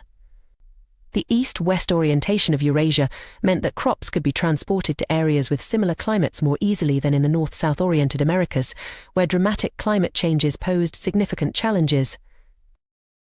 This principle of choosing the path of least resistance applies just as much to our personal habits as it does to global agricultural patterns. When we're trying to form a new habit, we're much more likely to succeed if we make it as easy as possible to perform. This isn't laziness, it's working with our brain's natural tendencies rather than against them. For instance, if you're trying to start a habit of daily exercise, you're more likely to succeed with a modest goal of 1 push-up a day than with an ambitious plan of 100 push-ups. The energy barrier to doing 1 push-up is so low that it's hard to find an excuse not to do it. And once you've started, it's often easier to do a few more. On the other hand, the prospect of doing 100 push-ups can be so daunting that you're more likely to skip it entirely on days when you're tired or busy. This principle of making habits as easy as possible to start is incredibly powerful. It's not about lowering your standards or giving up on ambitious goals. Rather, it's about understanding that the hardest part of any habit is often just getting started. By lowering the initial energy requirement, you make it much more likely that you'll take that crucial first step. Moreover, starting small doesn't mean staying small. Once a habit is established, it can be gradually expanded. That one push-up can grow into a full workout routine over time. The key is to make the habit so easy at first that you can't say no. Another powerful strategy in habit formation is environment design. Our surroundings play a much larger role in our behavior than we often realize. By structuring our environment to make good habits easy and bad habits difficult, we can significantly increase our chances of success. For example, if you want to eat healthier, simply placing fruit in a visible, easily accessible place and hiding less healthy snacks can make a big difference. If you want to read more, leaving a book on your bedside table and charging your phone in another room can help. These small environmental tweaks reduce the friction for good habits and increase it for less desirable ones. It's also worth considering the role of technology in habit formation. While often blamed for creating bad habits, technology can be a powerful tool for building good ones when used mindfully. Apps that track habits, send reminders, or gamify the process can provide helpful external cues and motivation. However, it's important to remember that these are tools to support the fundamental process of repetition and ease, not replacements for it. As we strive to form new habits, it's crucial to maintain a balance between challenge and ease. While we want to make habits as easy as possible to start, we also need to ensure they remain engaging and meaningful. A habit that's too easy might not provide the sense of accomplishment or progress that keeps us motivated in the long term. This is where the concept of just manageable difficulty comes in. The idea is to set the bar just high enough to be challenging, but not so high that it becomes discouraging. This sweet spot will vary from person to person and may change over time as you progress. The key is to continually adjust, always staying just at the edge of your comfort zone. It's also important to remember that habit formation is not a linear process. There will be setbacks, days when the habit feels harder than usual, or times when progress seems to plateau. This is normal and doesn't indicate failure. In fact, these challenges are often where the most significant growth occurs. Each time you push through resistance, you're strengthening your habit even more than on the easy days. Patience and self-compassion are crucial throughout this process. Lasting change takes time, and beating yourself up over slip-ups or slow progress is counterproductive. Instead, view each attempt at your habit, successful or not, as valuable data. What made it easier on some days? What made it harder on others? This information can help you refine your approach and make your habit even more robust. Remember, too, that habits don't exist in isolation. They're part of the broader context of your life, interacting with your other behaviors, your environment, and your overall goals. Sometimes, struggling with a particular habit might be a sign that it's not aligned with your broader life direction. It's okay to reassess and adjust your habits as your life and priorities evolve. In conclusion, the key to successful habit formation lies in understanding and working with our brain's natural tendencies. By focusing on consistent repetition rather than arbitrary timelines, making habits as easy as possible to start, designing our environment to support our goals, and maintaining a balance between challenge and achievability, we can effectively rewire our brains and transform our behaviors. The process of habit formation is a powerful tool for personal growth and transformation. It allows us to automate positive behaviors, freeing up mental energy for other tasks and gradually steering our lives in the direction we choose. While it requires patience and persistence, the compounding effects of good habits over time can lead to remarkable changes. As you embark on your own habit formation journey, remember that you're not just trying to change your behavior, you're literally reshaping your brain. Each repetition, no matter how small, is a step towards rewiring your neural pathways. Celebrate these small victories, learn from the setbacks, and trust in the process. With time and consistent effort, you have the power to transform not just your habits, but your entire life. Habits, those seemingly innocuous patterns of behavior, have an outsized impact on our lives. They shape our days, influence our decisions, and ultimately determine the trajectory of our personal and professional journeys. Yet, paradoxically, many of our most pervasive habits require surprisingly little motivation to maintain. Consider how effortlessly we reach for our phones to scroll through social media, check our emails, or binge-watch television shows. These activities consume vast swaths of our time precisely because they demand so little from us. Their convenience is their power. This observation leads us to a crucial insight: every habit, at its core, is an obstacle between us and our desired outcome.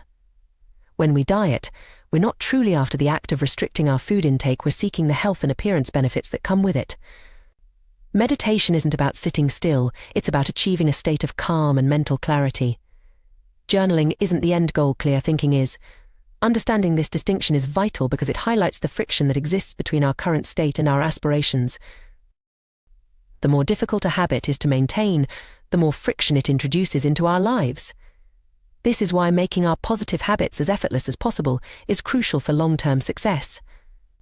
By reducing the barriers to entry, we increase the likelihood of following through, even on days when our motivation wanes. It's about creating a path of least resistance towards our goals. However, this emphasis on ease might seem at odds with human achievement. After all, history is replete with examples of individuals accomplishing incredibly challenging feats.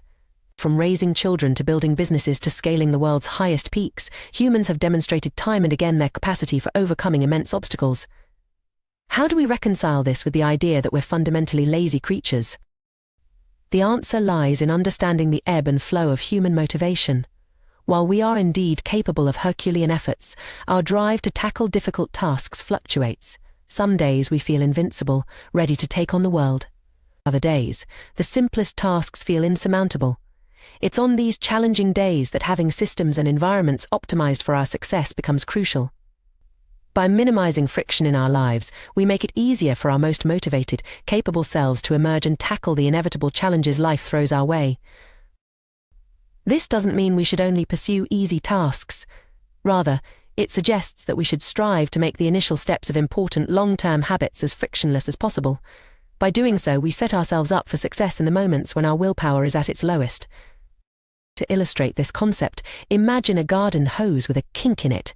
Water can still flow, but it's severely restricted. To increase the flow, you have two options. You can try to force more water through by cranking up the pressure, or you can simply remove the kink. Trying to boost your motivation to stick with a difficult habit is akin to forcing water through a kinked hose. It's possible, but it requires significant effort and creates unnecessary tension. Making your habits simpler and easier, on the other hand, is like straightening out the hose. You're not fighting against resistance, you're eliminating it altogether. One of the most effective strategies for reducing friction in our habits is through thoughtful environment design. This goes beyond simply making cues for our habits more obvious. It involves optimizing our surroundings to make the actions themselves easier to perform. For instance, when choosing where to practice a new habit, it's wise to select a location that's already part of your daily routine. If you're trying to establish a gym habit, choosing a facility that's on your way to work makes it far more likely you'll stop in regularly. It doesn't feel like you're going out of your way because it fits seamlessly into your existing pattern. This principle extends to our homes and workspaces as well. Too often, we attempt to build habits in high-friction environments. We try to adhere to strict diets while dining out with friends, write books in chaotic households, or focus on important work while surrounded by digital distractions. By identifying and eliminating these points of friction, we can dramatically increase our chances of success. The power of reducing friction is well illustrated by the transformation of Japanese manufacturing in the 1970s. Companies embraced the concept of lean production, meticulously examining every aspect of their processes to eliminate waste. This extended to redesigning workspaces so that employees could access tools without unnecessary twisting or turning. The results were remarkable. Japanese factories became more efficient, and their products more reliable than their American counterparts. By 1979, American workers needed 3 times as long to assemble television sets compared to their Japanese counterparts. This strategy of addition by subtraction has profound implications beyond manufacturing. In our personal lives, removing obstacles that drain our time and energy allows us to achieve more with less effort. It's why decluttering can feel so liberating. We're not just organizing our space, we're lightening the cognitive load our environment places on us. The most habit-forming products and services in our modern world excel at eliminating friction from our lives. Meal delivery services remove the need for grocery shopping.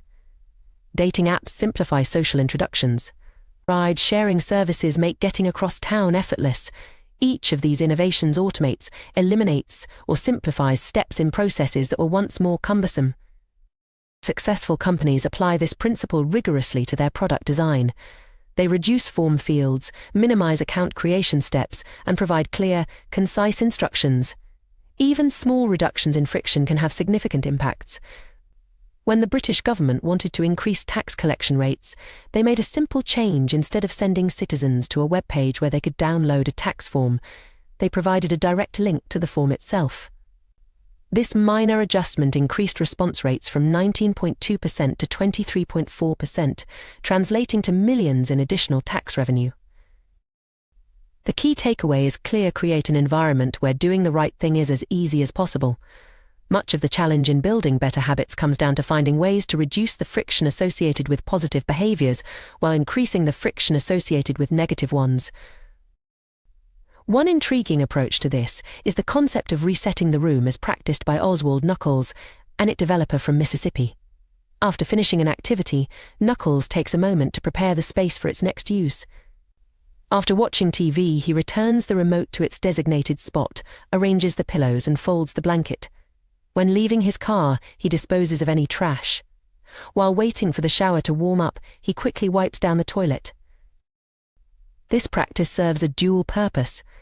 It's not just about cleaning up after the last action, but about reducing friction for the next one. By resetting each space to its optimal state, Knuckles is essentially laying out a welcome mat for his future self. He's making it easier to engage in positive behaviors by ensuring that the environment is always primed and ready. This approach can be applied broadly across various aspects of our lives. For instance, preparing your workout clothes the night before reduces the friction of getting ready for exercise in the morning. Setting out your writing materials or opening your document editor before bed makes it easier to start writing first thing in the day. Clearing your desk at the end of each workday sets the stage for a productive start the next morning. The beauty of this strategy is its simplicity and scalability. Small actions consistently applied can dramatically reshape our environment and, by extension, our behavior. It's a practical application of the idea that our physical space both reflects and influences our mental state. Moreover, the act of resetting our environment can itself become a rewarding habit. It provides a sense of closure to activities, creates a tangible sense of accomplishment, and fosters a mindset of continuous improvement. Over time, this practice can lead to a more organized, intentional way of living that extends far beyond the physical spaces we inhabit. In conclusion, the path to lasting habit change is often more about smart engineering than brute force willpower. By understanding the role of friction in our behaviors, optimizing our environments, and consistently preparing for future actions, we can make significant strides towards our goals with less struggle and more sustainability. This approach acknowledges our human tendencies towards the path of least resistance while harnessing that same tendency to work in our favor. As we navigate the complexities of modern life, with its myriad distractions and competing priorities, these strategies offer a roadmap for reclaiming our time and energy. They remind us that often, the most profound changes come not from grandiose gestures, but from thoughtful adjustments to our daily routines and surroundings. By making our positive habits more convenient and our negative habits less so, we create an environment that naturally nudges us towards our best selves. Ultimately, this perspective invites us to view our habits not as battles to be won through sheer force of will, but as opportunities for intelligent design. It encourages us to be architects of our own behavior, crafting spaces and routines that align with our deepest aspirations. In doing so, we not only increase our chances of success, but also reduce the mental and emotional toll of constant self-regulation. As we move forward, let's challenge ourselves to look at our habits through this lens of friction and flow. Where can we straighten the hose in our lives? How can we reset our rooms, both literally and figuratively, to prime ourselves for success? By asking these questions and acting on the answers, we open up new possibilities for growth, achievement, and fulfillment. The journey of self-improvement need not be a constant uphill battle. With the right approach, it can be a thoughtfully designed path of gradual, sustainable progress. In the intricate tapestry of human behavior, habits stand out as the threads that weave our daily lives together. These automatic routines, often performed with little conscious thought, shape our experiences and outcomes in profound ways. Understanding the power of habits and learning to harness them effectively can be transformative, leading to increased productivity, better health, and greater overall satisfaction in life. Consider the case of Twyla Tharp, a renowned dancer and choreographer whose success is inextricably linked to her daily rituals. Each morning, without fail, Tharp begins her day by hailing a cab to take her to the gym. This simple act might seem insignificant at first glance, but it serves as the cornerstone of her entire routine. By habitualizing this small action, Tharp has effectively removed any opportunity for hesitation or second-guessing. The moment she steps into the cab, the rest of her morning unfolds almost automatically. This example beautifully illustrates a fundamental principle of habit formation: the power of small, consistent actions. By focusing on the initial step in this case, hailing a cab, Tharp has created a trigger that sets her entire morning routine in motion. The gym workout that follows becomes an inevitable consequence rather than a decision to be made anew each day. The influence of habits on our daily lives is staggering. Research suggests that between 40 to 50% of our actions on any given day are habitual. However, this statistic, impressive as it is, actually understates the true impact of habits on our behavior. Habits don't just account for a large portion of our actions, they also shape the conscious decisions that follow them. Think of habits as the on-ramps to a highway. Once you've merged onto that road, your direction and speed are largely determined. In the same way, our habits often set us on a path that influences our subsequent choices and actions. This is why we might find ourselves sitting through a movie we're not enjoying, continuing to snack well past the point of fullness, or losing track of time on our smartphones.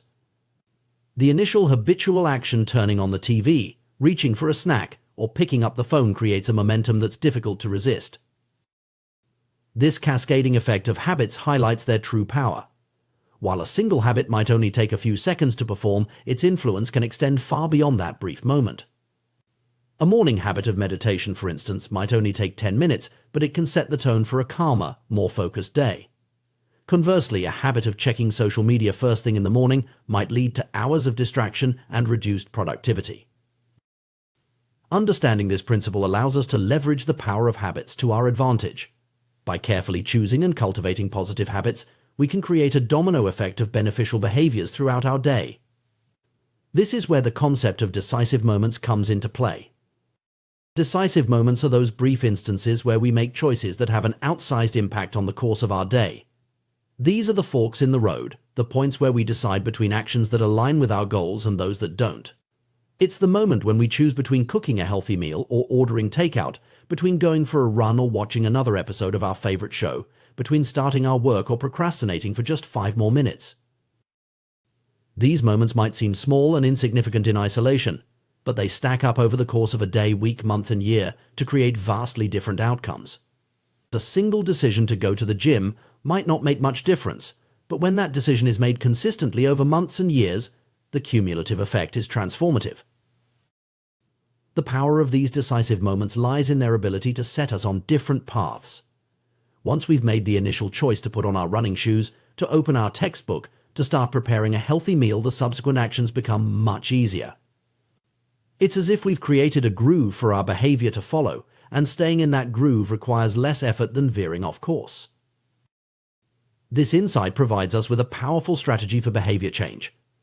Instead of trying to overhaul our entire day at once, we can focus on identifying and optimizing these decisive moments. By creating habits that make the right choice the easy choice at these critical junctures, we can dramatically improve our odds of following through on our intentions. One effective way to do this is through environmental design. By structuring our surroundings to support our desired habits, we can reduce the friction associated with positive behaviors and increase the friction associated with negative ones. This approach recognizes that willpower is a finite resource, and that it's far more effective to change our environment than to rely solely on self-control. For instance, if you want to eat healthier, you might prep fruits and vegetables in advance and keep them easily accessible in your refrigerator. This simple act of preparation makes it more likely that you'll reach for these healthy options when you're hungry. Conversely, you might store less healthy snacks in hard-to-reach places or avoid buying them altogether, increasing the effort required to indulge in them. The same principle can be applied to other areas of life. If you want to read more, keep books visible and within easy reach in your living space. If you want to exercise more consistently, lay out your workout clothes the night before. If you want to reduce your social media usage, remove the apps from your phone or use website blockers on your computer. These environmental tweaks might seem small, but they can have a profound impact on our behavior. By making the desired action the path of least resistance, we harness our natural tendency to gravitate towards easier options. This strategy aligns our environment with our intentions, making it more likely that we'll follow through on our goals, even when our motivation wavers. Another powerful technique for habit formation is the 2-minute rule. This rule suggests that when you're trying to establish a new habit, you should scale it down to an action that takes 2 minutes or less to complete. The idea is to make the habit so easy that you can't say no to it. For example, if your goal is to read more, your 2-minute habit might be to read 1 page each day. If you want to start a journaling practice, commit to writing for just 2 minutes. If you're trying to establish a meditation habit, begin with just 2 minutes of mindful breathing. The beauty of this approach is twofold. First, it makes the habit so easy that you're likely to follow through even on days when you're tired or unmotivated. Second, it gets you over the often challenging hurdle of simply starting. Once you've begun the activity, you'll often find that you continue beyond the 2-minute mark. This strategy recognizes that consistency is more important than intensity when it comes to habit formation. It's better to meditate for 2 minutes every day than to do an hour-long session once a week. The regular repetition of the behavior, no matter how small, helps to solidify the neural pathways associated with the habit, making it increasingly automatic over time. Moreover, the 2-minute rule allows for gradual progression. As the initial 2-minute action becomes habitual, you can slowly expand the duration or complexity of the habit. What starts as 2 minutes of reading might grow into 30 minutes or an hour. A 2-minute journaling habit might evolve into a rich daily writing practice. The key is to focus on establishing the habit loop, the cue, the routine, and the reward rather than on achieving a particular outcome. By making the habit easy to start and consistently repeatable, you create a foundation upon which more substantial behavior change can be built.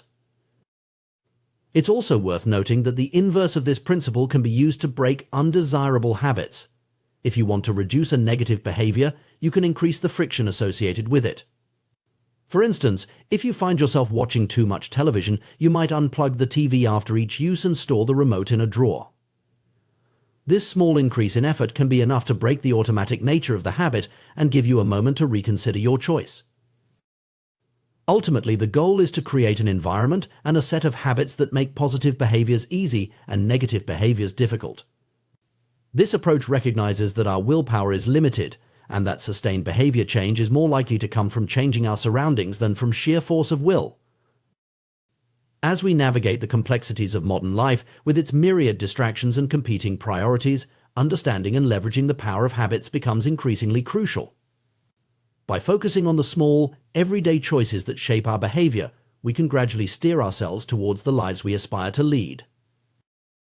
This perspective invites us to view our daily routines not as a series of inconsequential actions, but as opportunities to align our behavior with our goals. Every habit, no matter how small, is a vote for the type of person we want to become. When we choose to read a page instead of scrolling through social media, when we opt for a healthy snack instead of junk food, when we decide to meditate for 2 minutes instead of immediately checking our emails, we are casting votes for our ideal selves. The cumulative effect of these small choices can be truly transformative. Over time, these habits shape not just our actions, but our identities. We become readers, healthy eaters, mindful individuals not through single, heroic efforts, but through the consistent repetition of small, positive actions. Moreover, this approach to behavior change is inherently empowering. Instead of feeling overwhelmed by the magnitude of our goals, we can focus on taking small, manageable steps in the right direction. We recognize that every day presents us with numerous opportunities to make choices that align with our aspirations. As we become more attuned to the decisive moments in our days, we can approach them with greater intentionality. We can design our environments and routines to support our goals, making it easier to make positive choices even when our motivation wavers. We can leverage the power of small habits to create momentum towards larger changes. In essence, mastering our habits is about mastering ourselves. It's about recognizing the immense power we have to shape our lives through the small choices we make each day. By understanding the mechanics of habit formation and leveraging principles like environmental design and the 2-minute rule, we can gradually reshape our behaviors and, by extension, our lives. This journey of self-improvement through habit formation is not about achieving perfection or adhering to a rigid set of rules. Rather, it's about creating systems that naturally guide us towards our goals. It's about making the right choices easier and the wrong choices harder. It's about harnessing the power of incremental progress to create lasting change. As we embark on this journey, it's important to approach it with patience and self-compassion. Changing ingrained habits takes time, and setbacks are a normal part of the process. The key is to focus on consistency rather than perfection, to celebrate small victories, and to view each day as a new opportunity to align our actions with our intentions.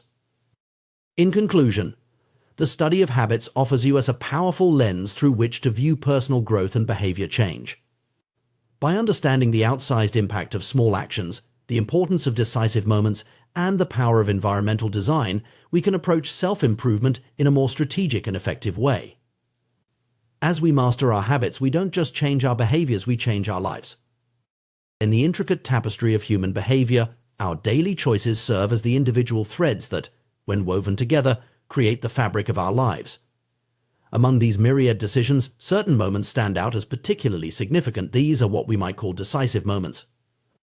These pivotal instances, often seemingly small and inconsequential, have the power to shape the course of our day and, by extension, our lives. Consider the simple act of walking into a restaurant. On the surface, it might appear to be a mundane decision, but in reality, it's a decisive moment that sets the stage for what follows.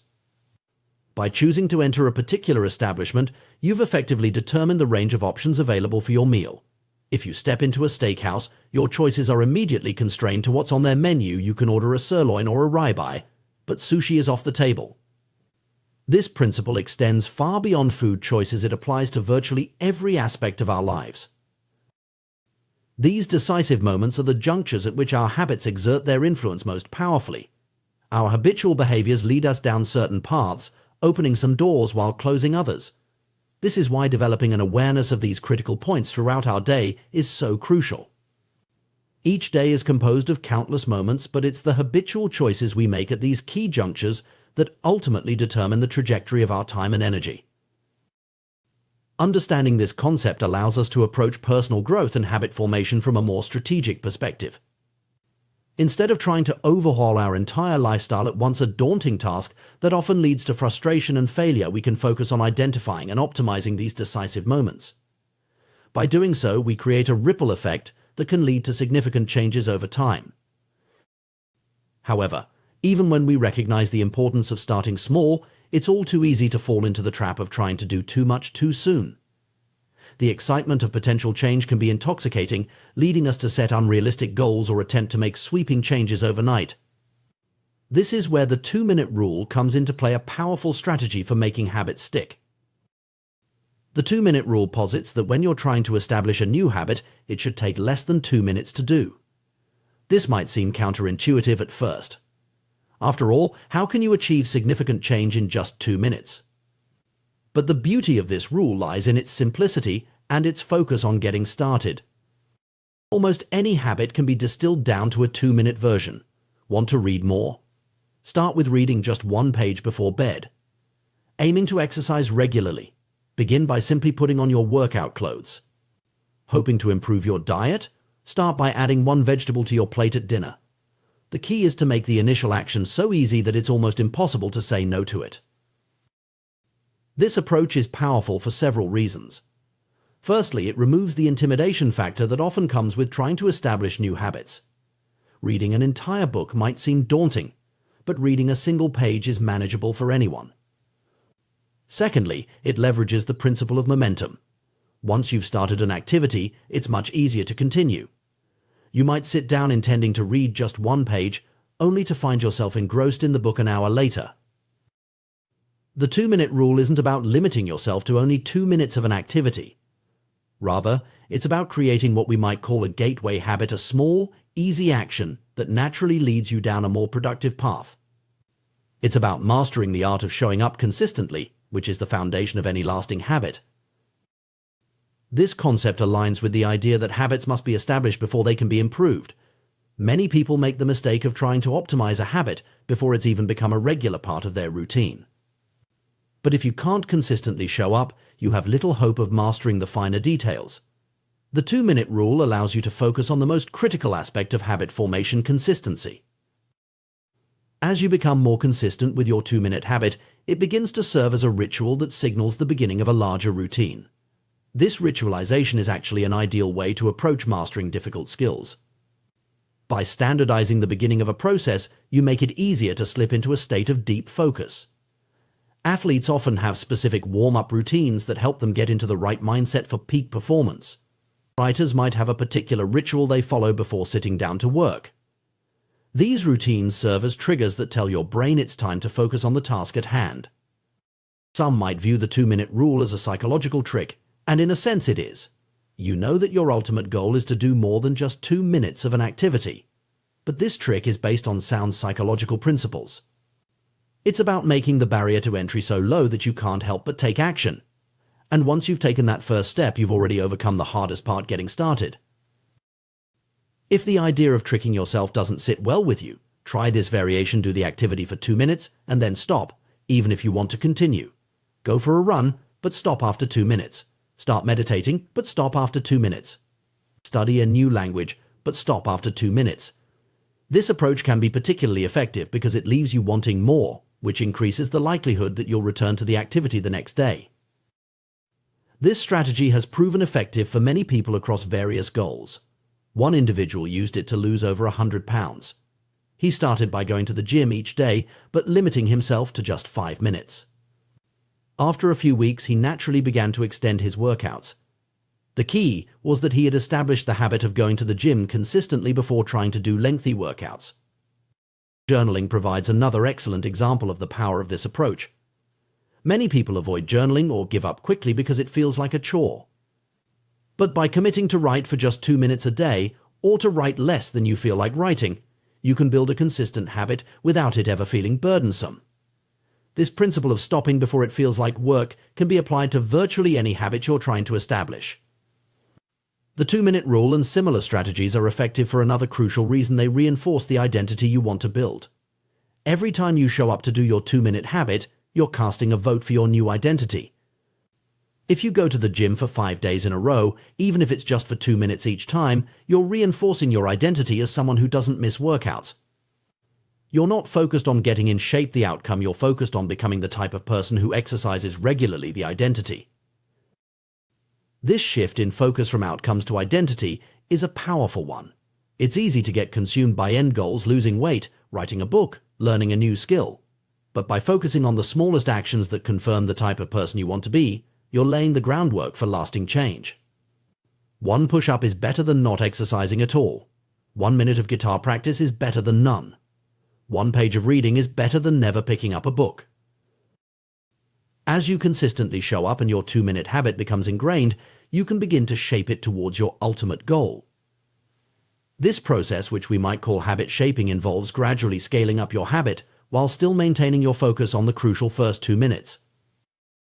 For example, if your goal is to become an early riser, you might start by simply being home by 10 p.m.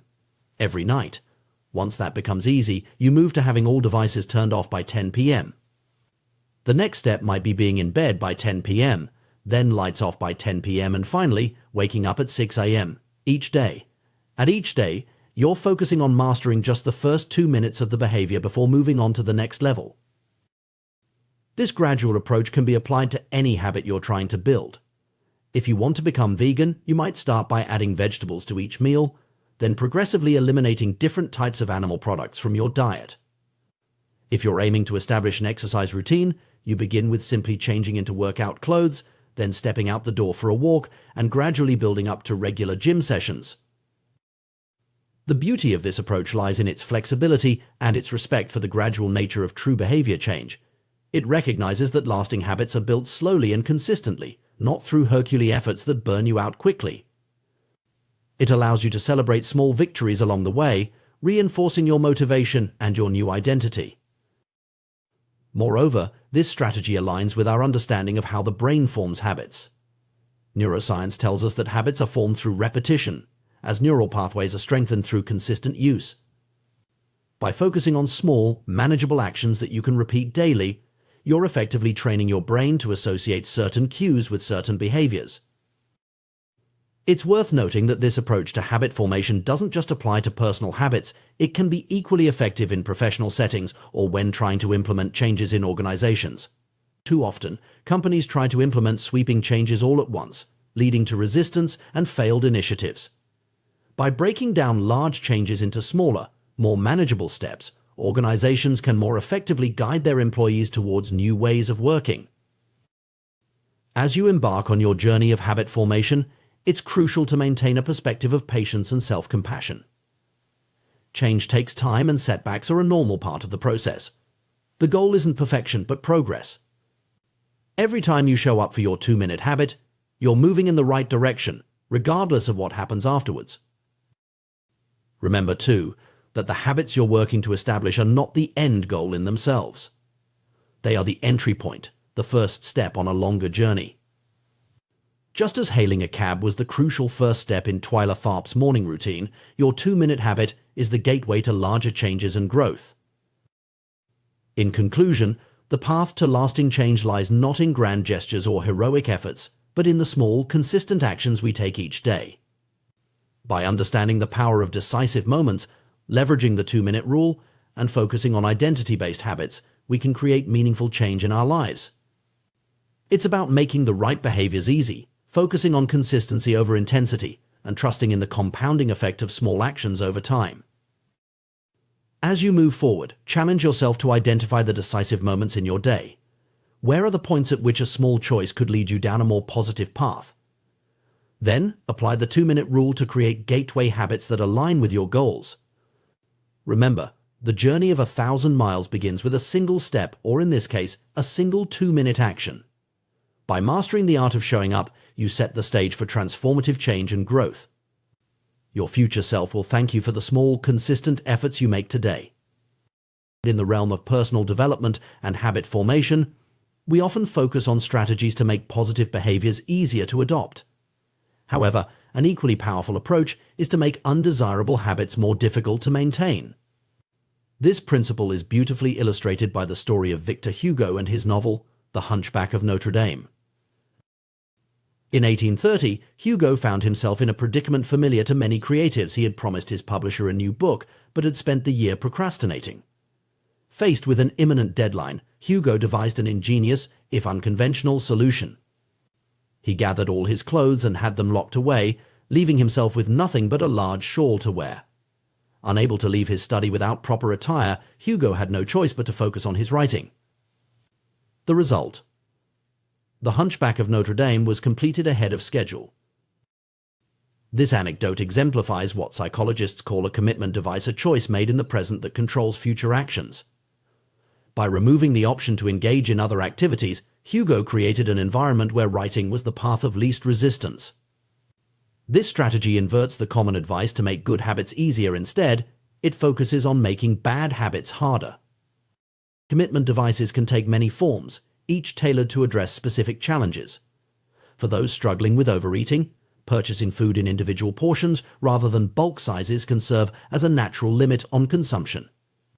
Gamblers might voluntarily add themselves to casino ban lists to prevent future indulgences. Athletes needing to maintain a certain weight for competition might leave their wallets at home to avoid the temptation of fast food. These strategies work by leveraging our good intentions before we can fall victim to temptation.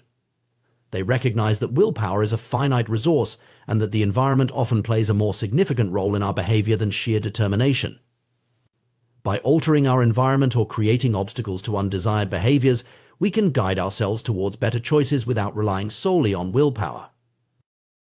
The key to effective commitment devices is to make the effort required to break a good habit or engage in a bad one greater than the effort to maintain the desired behavior. For instance, if you're trying to establish a fitness routine, you might schedule and pay for classes in advance. The financial commitment and the social expectation of attendance create a situation where following through requires less effort than cancelling. While commitment devices are powerful tools for behavior change, we can push this concept even further. Instead of just making bad habits difficult, we can strive to make good habits inevitable and bad habits impossible. This approach is exemplified by the story of John Henry Patterson and the invention of the cash register. In the mid-1800s, Patterson owned a small supply store that was struggling due to employee theft. At the time, this was a common problem with no easy solution. However, Patterson's fortunes changed when he discovered Ritty's incorruptible cashier, the first cash register. By automatically locking away cash and receipts after each transaction, the machine made theft practically impossible. The results were immediate, and dramatic. Patterson's business went from losing money to turning a significant profit within 6 months. The brilliance of the cash register lay in its ability to automate ethical behavior. Rather than trying to change the employee's mindset or increase surveillance, it simply removed the option to steal. This principle can be applied to various aspects of our lives. By creating systems that make preferred behaviors automatic and undesired behaviors impractical, we can effect lasting change with minimal ongoing effort. This concept of one-time actions that pay dividends over time is particularly intriguing. These are choices that require some initial effort, but create increasing value as time passes. For example, installing a water filter can lead to long-term improvements in health and reduced plastic waste. Buying a quality mattress can enhance sleep quality for years to come. Unsubscribing from unnecessary emails can permanently reduce daily distractions. The power of these one-time actions lies in their ability to shape our environment and, by extension, our behavior without requiring constant conscious effort. They embody the principle of making good habits easier and bad habits harder on a long-term scale. By thoughtfully modifying our surroundings and systems, we can create an environment that naturally guides us towards better choices. Consider the impact of seemingly small changes like using smaller plates to reduce caloric intake or removing the TV from the bedroom to improve sleep habits. These simple actions can have profound effects on our health and well-being over time. Similarly, financial habits can be dramatically improved through one-time actions like setting up automatic savings plans or bill payments. The beauty of this approach is its simplicity and accessibility. While not everyone may have the willpower to consistently make healthy choices or stick to a budget, most people can manage a one-time action that sets up a more supportive environment. This democratizes the process of habit formation, making it attainable for a wider range of individuals. Moreover, these strategies often have compounding effects. For instance, improving sleep quality through better bedding and a TV-free bedroom can lead to increased energy and productivity during the day. This, in turn, might make it easier to maintain a regular exercise routine or make healthier food choices. Similarly, automating finances can reduce stress and free up mental energy for other pursuits. It's important to note that while these strategies can be highly effective, they're not a panacea. Personal growth and habit formation still require effort and commitment. However, by focusing on creating an environment that supports our goals, we can significantly reduce the amount of willpower required to maintain positive habits. This approach also aligns well with our understanding of human psychology. We are profoundly influenced by our environment, often more than we realize. By consciously shaping that environment, we can harness this influence for our benefit. It's a way of working with our natural tendencies rather than constantly fighting against them. Furthermore, this strategy of environmental design can be applied at various scales. Individuals can use it to improve personal habits, but it can also be implemented at organizational or societal levels. For example, companies might redesign office spaces to encourage more movement or collaboration. Cities could modify urban planning to promote walking and cycling over driving. As we consider implementing these strategies in our own lives, it's worth taking time to reflect on our specific challenges and goals. What are the habits we're struggling to form or break? What aspects of our environment might be hindering our progress? By identifying these pain points, we can more effectively target our interventions. It's also valuable to think creatively about potential solutions. While some commitment devices or environmental changes might be obvious, others might require more innovative thinking. The goal is to find solutions that work for our individual circumstances and preferences. Additionally, it's crucial to approach this process with patience and self-compassion. Habit change is rarely a linear process, and setbacks are normal. The advantage of focusing on environmental changes is that they continue to exert their influence, even when our motivation wavers. In conclusion, while traditional advice on habit formation often focuses on willpower and motivation, there's immense power in shaping our environment to support our goals. By creating commitment devices, automating good behaviors, and making one-time changes that yield long-term benefits, we can significantly increase our chances of success. This approach recognizes that sustainable change often comes not from Herculean efforts of will, but from thoughtful adjustments to our surroundings and systems. It's about creating an environment where good habits are the path of least resistance and bad habits require conscious effort to maintain. As we move forward in our personal growth journeys, let's consider how we can leverage these principles. What commitment devices might help us overcome our specific challenges? What one-time actions could we take to set ourselves up for long-term success? By answering these questions and taking action, we can create lasting change with less ongoing effort, freeing up our mental energy to focus on what truly matters in our lives. Remember, the goal isn't perfection, but progress. Every step we take to align our environment with our aspirations is a step towards becoming the person we want to be. By making good habits inevitable and bad habits impossible, we're not just changing our behaviors, we're reshaping our lives. In the realm of personal development and habit formation, we often focus on strategies to make positive behaviors easier to adopt.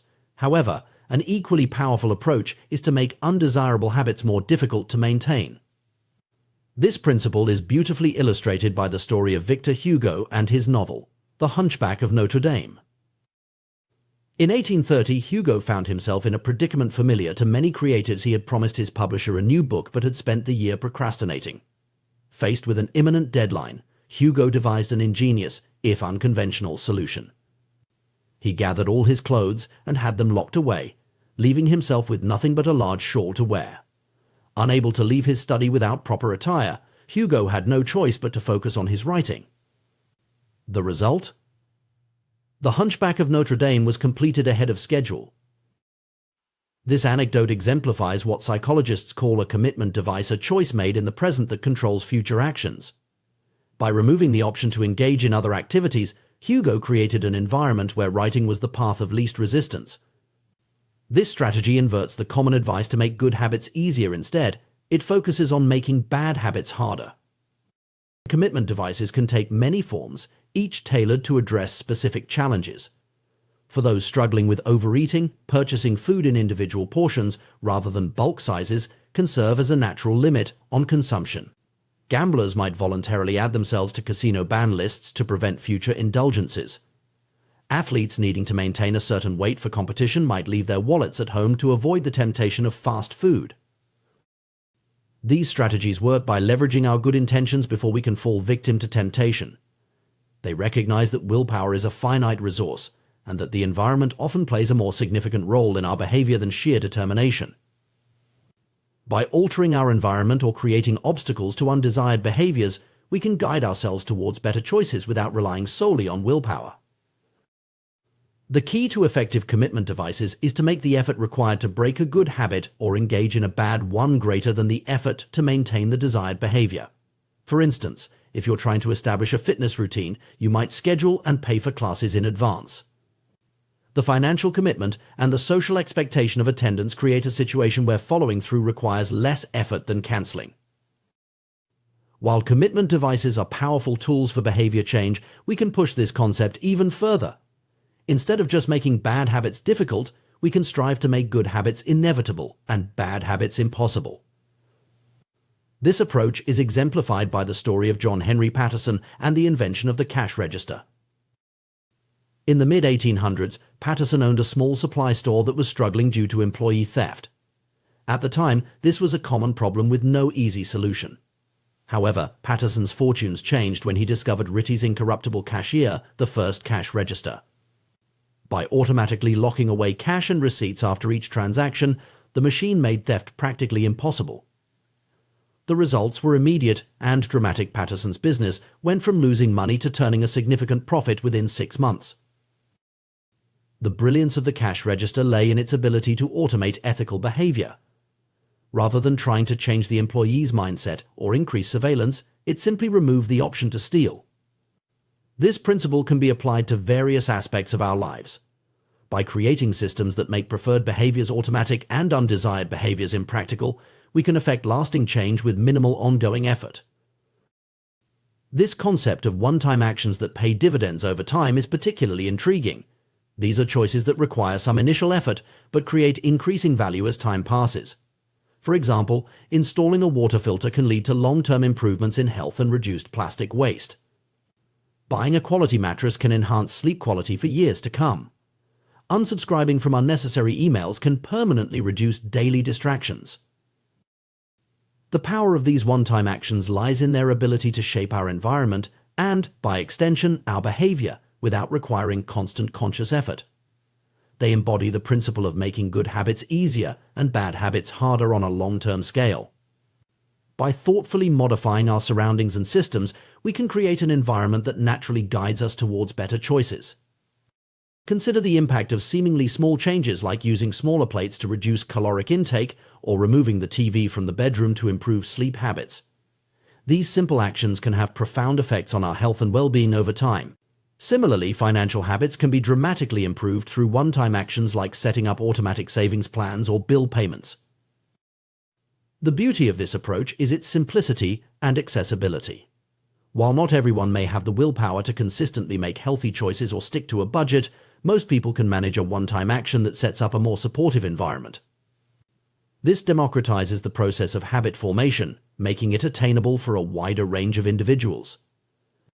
Moreover, these strategies often have compounding effects. For instance, improving sleep quality through better bedding and a TV-free bedroom can lead to increased energy and productivity during the day. This, in turn, might make it easier to maintain a regular exercise routine or make healthier food choices. Similarly, automating finances can reduce stress and free up mental energy for other pursuits. It's important to note that while these strategies can be highly effective, they're not a panacea. Personal growth and habit formation still require effort and commitment. However, by focusing on creating an environment that supports our goals, we can significantly reduce the amount of willpower required to maintain positive habits. This approach also aligns well with our understanding of human psychology. We are profoundly influenced by our environment, often more than we realize. By consciously shaping that environment, we can harness this influence for our benefit. It's a way of working with our natural tendencies rather than constantly fighting against them. Furthermore, this strategy of environmental design can be applied at various scales. Individuals can use it to improve personal habits, but it can also be implemented at organizational or societal levels. For example, companies might redesign office spaces to encourage more movement or collaboration. Cities could modify urban planning to promote walking and cycling over driving. As we consider implementing these strategies in our own lives, it's worth taking time to reflect on our specific challenges and goals. What are the habits we're struggling to form or break? What aspects of our environment might be hindering our progress? By identifying these pain points, we can more effectively target our interventions. It's also valuable to think creatively about potential solutions. While some commitment devices or environmental changes might be obvious, others might require more innovative thinking. The goal is to find solutions that work for our individual circumstances and preferences. Additionally, it's crucial to approach this process with patience and self-compassion. Habit change is rarely a linear process, and setbacks are normal. The advantage of focusing on environmental changes is that they continue to exert their influence even when our motivation wavers. In conclusion, while traditional advice on habit formation often focuses on willpower and motivation, there's immense power in shaping our environment to support our goals. By creating commitment devices, automating good behaviors, and making one-time changes that yield long-term benefits, we can significantly increase our chances of success. This approach recognizes that sustainable change often comes not from Herculean efforts of will, but from thoughtful adjustments to our surroundings and systems. It's about creating an environment where good habits are the path of least resistance and bad habits require conscious effort to maintain. As we move forward in our personal growth journeys, let's consider how we can leverage these principles. What commitment devices might help us overcome our specific challenges? What one-time actions could we take to set ourselves up for long-term success? By answering these questions and taking action, we can create lasting change with less ongoing effort, freeing up our mental energy to focus on what truly matters in our lives. Remember, the goal isn't perfection, but progress. Every step we take to align our environment with our aspirations is a step towards becoming the person we want to be. By making good habits inevitable and bad habits impossible, we're not just changing our behaviors, we're reshaping our lives. In the bustling streets of a Pakistani neighborhood, where unsanitary conditions once led to widespread illness and disease, a remarkable transformation took place. This change wasn't brought about by advanced medical treatments or cutting-edge technology, but by something as simple as soap and the habit of hand-washing. The story begins with contaminated water sources causing epidemics of diarrhea, vomiting, and abdominal pain. In this densely populated area, nearly 1/3 of the children were malnourished, and the close quarters allowed viruses and bacterial infections to spread like wildfire. It was this dire public health crisis that brought researcher Stephen Luby and his team to Pakistan. Upon arrival, Luby and his colleagues quickly realized that in such an environment with poor sanitation, the simple act of washing one's hands could make a significant difference in the health of the residents. However, they soon discovered a surprising fact: many people were already aware that hand washing was important. This revelation highlights a crucial point about human behavior. Knowledge alone is often not enough to change habits or improve outcomes. The residents understood the importance of hand washing, but their practices were inconsistent and haphazard. Some would merely run their hands under water quickly, others would wash only one hand, and many would simply forget to wash their hands before preparing food. The problem wasn't a lack of information, it was a lack of consistency. This scenario is not unique to hand washing or to this particular community. We often see similar patterns in various aspects of our lives. We know we should exercise regularly, eat a balanced diet, or save money for the future, yet we struggle to consistently follow through on these intentions. This gap between knowledge and action is a fundamental challenge in behavior change. Recognizing this, Luby and his team took an innovative approach. They partnered with Procter & Gamble to supply the neighborhood with Safeguard soap. This wasn't just any ordinary soap, it was a premium product that provided a more enjoyable hand-washing experience. The soap foamed easily, allowing people to lather their hands with suds, and it had a pleasant scent. Suddenly, hand-washing became slightly more pleasurable. This strategy tapped into a powerful principle of behavior change: make it satisfying. We are more likely to repeat behaviors that provide immediate, positive feedback. The pleasant sensory experience of using the Safeguard soap, the feel of the lather, the appealing scent created a small but significant reward for the act of hand-washing. The results were dramatic. Within months, the researchers observed a rapid shift in the health of children in the neighborhood.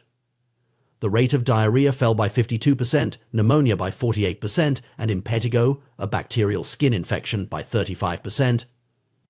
These improvements in health outcomes were achieved not through complex medical interventions, but through the consistent practice of a simple habit made more enjoyable. Even more impressive were the long-term effects. When the researchers returned to some of the households in Karachi 6 years later, they found that over 95% of households who had been given the soap for free and encouraged to wash their hands still had a hand-washing station with soap and water available.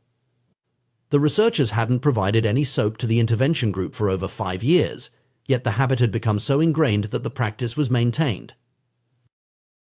This long-term adherence to the hand-washing habit illustrates another critical aspect of behavior change: the power of habit formation.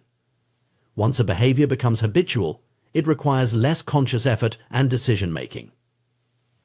It becomes an automatic response to certain cues or situations. In this case, the residents had internalized hand-washing as a routine part of their daily lives, continuing the practice even years after the initial intervention.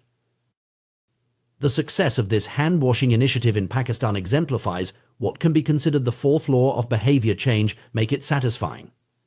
This principle asserts that we are more likely to repeat a behavior when the experience is satisfying. It's a logical concept: feelings of pleasure, even minor ones, signal to our brain that a behavior is worth remembering and repeating. This principle isn't limited to hand-washing. We can see its application in various products and behaviors that have become widespread habits. Take chewing gum, for instance. While gum had been sold commercially throughout the 1800s, It wasn't until Wrigley launched in 1891 that it became a worldwide habit. Wrigley's innovation was to add flavors like spearmint and juicy fruit, making the product more enjoyable to use. They further enhanced the appeal by marketing gum as a way to refresh your taste, associating it with the pleasant feeling of a clean mouth. The success of flavored toothpaste follows a similar pattern. Manufacturers saw great success when they added flavors like spearmint, peppermint, and cinnamon to their products. These flavors don't actually improve the effectiveness of toothpaste in cleaning teeth. Instead, they create a clean mouth feel and make the experience of brushing teeth more pleasurable. This added satisfaction makes people more likely to maintain the habit of regular toothbrushing. These examples illustrate a fundamental truth about human behavior: what is rewarded is repeated, and what is punished is avoided. We learn what to do in the future based on what we were rewarded for or punished for in the past. Positive emotions cultivate habits, while negative emotions tend to destroy them.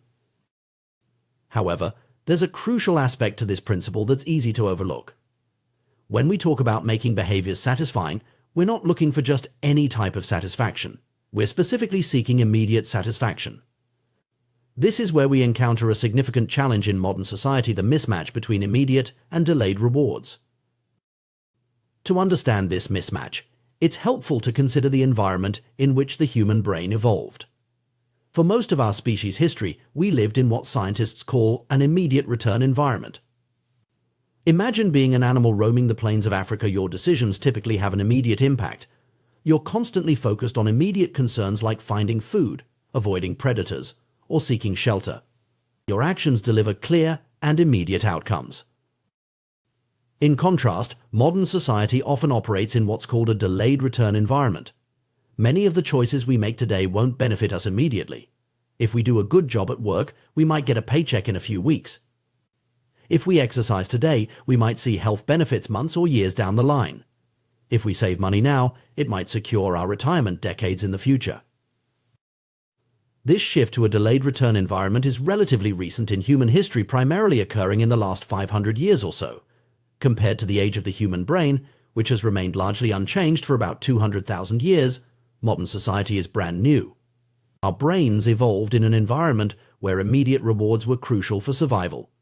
And we still carry that hardware with us today. This mismatch between our brain's preference for immediate rewards and the delayed nature of many modern benefits creates significant challenges.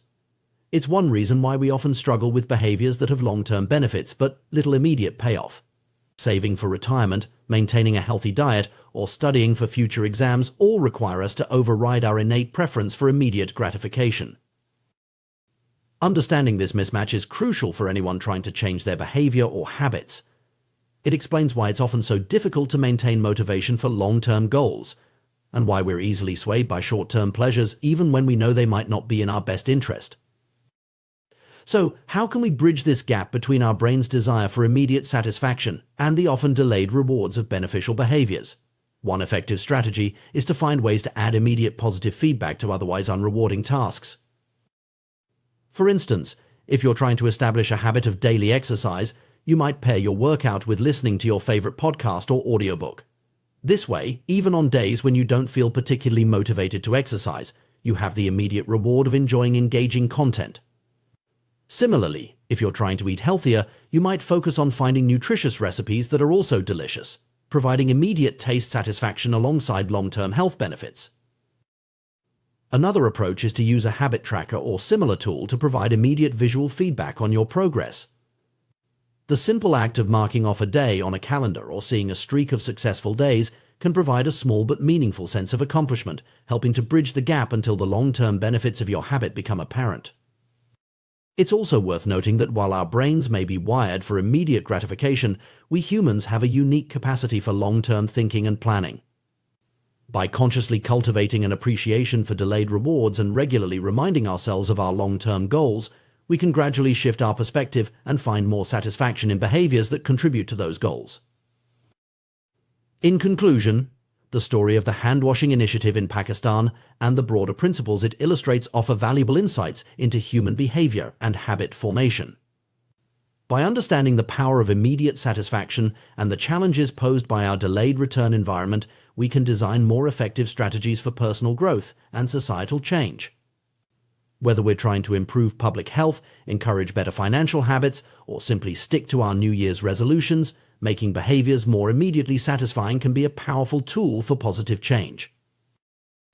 As we navigate the complexities of modern life with our Stone Age brains, being aware of these principles can help us make better choices, form lasting habits, and bridge the gap between our actions today and our goals for tomorrow. By aligning our behaviors with both our long-term aspirations and our innate need for immediate satisfaction, we can create meaningful, sustainable changes in our lives and our world. In our quest for self-improvement and personal growth, we often find ourselves grappling with a peculiar challenge: the disconnect between our long-term aspirations and our short-term actions. This phenomenon, known as time inconsistency, is a fundamental aspect of human behavior that has far-reaching implications for our daily lives and long-term success. At its core, time inconsistency refers to our brain's tendency to value immediate rewards more highly than future benefits. This bias towards instant gratification is deeply ingrained in our neural circuitry, a remnant of our evolutionary past when immediate survival took precedence over long-term planning. In most situations, this inclination serves us well. After all, a reward that's certain and available right now is typically more valuable than one that's merely possible in the future. However, this same tendency can sometimes lead us astray, particularly in the modern world where many of our most important goals require sustained effort and delayed gratification. This misalignment between our immediate desires and our long-term objectives is at the heart of many of our struggles with habit formation and behavior change. Consider, for instance, the paradox of harmful behaviors like smoking, overeating, or engaging in unsafe sex. Most people are well aware of the potential long-term consequences of these actions. We know that smoking increases the risk of lung cancer, that overeating can lead to obesity and associated health problems, and that unsafe sex can result in sexually transmitted diseases. Yet, despite this knowledge, many individuals continue to engage in these behaviors. The reason for this apparent contradiction becomes clear when we understand how our brain prioritizes rewards. The consequences of these harmful habits are often delayed, sometimes by years or even decades. In contrast, the rewards are immediate and tangible. Smoking might increase your risk of cancer in the future, but it reduces stress and satisfies nicotine cravings now. Overeating may lead to health problems down the line, but it provides immediate pleasure and satiation. Unsafe sex might result in disease later, but it offers instant gratification. This pattern isn't limited to harmful habits. In fact, it's a characteristic of virtually all habits, both good and bad. Every habit produces multiple outcomes across time, but these outcomes are often misaligned.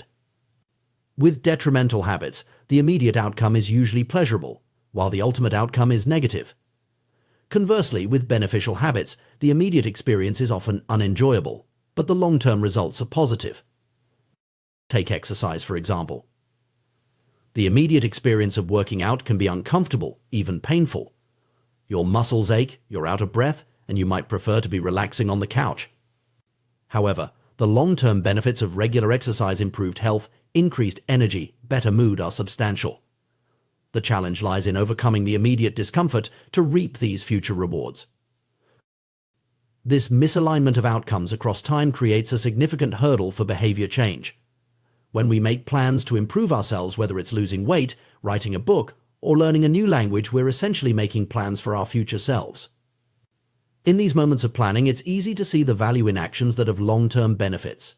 We all want better lives for our future selves, after all. However, when the moment of decision arrives, we're no longer choosing for that idealized future self. Instead, we're choosing for our present self, who craves comfort, pleasure, and immediate satisfaction. This is why relying solely on good intentions is rarely effective for long-term behavior change. The brain's bias towards the present moment is simply too strong. Understanding this tendency can help explain many of the seemingly irrational choices we make in our daily lives. It's why we might choose to watch TV instead of studying, even though we know studying will lead to better grades. It's why we might grab fast food instead of cooking a healthy meal, even though we're trying to eat better. In each of these moments, the allure of immediate gratification overpowers our longer-term goals. This preference for instant gratification reveals an important truth about success. Most people spend their days chasing quick hits of satisfaction. the path less traveled is the road of delayed gratification. If you're willing to wait for rewards, you'll often face less competition and potentially reap greater benefits. As the saying goes, the last mile is always the least crowded. Research consistently supports this idea.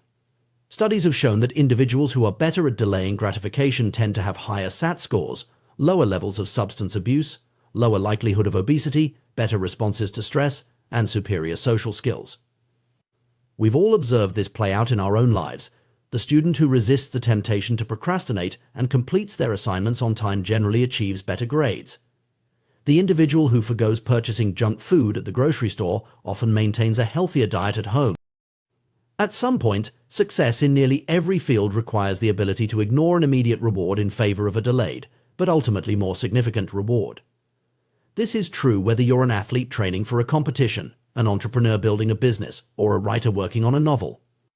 The ability to delay gratification is a crucial skill for achieving long-term success. However, it's important to note that while delaying gratification is often the wise approach, it's not always easy or intuitive. Our brains are not naturally wired for long-term thinking, and constantly fighting against our instincts for immediate reward can be exhausting and unsustainable.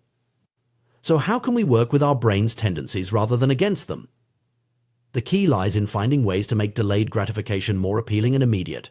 Here are some strategies that can help. 1. Add immediate pleasure to long-term beneficial habits. Find ways to make habits with delayed rewards more immediately enjoyable. If you're trying to exercise more, pair your workout with listening to your favorite podcast or audiobook. This way you get an immediate reward enjoying the content along with the long-term benefits of exercise. 2.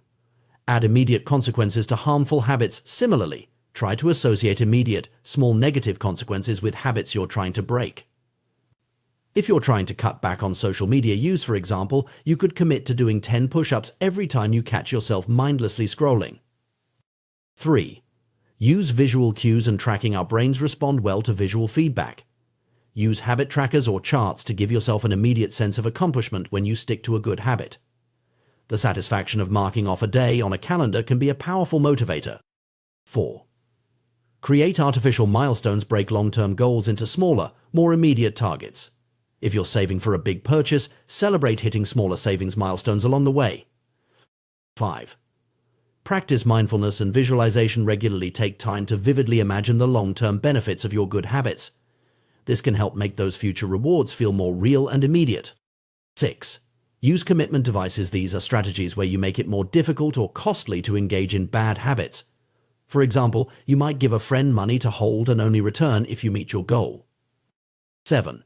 Reframe the immediate experience. Instead of focusing on the discomfort of a challenging habit, try to find aspects of the immediate experience to appreciate. For example, instead of dwelling on the physical strain of exercise, focus on the sense of accomplishment or the endorphin rush. 8. Create a reward system. Set up a system where you give yourself small, immediate rewards for sticking to your long-term habits. These rewards don't have to be large or costly. The key is that they're immediate and consistently applied. One particularly effective strategy is to turn instant gratification to your advantage by using a technique called reinforcement. This involves providing yourself with an immediate reward for completing a desired behavior. The key here is to make the reward instant and directly tied to the habit you're trying to build. For example, if you're trying to build a habit of daily meditation, you might reward yourself with a small piece of dark chocolate immediately after each session. The taste of the chocolate becomes an immediate, positive reinforcement for your meditation practice. Over time, your brain begins to associate meditation with this pleasant reward, making it easier to stick to the habit. This approach can be especially helpful when dealing with habits of avoidance behaviors you want to stop doing. It can be challenging to feel satisfied when you're simply not doing something, like not buying unnecessary items or not drinking alcohol. In these cases, you can create a system that makes the avoidance visible and rewarding. For instance, you could open a savings account labeled for something you want, like dream vacation or new guitar. Every time you successfully avoid a temptation, say, not buying that unnecessary gadget or skipping that expensive night out, you transfer the money you would have spent into this account. This way, you're turning the act of not doing something into a positive, but visible action. You're essentially creating a loyalty program for yourself. where your points accumulate towards something you genuinely want. This strategy not only provides immediate satisfaction but also helps to reframe the experience of avoiding temptation. Instead of feeling deprived, you feel like you're actively working towards a goal. The immediate reward of seeing your savings grow feels much better than the nebulous sense of having resisted a temptation. It's worth noting that while these strategies can be highly effective, they're not magic bullets. Changing ingrained habits and overcoming our natural bias towards immediate gratification is a challenging process that requires patience, persistence, and self-compassion. It's normal to struggle and occasionally give in to temptation. The key is to view these moments not as failures, but as opportunities to learn and adjust your approach. Moreover, it's crucial to remember that delayed gratification isn't always the right choice. Sometimes, immediate experiences are valuable in their own right. The key is to find a balance that aligns with your values and long-term goals while still allowing for present enjoyment. In conclusion, understanding the concept of time inconsistency and our brain's bias towards immediate rewards can be a powerful tool in our quest for personal growth and habit formation. By acknowledging this aspect of our nature, we can design strategies that work with our brain's tendencies rather than against them. Whether it's adding immediate pleasures to beneficial habits, creating visible rewards for avoidance behaviors, or using reinforcement techniques, these approaches can help bridge the gap between our present actions and our future aspirations. Ultimately, the ability to delay gratification and work towards long-term goals is a skill that can be developed and strengthened over time. It's a journey of self-discovery and continuous improvement, one that requires patience, creativity, and a deep understanding of our own motivations and tendencies. By mastering this skill, we open ourselves up to greater achievements, deeper satisfaction, and a life more closely aligned with our true values and aspirations. The path may not always be easy, but the rewards, both immediate and long-term, make it a journey worth undertaking. In the pursuit of personal growth and self-improvement, we often find ourselves grappling with the challenge of maintaining good habits. We start with enthusiasm, determined to make positive changes in our lives, but as time passes, our resolve can waver. The key to lasting change, it turns out, lies not just in willpower or motivation, but in the way we approach habit formation itself. By understanding the psychology behind habit formation and employing strategic techniques, we can dramatically increase our chances of success.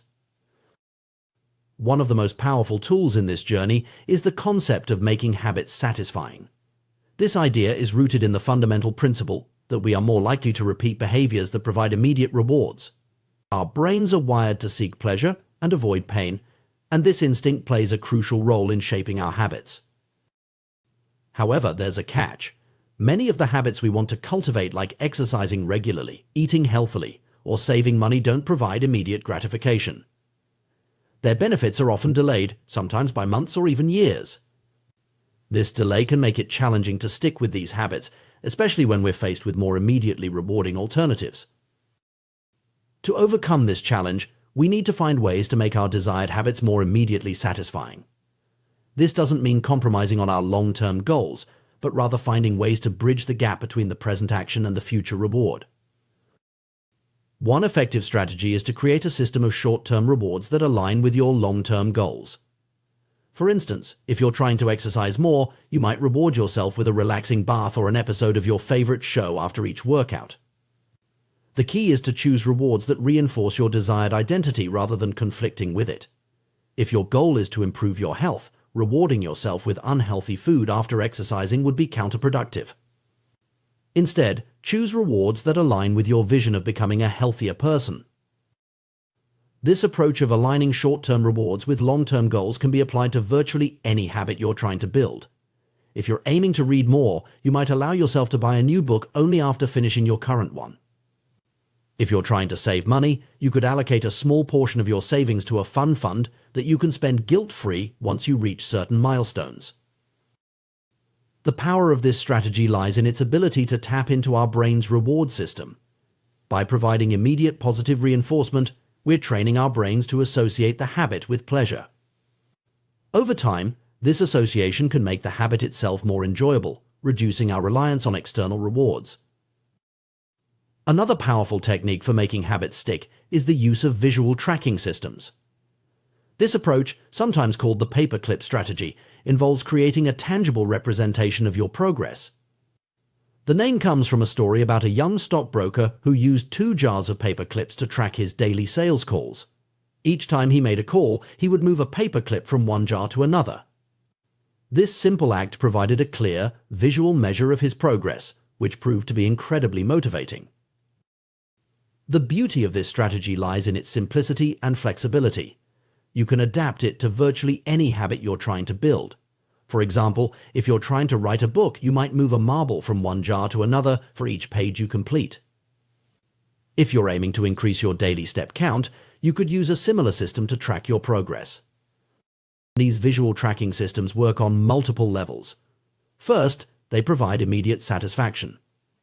The act of moving a paperclip or marking an X on a calendar gives you a small sense of accomplishment, which can be particularly motivating on days when you might not feel like sticking to your habit.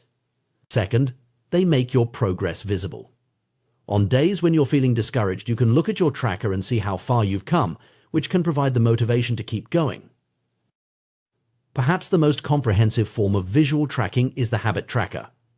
This tool, which can be as simple as a calendar where you mark off each day you complete your habit, has been used by many successful individuals throughout history. Benjamin Franklin famously used a small booklet to track 13 personal virtues, while comedian Jerry Seinfeld is known for his don't break the chain approach to writing jokes every day. Habit tracking is powerful because it leverages multiple principles of behavior change simultaneously. It makes the habit obvious by providing a visual cue, attractive by showcasing your progress, and satisfying by giving you a sense of accomplishment each time you mark off a day. Moreover, habit tracking keeps you honest. Many of us have a tendency to overestimate how consistently we perform our habits. By keeping a record, we're forced to confront the reality of our behavior. This awareness alone can be a powerful motivator for change. The effectiveness of habit tracking has been demonstrated in numerous studies. Research has shown that people who track their progress on goals like losing weight, quitting smoking, and lowering blood pressure are more likely to succeed than those who don't. One study found that individuals who kept a daily food log lost twice as much weight as those who didn't track their eating habits. However, it's important to note that while tracking can be a powerful tool, it's not without potential pitfalls. One risk is becoming too focused on the act of tracking itself, rather than the underlying behavior you're trying to change. Remember, the tracker is a tool to support your habit, not the goal itself. Another potential issue is the risk of breaking the chain. Missing a day on your tracker can be discouraging, and some people might be tempted to give up entirely after a slip-up. It's crucial to remember that consistency matters more than perfection. If you miss a day, simply pick up where you left off. The goal is progress, not perfection. As you continue with your habit, you may find that the external rewards and tracking systems become less necessary. This is a natural and positive progression. Over time, the habit itself can become intrinsically rewarding. For example, someone who starts exercising for weight loss might initially need external motivators, but over time they may come to enjoy the energy boost and sense of accomplishment that comes with each workout. This shift from extrinsic to intrinsic motivation is a sign that the habit is becoming ingrained in your identity. When you reach this point, you're no longer just someone trying to exercise more, you've become someone who exercises regularly. This identity-based approach to habit formation can be incredibly powerful and sustainable. However, reaching this point takes time and consistency. In the meantime, don't hesitate to use whatever tools and strategies help you maintain your habit. Whether it's a paperclip system, a habit tracker, or carefully chosen rewards, these techniques can provide the bridge you need to get from where you are to where you want to be. It's also worth considering how you can make the habit itself more enjoyable. This might involve finding ways to make the process more pleasant or combining the habit with activities you already enjoy. For instance, if you're trying to establish a running habit, you might listen to your favorite podcasts or audiobooks while you run. If you're aiming to cook more healthy meals at home, you could turn cooking into a social activity by inviting friends over or taking a cooking class. Remember, the goal is to create a positive feedback loop where the habit reinforces itself. By making the habit satisfying in the short term, you increase the likelihood that you'll stick with it long enough to reap the long-term benefits. As you embark on your journey of habit formation, it's important to be patient with yourself. Changing ingrained behaviors takes time, and setbacks are a normal part of the process. Each day is an opportunity to reinforce your desired identity and move closer to your goals. Moreover, don't underestimate the power of small wins. Consistently performing a small habit can lead to significant changes over time. Whether you're moving paper clips marking XS on a calendar or using a more sophisticated tracking system, each small action is a vote for the person you want to become. In conclusion, the key to sticking with good habits lies in making them satisfying. By providing immediate rewards, using visual tracking systems, and gradually shifting towards intrinsic motivation, we can bridge the gap between our present actions and our future goals. Remember, the most effective form of motivation is progress. By making your progress visible and rewarding, you create a positive feedback loop that can sustain your habits over the long term. As you apply these strategies, you may find that building good habits becomes not just easier, but enjoyable. And that, perhaps, is the greatest satisfaction of all, the realization that you're not just doing things differently, but becoming the person you aspire to be. So start small, track your progress, celebrate your wins, and watch as your habits transform not just your actions, but your identity. In the quest for personal growth and self-improvement, we often find ourselves grappling with the challenge of maintaining good habits. While starting a new habit can be exciting, the real test lies in consistently following through day after day, week after week. This is where the power of habit tracking comes into play, offering a simple yet effective tool to reinforce positive behaviors and keep us on track towards our goals. Habit tracking, at its core, is about making progress visible. It's a way of creating a tangible record of our efforts, transforming abstract goals into concrete actions. This visibility serves multiple purposes, each contributing to the overall effectiveness of the habit-building process. First and foremost, tracking creates a visual cue that reminds us to act. In our busy lives, it's easy to forget or postpone the habits we're trying to build. A habit tracker, whether it's a simple calendar with X's marking completed days or a more elaborate system, serves as a constant reminder of our commitments. It's a gentle nudge prompting us to take action when we might otherwise let things slide. But the power of habit tracking goes beyond mere reminders. It taps into our innate desire for progress and achievement. As we mark off each successful instance of our habit, we create a streak. This streak becomes a source of motivation in itself. We see the progress we're making, and we don't want to break the chain. This phenomenon, sometimes called the don't break the chain method, has been used by successful individuals across various fields, from comedians to writers to athletes.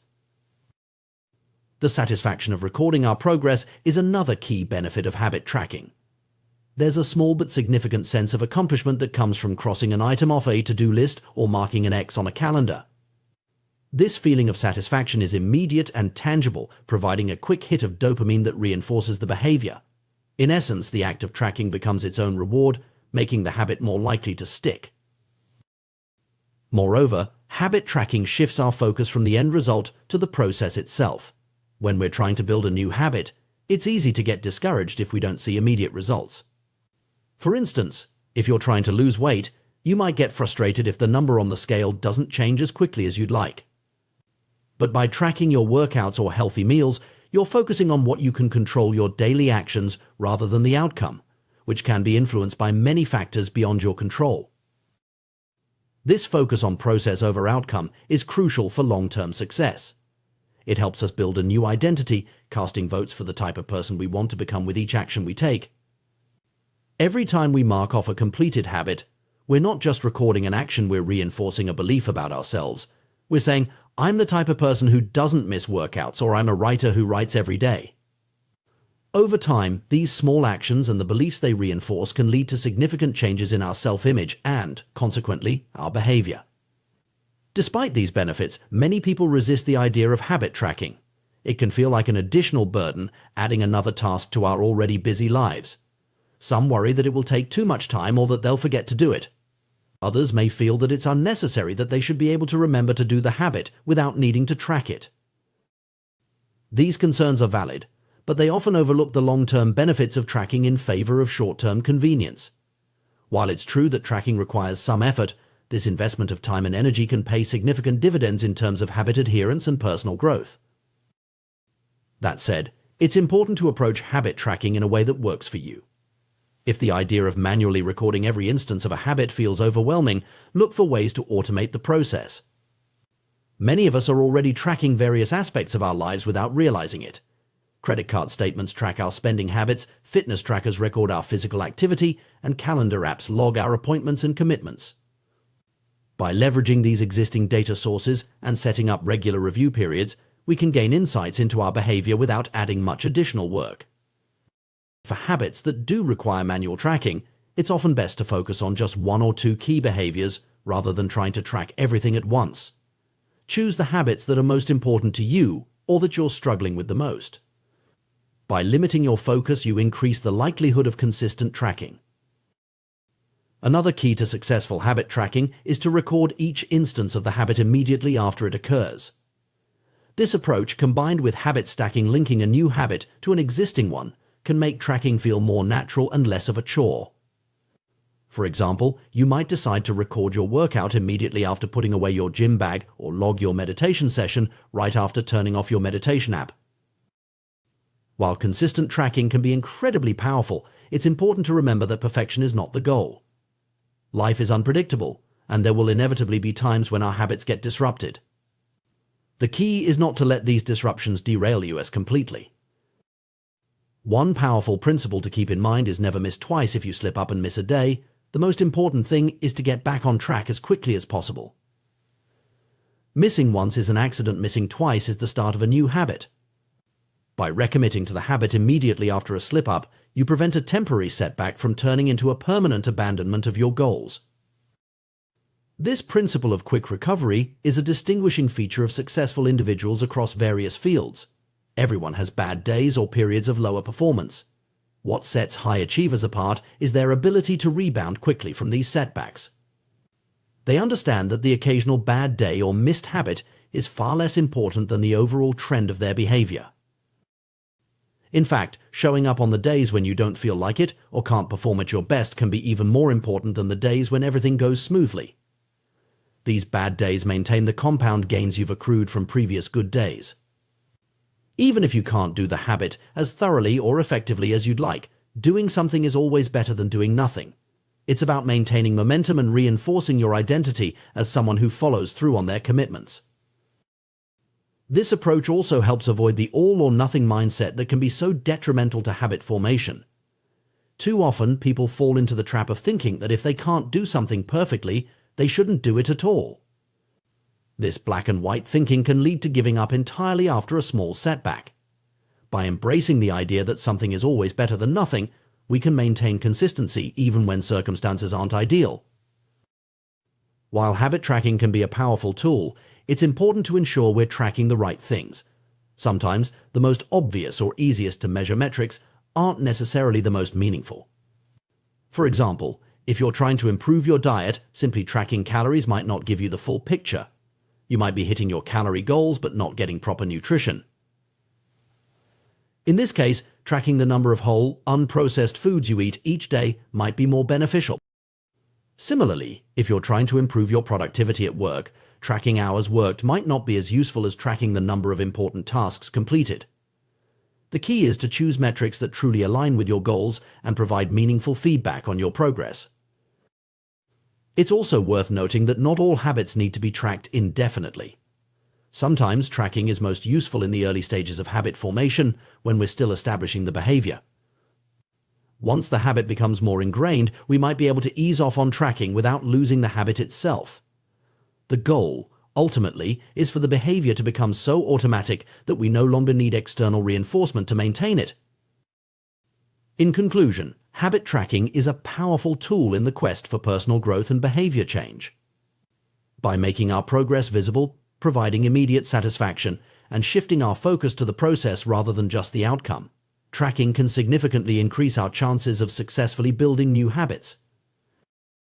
However, like any tool, its effectiveness depends on how we use it. By choosing meaningful metrics, focusing on consistency rather than perfection, and using tracking as a means to reinforce our desired identity, we can harness the full potential of this approach. Remember, the goal isn't just to check boxes or create perfect streaks. It's to gradually shape ourselves into the person we want to become. Each tracked instance of a habit is a vote for that future self. Over time, these small votes can lead to profound changes in our behavior, our self-image, and ultimately our lives. So whether you're trying to exercise more, eat healthier, write daily, or any other positive habit, consider incorporating tracking into your approach. Start small, be consistent, and don't be discouraged by occasional setbacks. With patience and persistence, you may find that the simple act of tracking your habits becomes a transformative force in your journey of self-improvement. In the realm of behavior change and habit formation, we often focus on positive reinforcement and making good habits more attractive.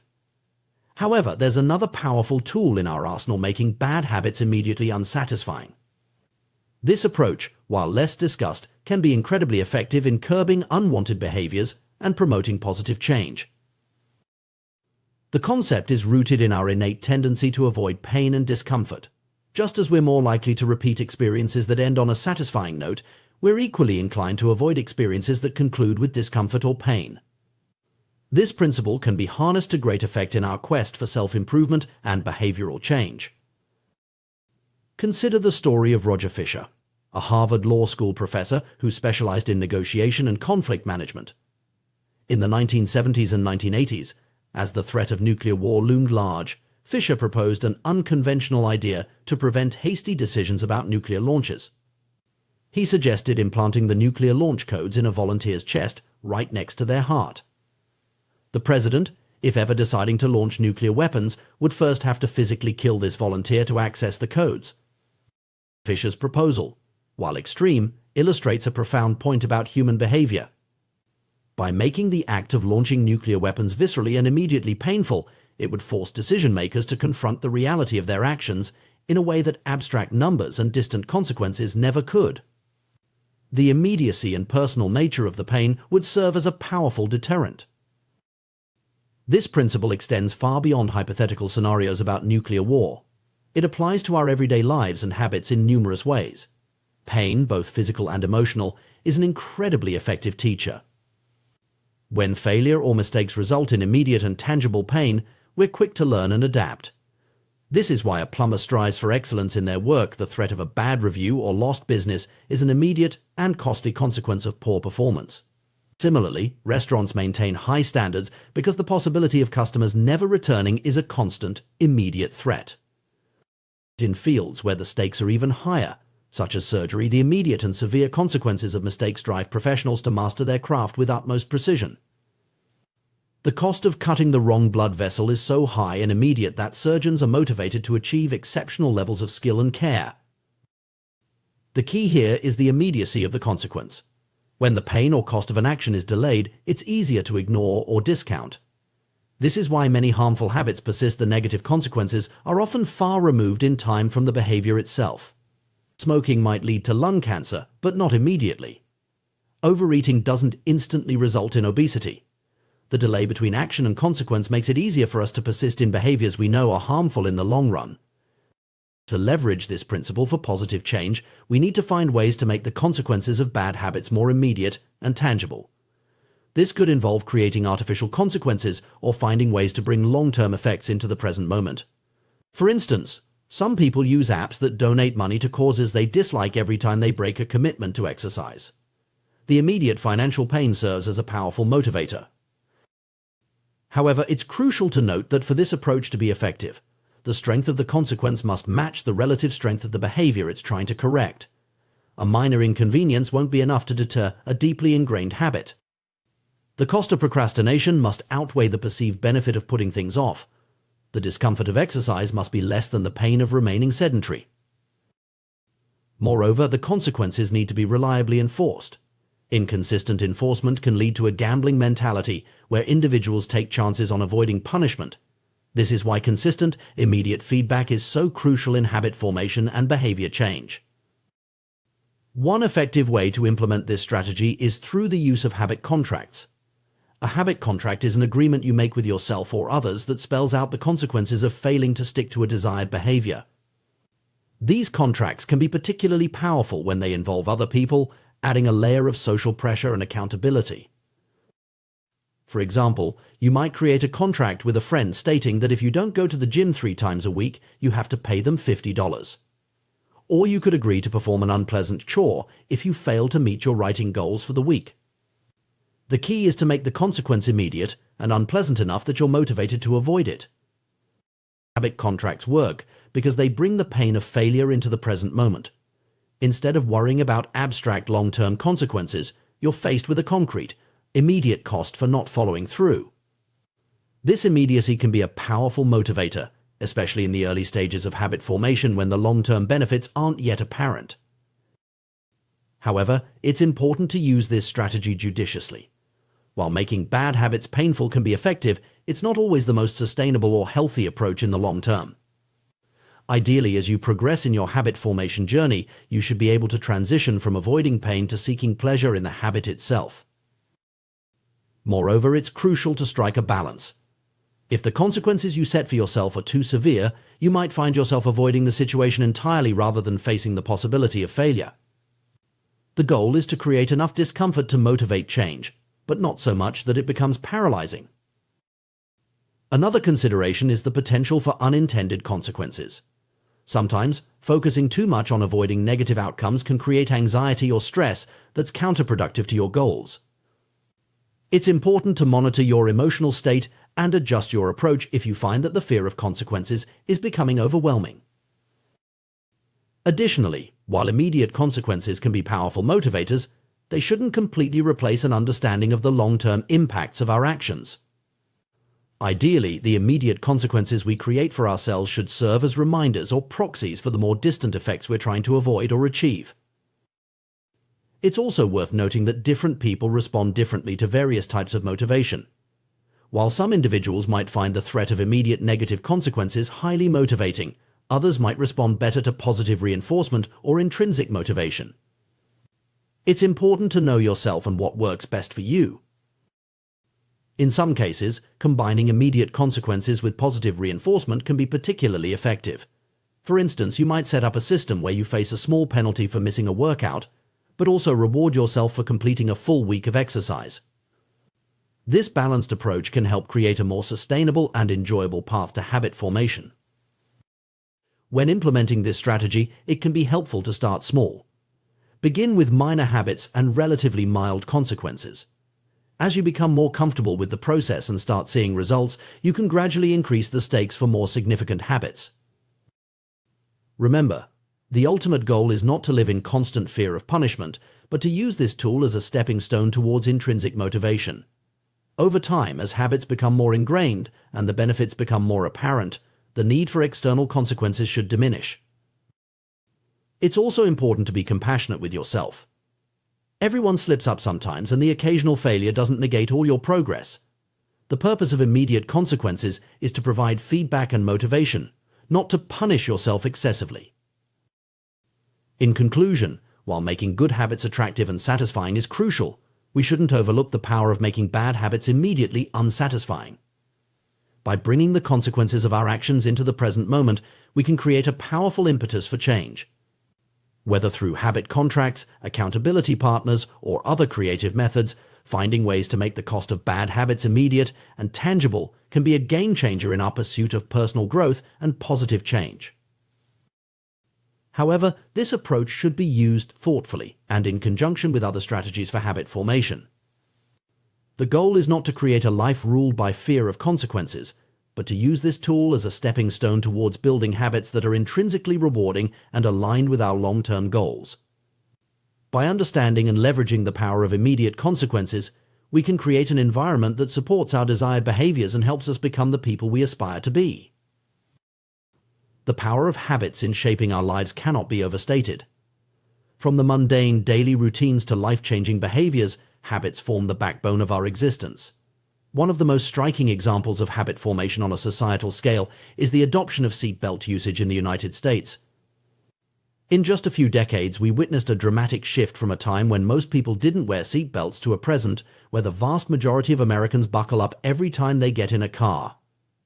This transformation wasn't just a matter of individual choice, it was largely driven by legislation and the creation of a new social contract. The seatbelt story illustrates how governments can use laws and regulations to influence collective behavior. By mandating seatbelt use and enforcing penalties for non-compliance, states effectively reshape the habits of millions. This approach leverages the power of social contracts agreements we make as a society to follow certain rules for the common good. Similar strategies have been employed to address other public health and safety concerns, such as smoking bans in restaurants and mandatory recycling programs.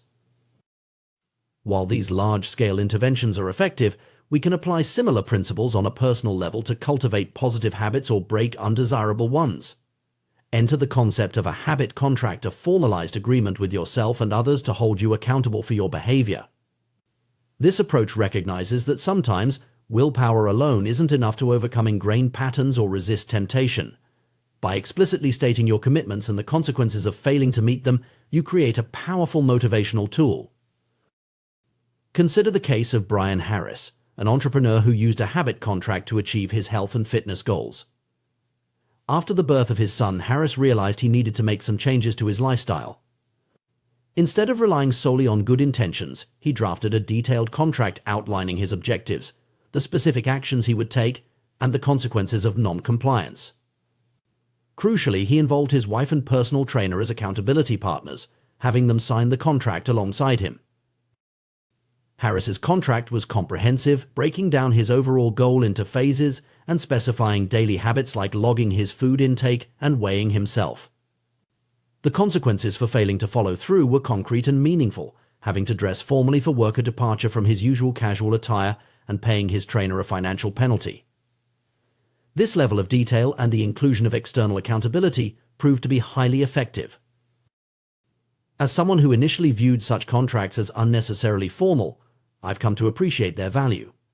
The act of signing a physical document signals a deeper level of commitment than a mere verbal agreement or mental note.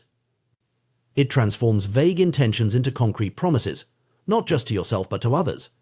This external accountability taps into our innate desire to be seen as reliable and trustworthy by those around us. The power of accountability extends beyond formal contracts.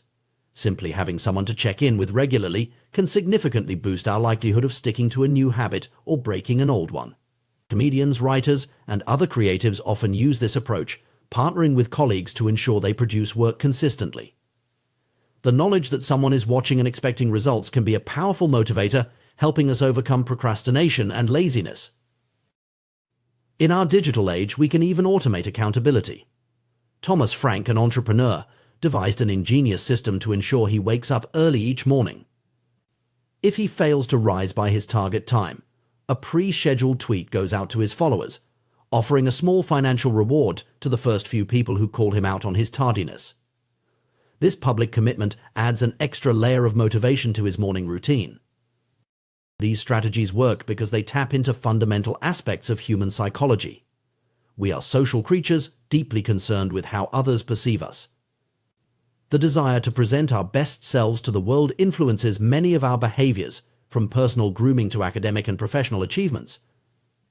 By leveraging this innate social awareness, habit contracts and accountability partnerships make the consequences of our actions or inactions immediate and tangible. However, it's important to note that the effectiveness of these strategies can vary from person to person.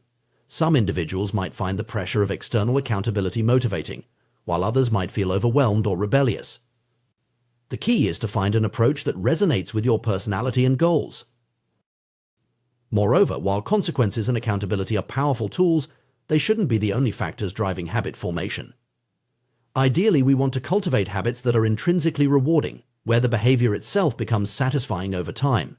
External motivators can be excellent for jump-starting change, but long-term success often depends on developing a genuine appreciation for the benefits of the habit itself. As we consider the broader implications of habit formation, it's worth reflecting on the interplay between individual choices and societal norms. The seatbelt example demonstrates how personal habits can be shaped by collective agreements and expectations. At the same time, widespread individual adoption of certain behaviors can lead to shifts in social norms and even policy changes. This dynamic relationship between personal habits and societal trends highlights the importance of thoughtful habit cultivation. The choices we make in our daily lives not only affect our individual well-being, but can contribute to larger social movements and cultural shifts. By being intentional about the habits we develop, we have the potential to influence not just our own lives but the world around us. The science of habit formation has come a long way in recent years, offering insights into the mechanics of behavior change. We now understand that habits are formed through a loop of cue, routine, and reward.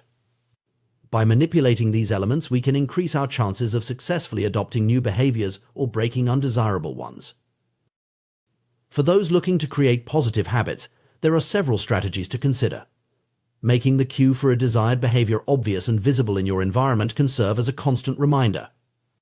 Pairing a new habit with something you already enjoy, a technique known as temptation bundling, can make it more attractive. Reducing friction by preparing your environment in advance can make good habits easier to perform. And finding ways to make the habit immediately satisfying can reinforce the behavior. Conversely, breaking bad habits often involves inverting these principles. Removing cues that trigger unwanted behaviors, making the habit less attractive or more difficult to perform, and creating immediate negative consequences can all help in breaking detrimental patterns. One particularly effective tool for both creating and breaking habits is the use of a habit tracker. This simple practice of recording each successful day of performing or avoiding a particular behavior can be remarkably motivating. The visual representation of your progress creates a sense of accomplishment and taps into our natural desire to maintain streaks or chains of success. However, it's crucial to approach habit formation with self-compassion. Slip-ups are an inevitable part of the process, and how we respond to these moments can determine our long-term success. The never miss twice rule is a helpful guideline. If you forget or fail to perform a habit one day, make it a priority to get back on track immediately the next day. This approach prevents temporary setbacks from derailing your entire effort. As we navigate the complex landscape of habit formation, it's important to remember that change is a gradual process. Small, consistent actions over time lead to significant transformations. The power of habits lies not in dramatic, overnight changes but in the compounding effect of daily choices. Moreover, the journey of habit formation is deeply personal. What works for one person may not work for another. Experimentation and self-reflection are key to finding the strategies that resonate with your unique circumstances and personality. Be willing to adjust your approach as you learn more about yourself and your responses to different techniques. In conclusion, the science and practice of habit formation offer powerful tools for personal growth and societal change. From seatbelt laws to personal fitness goals, the principles of habit creation and modification shape our lives in countless ways. By understanding these principles and applying them thoughtfully, we can take greater control of our behaviors and, by extension, our destinies. Whether through formal contracts, accountability partnerships, or simple daily tracking, we have the ability to reshape our habits and, in doing so, reshape our lives. The journey may be challenging, but the potential rewards in health, productivity, and overall well-being are immeasurable. As we continue to uncover new insights into human behavior, the possibilities for positive change, both individual and collective, are truly exciting. The intricate interplay between genetics, personality, and habit formation is a fascinating area of study that sheds light on why some individuals excel in certain domains while others struggle. This complex relationship underscores the importance of aligning our habits and pursuits with our innate tendencies and strengths. Consider the remarkable stories of Michael Phelps and Hicham Garouge, two athletes who achieved unparalleled success in their respective sports. Phelps, with his towering frame and uniquely proportioned body, dominated the swimming world, while El Garouge's compact build and exceptionally long legs made him a force to be reckoned with in middle-distance running. Their physical attributes, largely determined by genetics, played a crucial role in their rise to the top of their fields. However, it would be a mistake to assume that their success was solely due to their genetic makeup. Both athletes undoubtedly invested countless hours in training, honing their skills, and perfecting their techniques. Their genetic predispositions provided a foundation, but it was their dedication to cultivating habits aligned with their natural abilities that allowed them to reach the pinnacle of athletic achievement. This principle extends far beyond the realm of sports. In every area of life, from career choices to personal hobbies, understanding and leveraging our genetic predispositions can significantly impact our potential for success and satisfaction. The key lies in recognizing that genes don't dictate our destiny, rather, they highlight areas of opportunity where we're more likely to thrive. The influence of genetics on our behavior is pervasive and often subtle. Research has shown that our genes play a role in shaping a wide array of traits and tendencies, from our television viewing habits to our likelihood of developing addictions.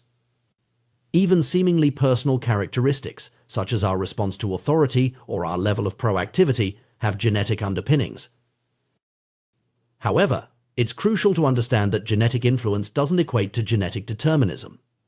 Our genes interact with our environment in complex ways, and the expression of genetic traits can be modulated by external factors. This interplay between nature and nurture is what makes human behavior so intricate and varied. One of the most significant ways our genetic makeup manifests is through our personality. The widely accepted Big Five model of personality traits provides a framework for understanding these innate tendencies. This model breaks down personality into 5 broad dimensions: openness to experience, conscientiousness, extroversion, agreeableness, and neuroticism. Each of these traits exists on a spectrum, and our position on these spectrums is influenced by our genetic makeup. For instance, extroversion, which ranges from outgoing and energetic to solitary and reserved, has been linked to biological factors observable from infancy. Studies have shown that babies who turn toward loud noises are more likely to grow up to be extroverts, while those who turn away tend to become introverts. Similarly, individuals high in agreeableness, characterized by kindness and consideration, often have naturally higher levels of oxytocin, a hormone associated with social bonding and trust. This biological predisposition might make it easier for them to form habits around social activities or acts of kindness. Understanding these innate tendencies can be immensely helpful when it comes to habit formation. When we try to establish habits that align with our natural inclinations, we're more likely to find them satisfying and sustainable.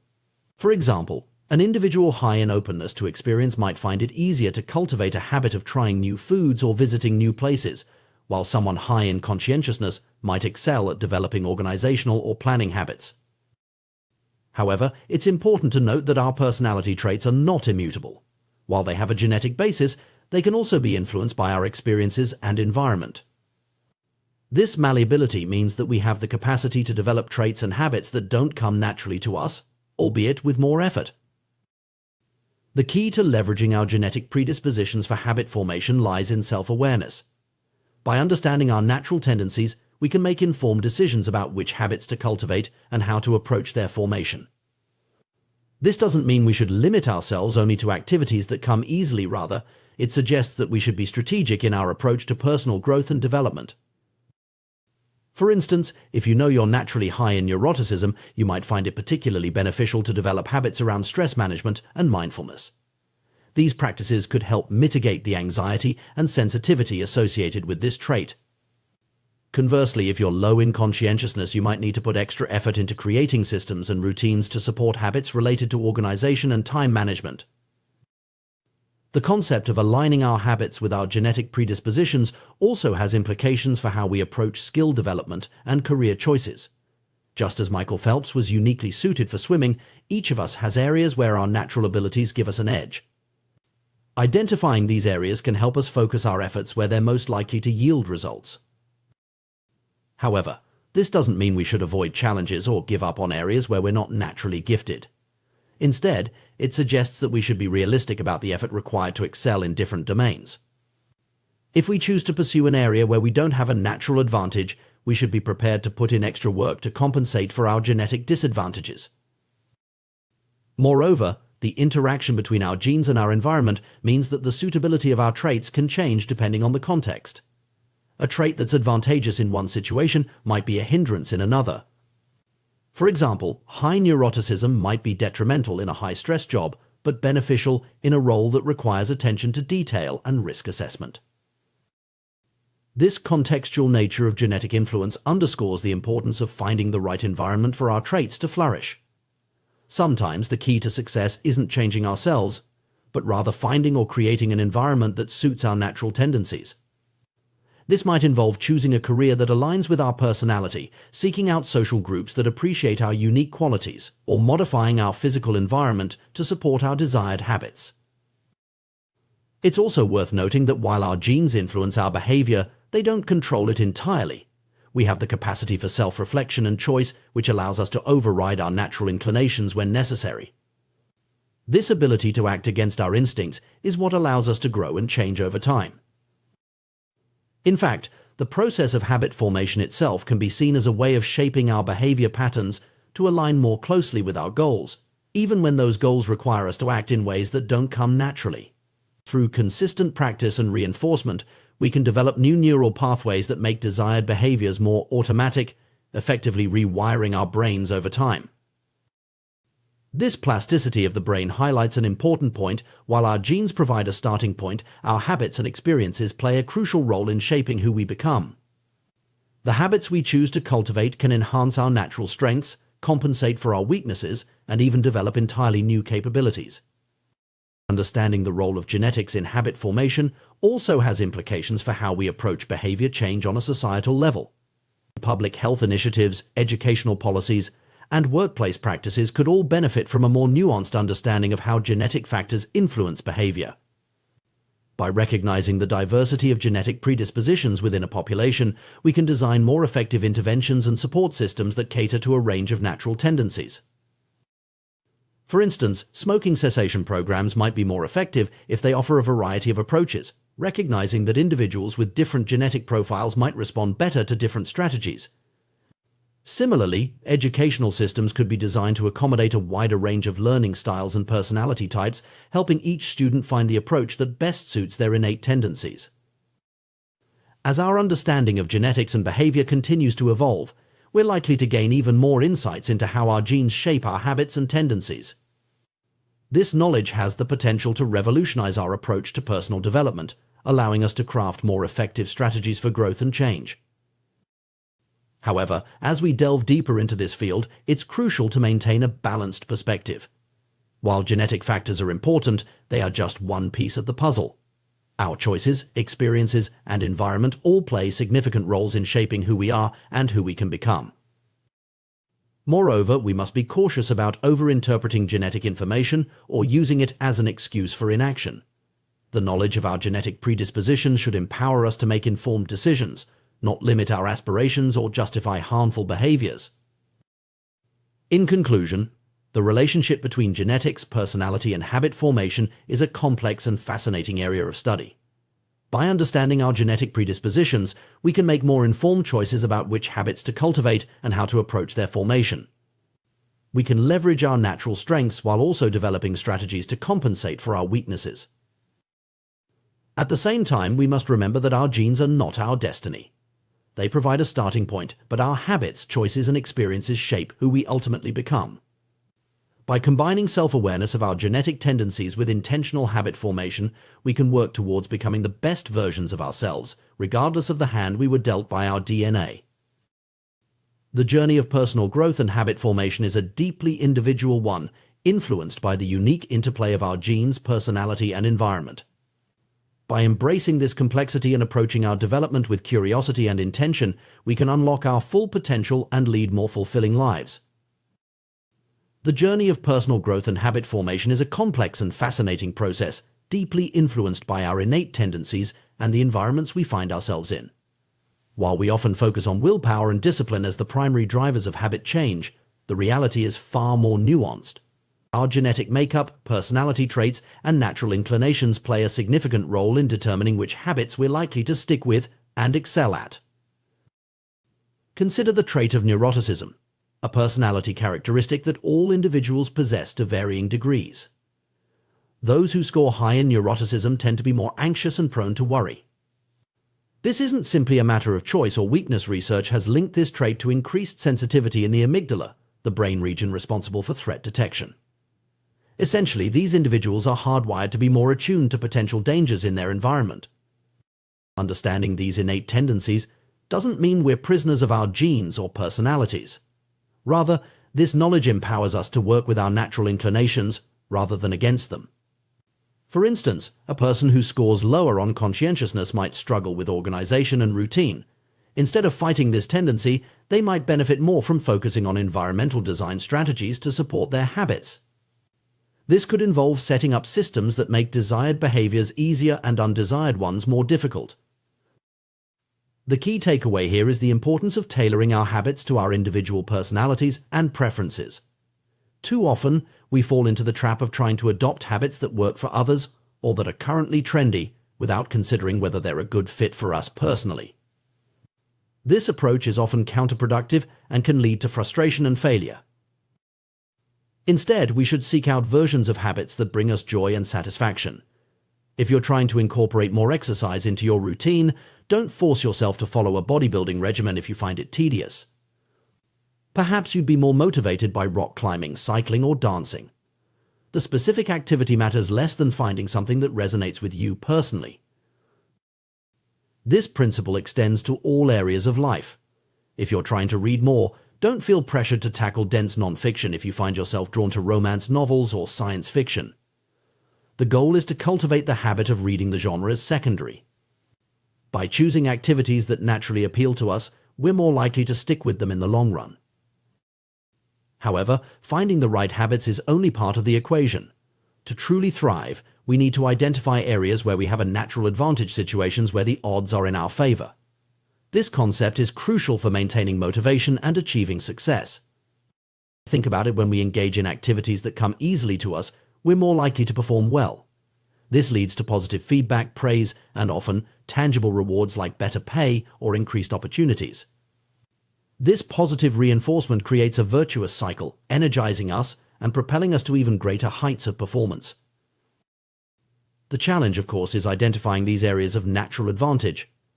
Life is short, and we don't have the luxury of trying every possible career, hobby, or skill. This is where the concept of the explore-exploit trade-off comes into play.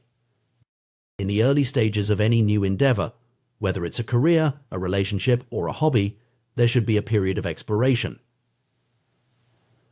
This is the time to cast a wide net, try out different possibilities, and gather information.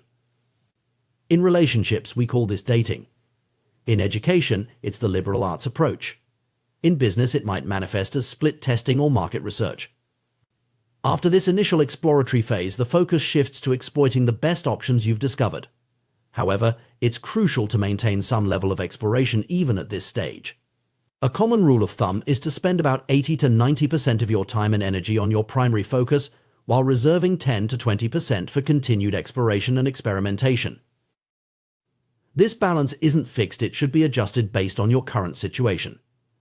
If you're succeeding in your chosen area, it makes sense to double down on what's working. If you're struggling, that's a sign to increase your exploratory efforts. The optimal approach also depends on your time constraints. Early in your career or when starting a new project, you have more latitude for exploration. As deadlines approach or as you advance in your field, the focus naturally shifts more towards exploitation of your established skills and knowledge. But how do you navigate this process of discovery? There are several key questions you can ask yourself to help identify areas where you're likely to thrive. What activities feel like fun to you but seem like work to others? This is a powerful indicator of your natural inclinations. The tasks that you find energizing, even when they're challenging, are likely areas where you have a natural advantage. When do you lose track of time? The state of flow, where you're so engrossed in an activity that you lose awareness of your surroundings, is a strong sign that you're engaged in something well suited to your abilities and interests.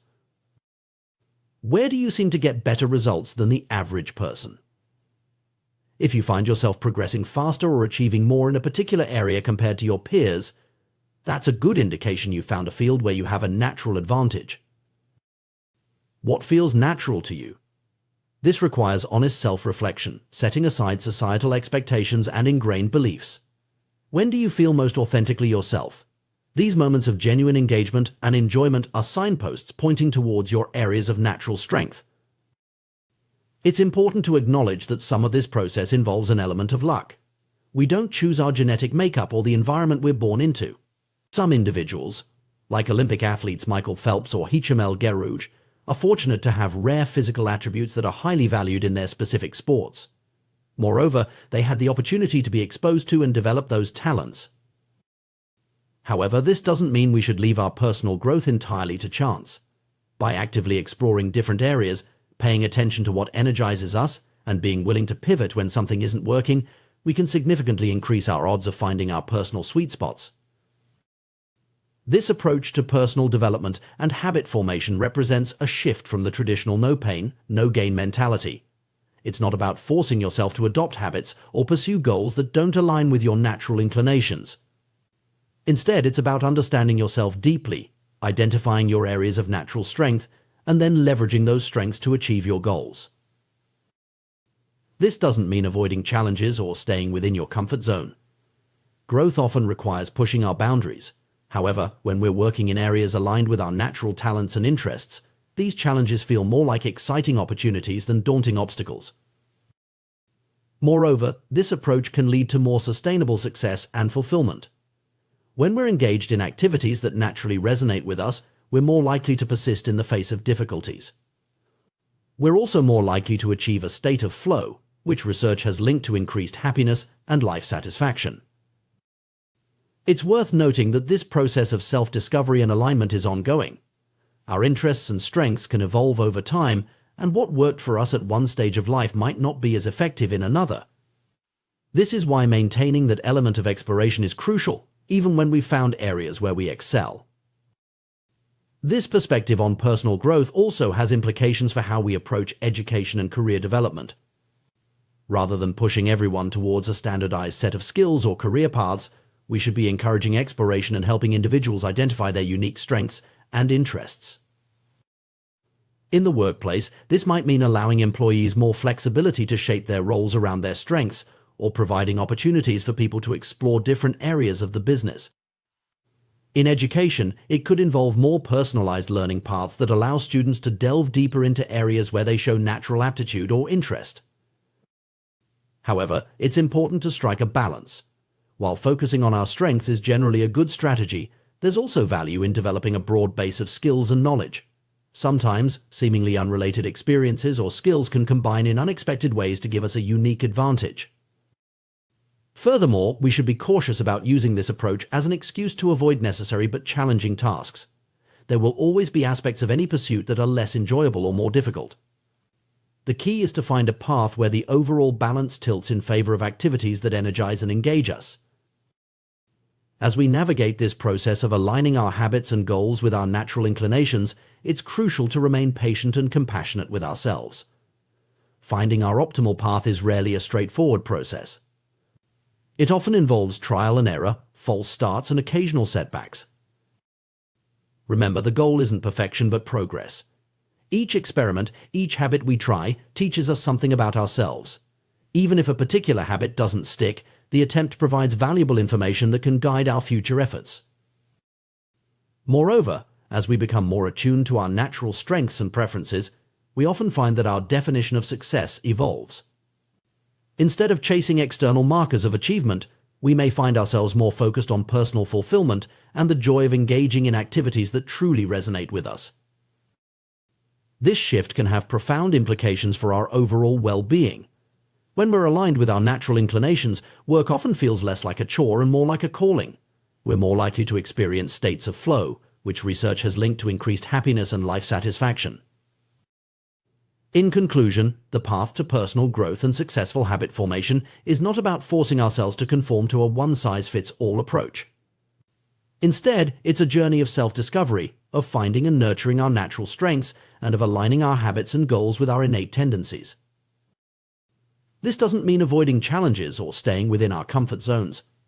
Growth often requires pushing our boundaries. However, when we're working in areas aligned with our natural talents and interests, these challenges feel more like exciting opportunities than daunting obstacles. By understanding our genetic predispositions, personality traits, and areas of natural strength, we can craft a personal development strategy that works with us rather than against us. This approach not only increases our chances of success, but also leads to a more fulfilling and enjoyable journey. Remember, the goal is not to become someone else, but the best version of yourself. By embracing your unique combination of traits and talents and continually exploring and refining your path, you can create a life filled with habits that not only serve you well, but also bring you joy and satisfaction. The journey to success in any field is often long, challenging, and filled with unexpected twists and turns. Yet, some individuals manage to persevere through years of struggle, honing their craft, and ultimately achieving remarkable success. The story of Steve Martin, one of America's most beloved comedians, perfectly illustrates this path of persistent dedication and gradual improvement. Martin's journey began in the most humble of circumstances as a 10-year-old boy selling guidebooks at Disneyland. This early exposure to the world of entertainment sparked a passion that would shape the rest of his life. As he transitioned to working in the park's magic shop, Martin began to experiment with performance, trying out simple tricks and jokes on visitors. It was here that he discovered his true calling was not in magic, but in comedy and performance more broadly. The road from this realization to stardom was long and arduous. Martin spent his teenage years performing in small clubs around Los Angeles, often to indifferent or non-existent audiences. He would sometimes deliver his routine to empty rooms, persisting even when there was no one there to appreciate his efforts. This dedication to his craft, even in the face of apparent failure, is a testament to Martin's intrinsic motivation and love for comedy. What's particularly noteworthy about Martin's journey is the gradual, incremental nature of his progress. He didn't burst onto the scene with a fully formed hour-long set. Instead, he started with routines that lasted only a minute or two. Over time, he expanded his material, reaching 5 minutes in high school, then 10 minutes, and eventually 20 minutes by the age of 19. Even then, he had to pad his show with poetry readings just to fill the time slot. This gradual expansion of his repertoire highlights a crucial aspect of skill development and habit formation: the importance of consistent, incremental progress. Martin didn't try to leap from novice to expert overnight. Instead, he focused on steady improvement, constantly refining and expanding his material. This approach allowed him to build his skills and confidence gradually, avoiding the overwhelming pressure that might have come from trying to create a full-length show right from the start. Martin's persistence is particularly impressive given the nature of stand-up comedy. Few endeavors are as immediately and brutally honest in their feedback as comedy. A joke either lands or it doesn't, and the comedian knows instantly whether they've succeeded or failed. The courage required to face this potential rejection night after night, for years on end, is remarkable. It took nearly 15 years of this dedicated practice and refinement before Martin achieved his breakthrough. When success came, it came in a big way. His tours drew tens of thousands of fans, and he quickly rose to the top of his field. But this overnight success was, in reality, the result of almost 2 decades of persistent effort. Martin's own reflection on his journey is particularly insightful. He describes it as 10 years spent learning, 4 years spent refining, and 4 years as a wild success. This breakdown offers a valuable perspective on the nature of mastery and success. The learning phase, the longest part of the journey, is where the foundational skills are developed. The refining phase is where these skills are honed and polished. Only after these 2 crucial phases does the success phase begin. This pattern of long-term dedication leading to eventual success is not unique to Martin or to comedy. It's a common thread in the stories of many high achievers across various fields. But it raises an important question: why are some people able to stick with their habits and pursuits for years or even decades, while others struggle to stay motivated? The answer lies, in part, in understanding the nature of motivation and how our brains respond to challenges. Research in psychology and neuroscience has consistently shown that humans are most motivated when working on tasks of just manageable difficulty. This concept, sometimes referred to as the Goldilocks rule, suggests that we are most engaged when the challenge we face is neither too easy nor too hard, but just right. When a task is too easy, we quickly become bored. Our brains crave stimulation and growth, and an unchallenging activity fails to provide either. On the other hand, when a task is too difficult, we become frustrated and demotivated. The constant experience of failure without progress is disheartening and can lead to giving up. The sweet spot lies in between these extremes. When we're working on something that stretches our abilities but remains within reach, we enter a state of optimal engagement. This state is often associated with the concept of flow, described by psychologist Mihaly Csikszentmihalyi as a condition of full immersion in an activity characterized by energized focus and enjoyment. In Martin's case, we can see how he intuitively followed this principle throughout his career. He consistently pushed himself to expand his routines and improve his craft, but he did so in manageable increments. Each small success, a new joke that landed well, a slightly longer routine successfully delivered, provided the motivation to continue pushing forward. This approach of seeking just manageable difficulty can be applied to any habit or skill we're trying to develop. Whether it's learning a new language, improving our fitness, or developing a professional skill, the key is to find that sweet spot where we're challenged but not overwhelmed. For example, if you're trying to develop a reading habit, you might start with short articles or novellas rather than diving straight into complex literature. As your reading stamina improves, you can gradually increase the length and complexity of your chosen texts. Similarly, if you're working on improving your physical fitness, you might begin with short, manageable workouts and progressively increase the duration and intensity as your strength and endurance improve. The beauty of this approach is that it creates a self-reinforcing cycle of motivation and improvement. As we successfully navigate challenges at the edge of our abilities, we experience a sense of accomplishment and growth. This positive experience motivates us to continue engaging with the activity, which in turn leads to further improvement. Over time, tasks that once seemed daunting become manageable, allowing us to take on even greater challenges. However, maintaining this optimal level of challenge requires constant adjustment. As we improve at a task, what was once challenging becomes easy. To maintain motivation, we need to continually seek out new challenges that match our growing abilities. This might involve learning new skills, taking on more complex projects, or setting more ambitious goals. In Martin's comedy career, we can see this principle in action. He didn't stop once he could consistently deliver a 5-minute routine. Instead, he continually pushed himself to expand his material, try new comedic styles, and perform for larger audiences. Each new challenge provided fresh motivation and opportunities for growth. This need for continual challenge and growth aligns with another key aspect of long-term motivation: the importance of intrinsic motivation. While external rewards like money, fame, or recognition can provide short-term motivation, sustainable long-term engagement typically comes from intrinsic factors: the personal satisfaction, enjoyment, or sense of purpose we derive from an activity. For Martin, the love of performance and the creative satisfaction of crafting and delivering jokes provided this intrinsic motivation.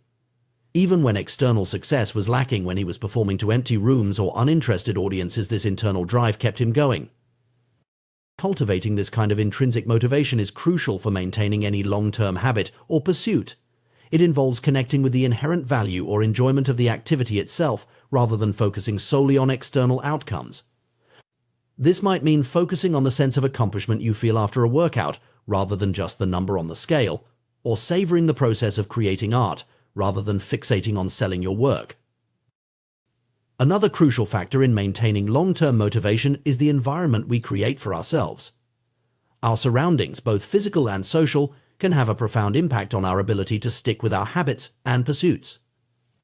In Martin's case, immersing himself in the world of entertainment, first at Disneyland, then in the Los Angeles comedy scene, provided constant exposure to his chosen field and opportunities for practice and improvement.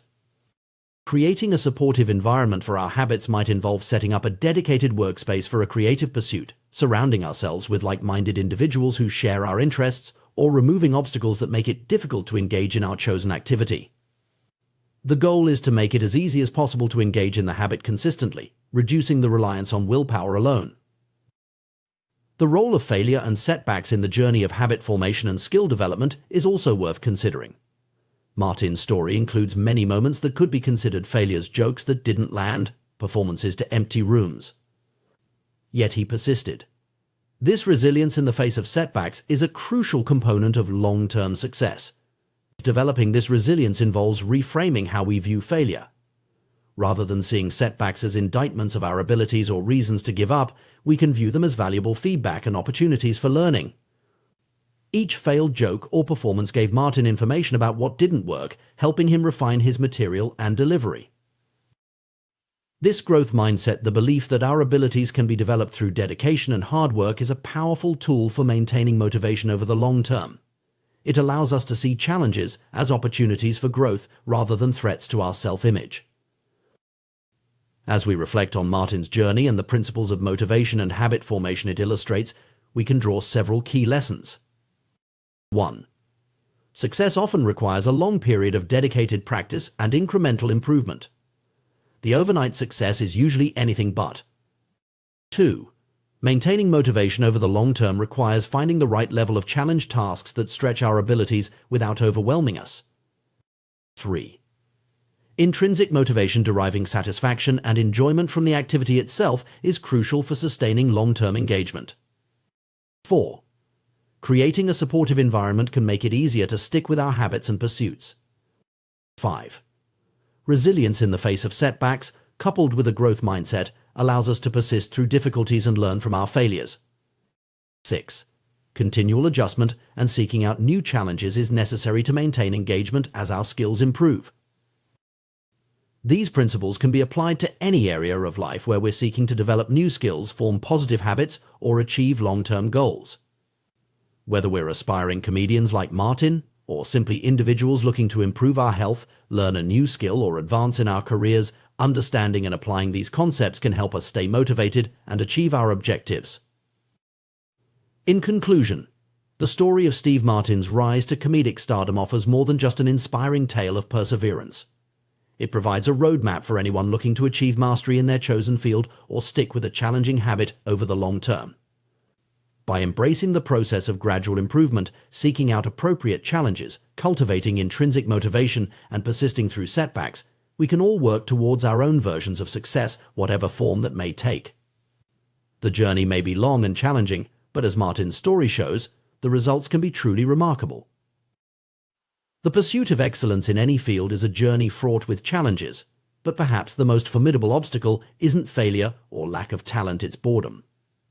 This insight, counterintuitive as it may seem, holds the key to understanding why some individuals achieve remarkable success while others falter despite initial promise. Consider the process of mastering a skill or habit. In the beginning, everything is new and exciting. Each small improvement brings a rush of satisfaction, and the novelty of the experience keeps us engaged. This is the honeymoon phase of skill acquisition, where motivation is high and progress seems rapid. However, as we become more proficient, a curious phenomenon occurs. The very consistency that leads to improvement also breeds familiarity, and with familiarity comes the potential for boredom. The rush of excitement that accompanied our initial efforts begins to fade, replaced by the steady, sometimes monotonous work of continued practice. This is where many people falter. When the initial excitement wears off, it's easy to lose focus or seek out new, more stimulating pursuits.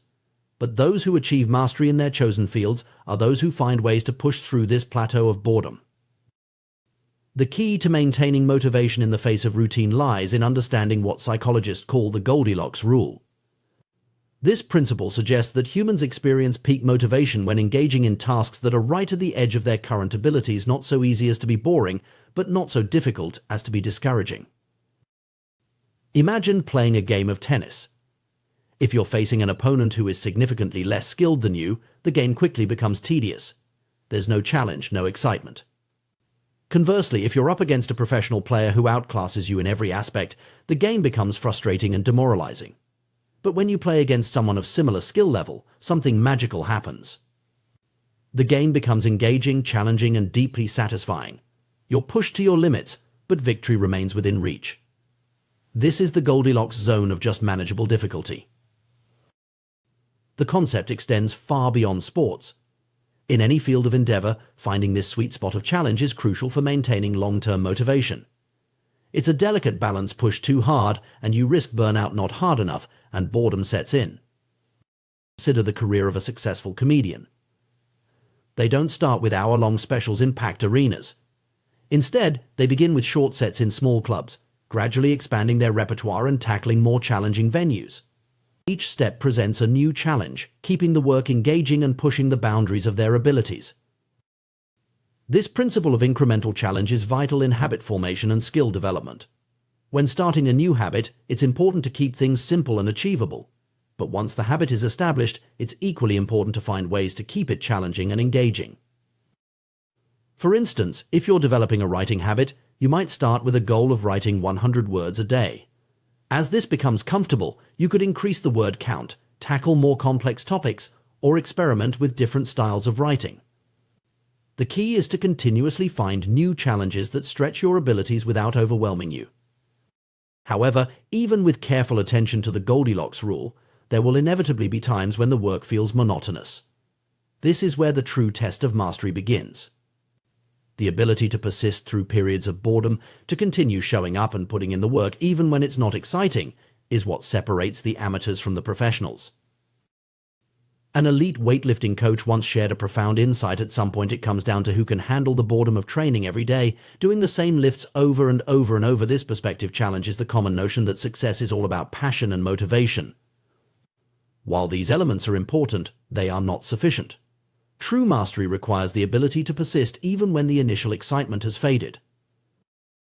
This insight is liberating in a way. It means that those who achieve greatness aren't necessarily more passionate or motivated than the rest of us. They simply have developed the ability to push through the periods of boredom and continue their practice regardless of how they feel on any given day.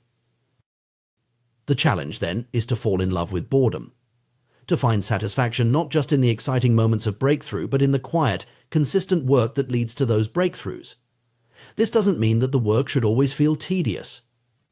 Indeed, finding ways to inject novelty and challenge into your practice is crucial for long-term engagement.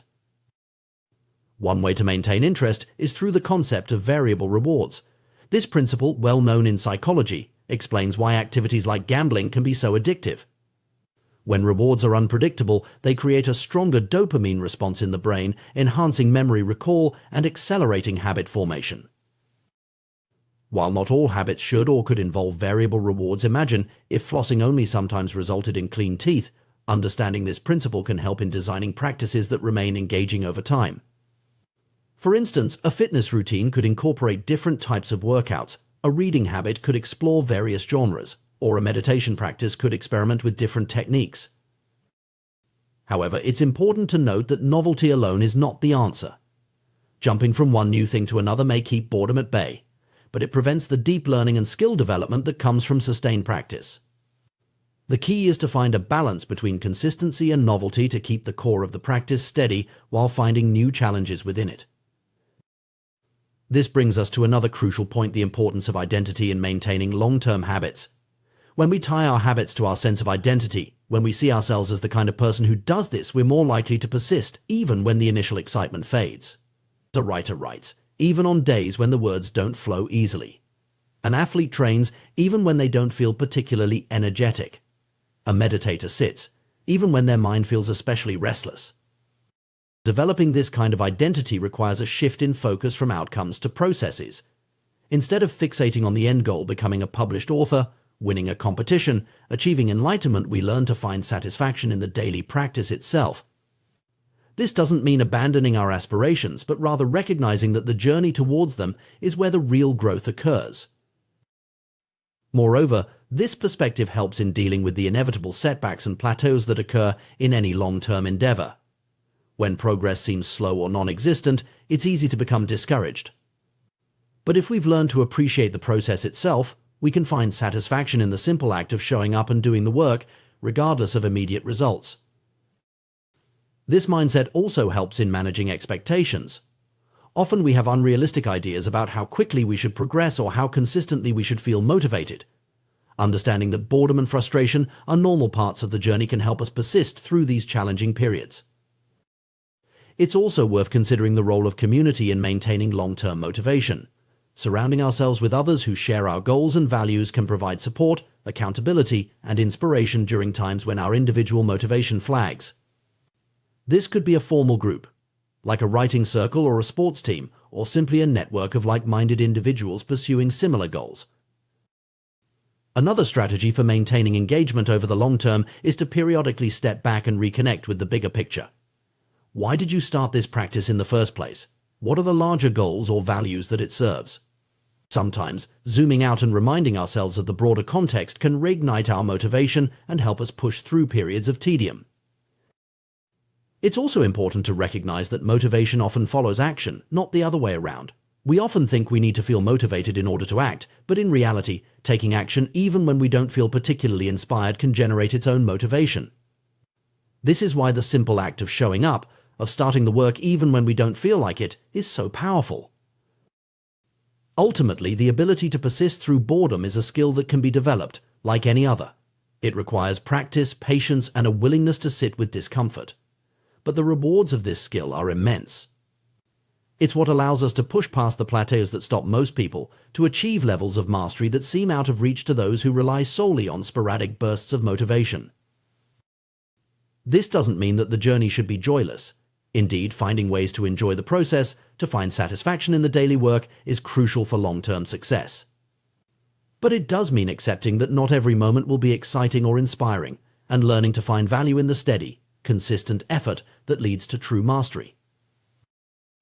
In conclusion, the path to excellence in any field is not just about talent, opportunity, or even passion. It's about the willingness to show up day after day, to put in the work even when it's not exciting, to fall in love with the boredom of consistency. It's about finding the right level of challenge to keep ourselves engaged, while also developing the mental toughness to push through periods of tedium. This perspective on mastery and habit formation offers both a challenge and a comfort. It challenges us to persist beyond the point where many would give up, to embrace the sometimes monotonous work of improvement. But it also offers comfort in knowing that those who achieve greatness aren't superhuman. They simply have developed the ability to stay the course, to find satisfaction in the journey as much as the destination.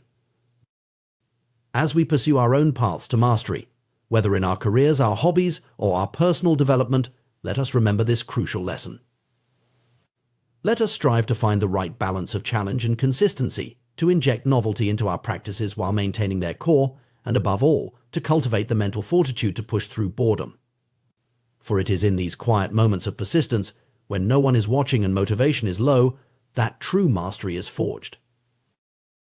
The pursuit of excellence is a journey that requires more than just talent or sporadic bursts of motivation. It demands consistency, dedication, and a willingness to embrace the monotony that often accompanies mastery. This is a truth that applies across all fields, whether you're an athlete, artist, entrepreneur, or professional in any domain. Consider the contrast between professionals and amateurs. Professionals adhere rigorously to their schedules, refusing to let life's distractions derail their progress. They have a clear vision of what matters most to them and work tirelessly towards their goals with unwavering purpose. Amateurs, on the other hand, often find themselves blown off course by the urgent demands of daily life, struggling to maintain focus on their long-term objectives.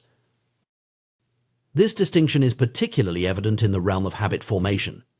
Take meditation, for instance. Many people approach meditation as fair-weather practitioners, only engaging in the practice when they feel particularly inspired or when life is going smoothly. However, true growth and transformation come from consistency, especially when it's challenging. The same principle applies to athletics, writing, or any other pursuit.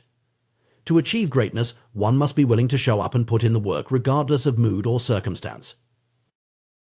There's a common misconception that successful individuals always feel motivated and energized to tackle their goals. The reality is quite different. Even the most accomplished people frequently face moments of reluctance or lack of enthusiasm. The key difference is their ability to push through these feelings and take action anyway. They understand that regret often comes from inaction, not from pushing oneself to complete important tasks. This idea extends to the concept of deliberate practice, which is crucial for achieving mastery in any field. Deliberate practice involves focused, intentional efforts to improve specific aspects of performance. It's not always enjoyable, and it certainly isn't easy, but it's essential for progress.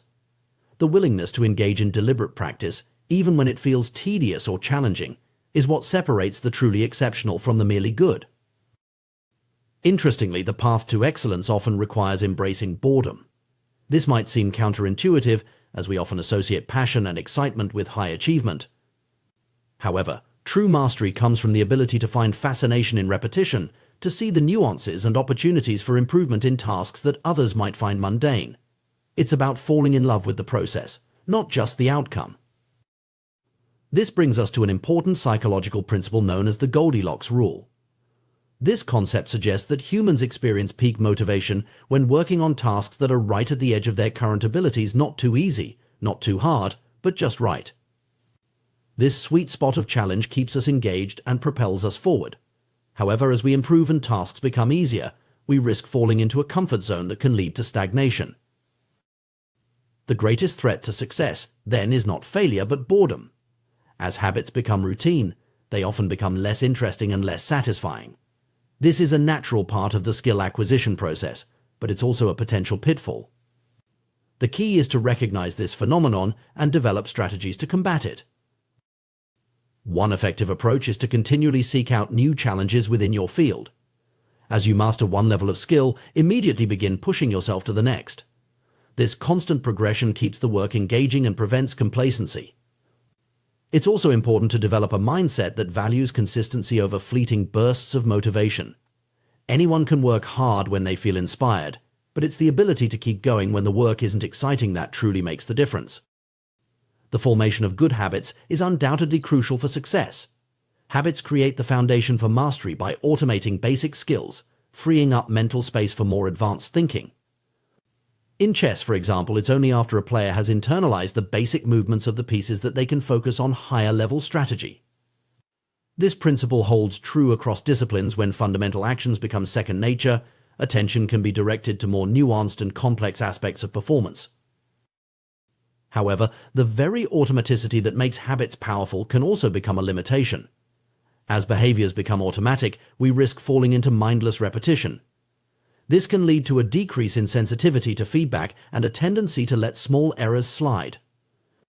The danger here is that we might assume we're improving simply because we're gaining experience, when in reality we may just be reinforcing existing patterns, including any flaws or inefficiencies. This phenomenon highlights the need for a more nuanced approach to skill development, especially for those aiming for elite levels of performance. While habits are necessary, they are not sufficient for true mastery. The optimal path combines automatic habits with deliberate practice, a synergy that allows for both efficiency and continuous improvement. Deliberate practice involves consciously focusing on specific aspects of performance, often breaking down complex skills into smaller components for targeted improvement. It requires a level of mental engagement that goes beyond simple repetition. By alternating between phases of habit formation and deliberate practice, individuals can continue to push their boundaries and refine their skills. This cycle of mastery, narrowing focus to a specific element, repeating it internalized, then using that new habit as a foundation for the next challenge, is endless. Each level of mastery unlocks new frontiers of development. It's a process that demands both patience and persistence, as well as the humility to recognize that there is always room for improvement. One of the key challenges in this journey is maintaining consciousness of performance over time. It's precisely when skills start to feel automatic and comfortable that the risk of complacency increases. To combat this, it's crucial to establish systems for reflection and review. Regular assessment of performance, identification of areas for improvement, and setting new goals can help maintain the edge needed for continued growth. The Career Best Efforts CBE program implemented by Pat Riley for the Los Angeles Lakers in the 1986 to 1987 season provides an excellent example of such a system. After a disappointing playoff performance that didn't live up to the team's potential, Riley developed a method to track each player's performance metrics and encourage consistent improvement. The goal was for each player to improve their output by at least 1% over the course of the season. What made this program particularly effective was its holistic approach. It wasn't just about points scored or other obvious statistics. Riley included unsung hero deeds in his evaluations, things like diving for loose balls, helping teammates on defense, and other efforts that might not show up in the box score but contribute significantly to team success. This comprehensive view of performance encouraged players to focus on all aspects of their game, not just the most visible ones. The CBE program illustrates several key principles of effective habit formation and performance improvement. First, it emphasizes the importance of establishing a baseline understanding current performance levels before setting goals for improvement. Second, it focuses on small, incremental improvements rather than dramatic overhauls. This approach makes progress feel more achievable and sustainable. Third, it recognizes and rewards effort and behavior, not just outcomes. This helps to reinforce the right habits and mindset, even when results might fluctuate due to factors outside an individual's control. Implementing a similar system of reflection and review can be beneficial in any field. Regular self-assessment, seeking feedback from mentors or peers, and setting specific, measurable goals for improvement can help maintain focus and drive progress. It's about creating a framework that encourages continuous growth and prevents the onset of complacency. The journey to mastery is not a straight line. It involves periods of rapid growth followed by plateaus, moments of breakthrough insights, and times of frustrating stagnation. The key is to embrace this process, understanding that each phase plays a role in long-term development. The plateaus, in particular, are often where the most important work happens, refining skills, ingraining habits, and preparing for the next leap forward. In conclusion, the path to excellence is paved with consistent effort, deliberate practice, and a willingness to embrace the sometimes monotonous nature of skill development. It requires the discipline to stick to schedules and routines, even when motivation wanes. It demands the humility to continually seek improvement, even after achieving a high level of proficiency. And it calls for the wisdom to implement systems that promote ongoing reflection and adjustment. True mastery is not about reaching a final destination, but about committing to a lifelong journey of growth and refinement. It's about finding joy in the process, challenges in the familiar, and opportunities for improvement in every repetition. By cultivating these attitudes and approaches, we can unlock our full potential and push the boundaries of what's possible in our chosen fields. The road may be long and at times arduous, but for those committed to excellence, it's a journey worth taking. The journey to excellence in any field is a complex and multifaceted process, one that requires not only talent and dedication but also a systematic approach to improvement. This is perhaps nowhere more evident than in the world of professional sports, where the margins between success and failure are often razor thin. The story of the Los Angeles Lakers' transformation in the 1980s under coach Pat Riley provides a fascinating case study in how to cultivate a culture of continuous improvement and achieve sustained success. In 1986, the Lakers were already a formidable team, boasting some of the most talented players in the NBA. However, despite their individual brilliance, they fell short of expectations in the playoffs, failing to reach the NBA Finals. This setback prompted Riley to develop an innovative system he called the Career Best Effort CBE program, designed to push each player to consistently perform at and beyond their previous best. The CBE program was revolutionary in its approach to performance measurement and improvement. It went beyond traditional statistics, incorporating a wide range of factors that contributed to a player's overall impact on the game. This comprehensive evaluation system assigned numerical values to various actions on the court, including both obvious contributions like points scored and rebounds, as well as less tangible efforts such as diving for loose balls or helping teammates on defense. What made the CBE system particularly effective was its emphasis on personal improvement rather than comparison to others. Each player's performance was measured against their own past achievements, with the goal of improving by at least 1% over the course of the season. This approach recognized that different players have different roles and strengths, and that true excellence comes from maximizing one's own potential rather than trying to emulate others. The implementation of the CBE program had a profound impact on the Lakers' performance. In the following season, they claimed the NBA championship, and they repeated this feat the next year, becoming the first team in 2 decades to win back-to-back titles. This success demonstrated the power of a systematic approach to improvement, even for a team that was already considered among the best in the league.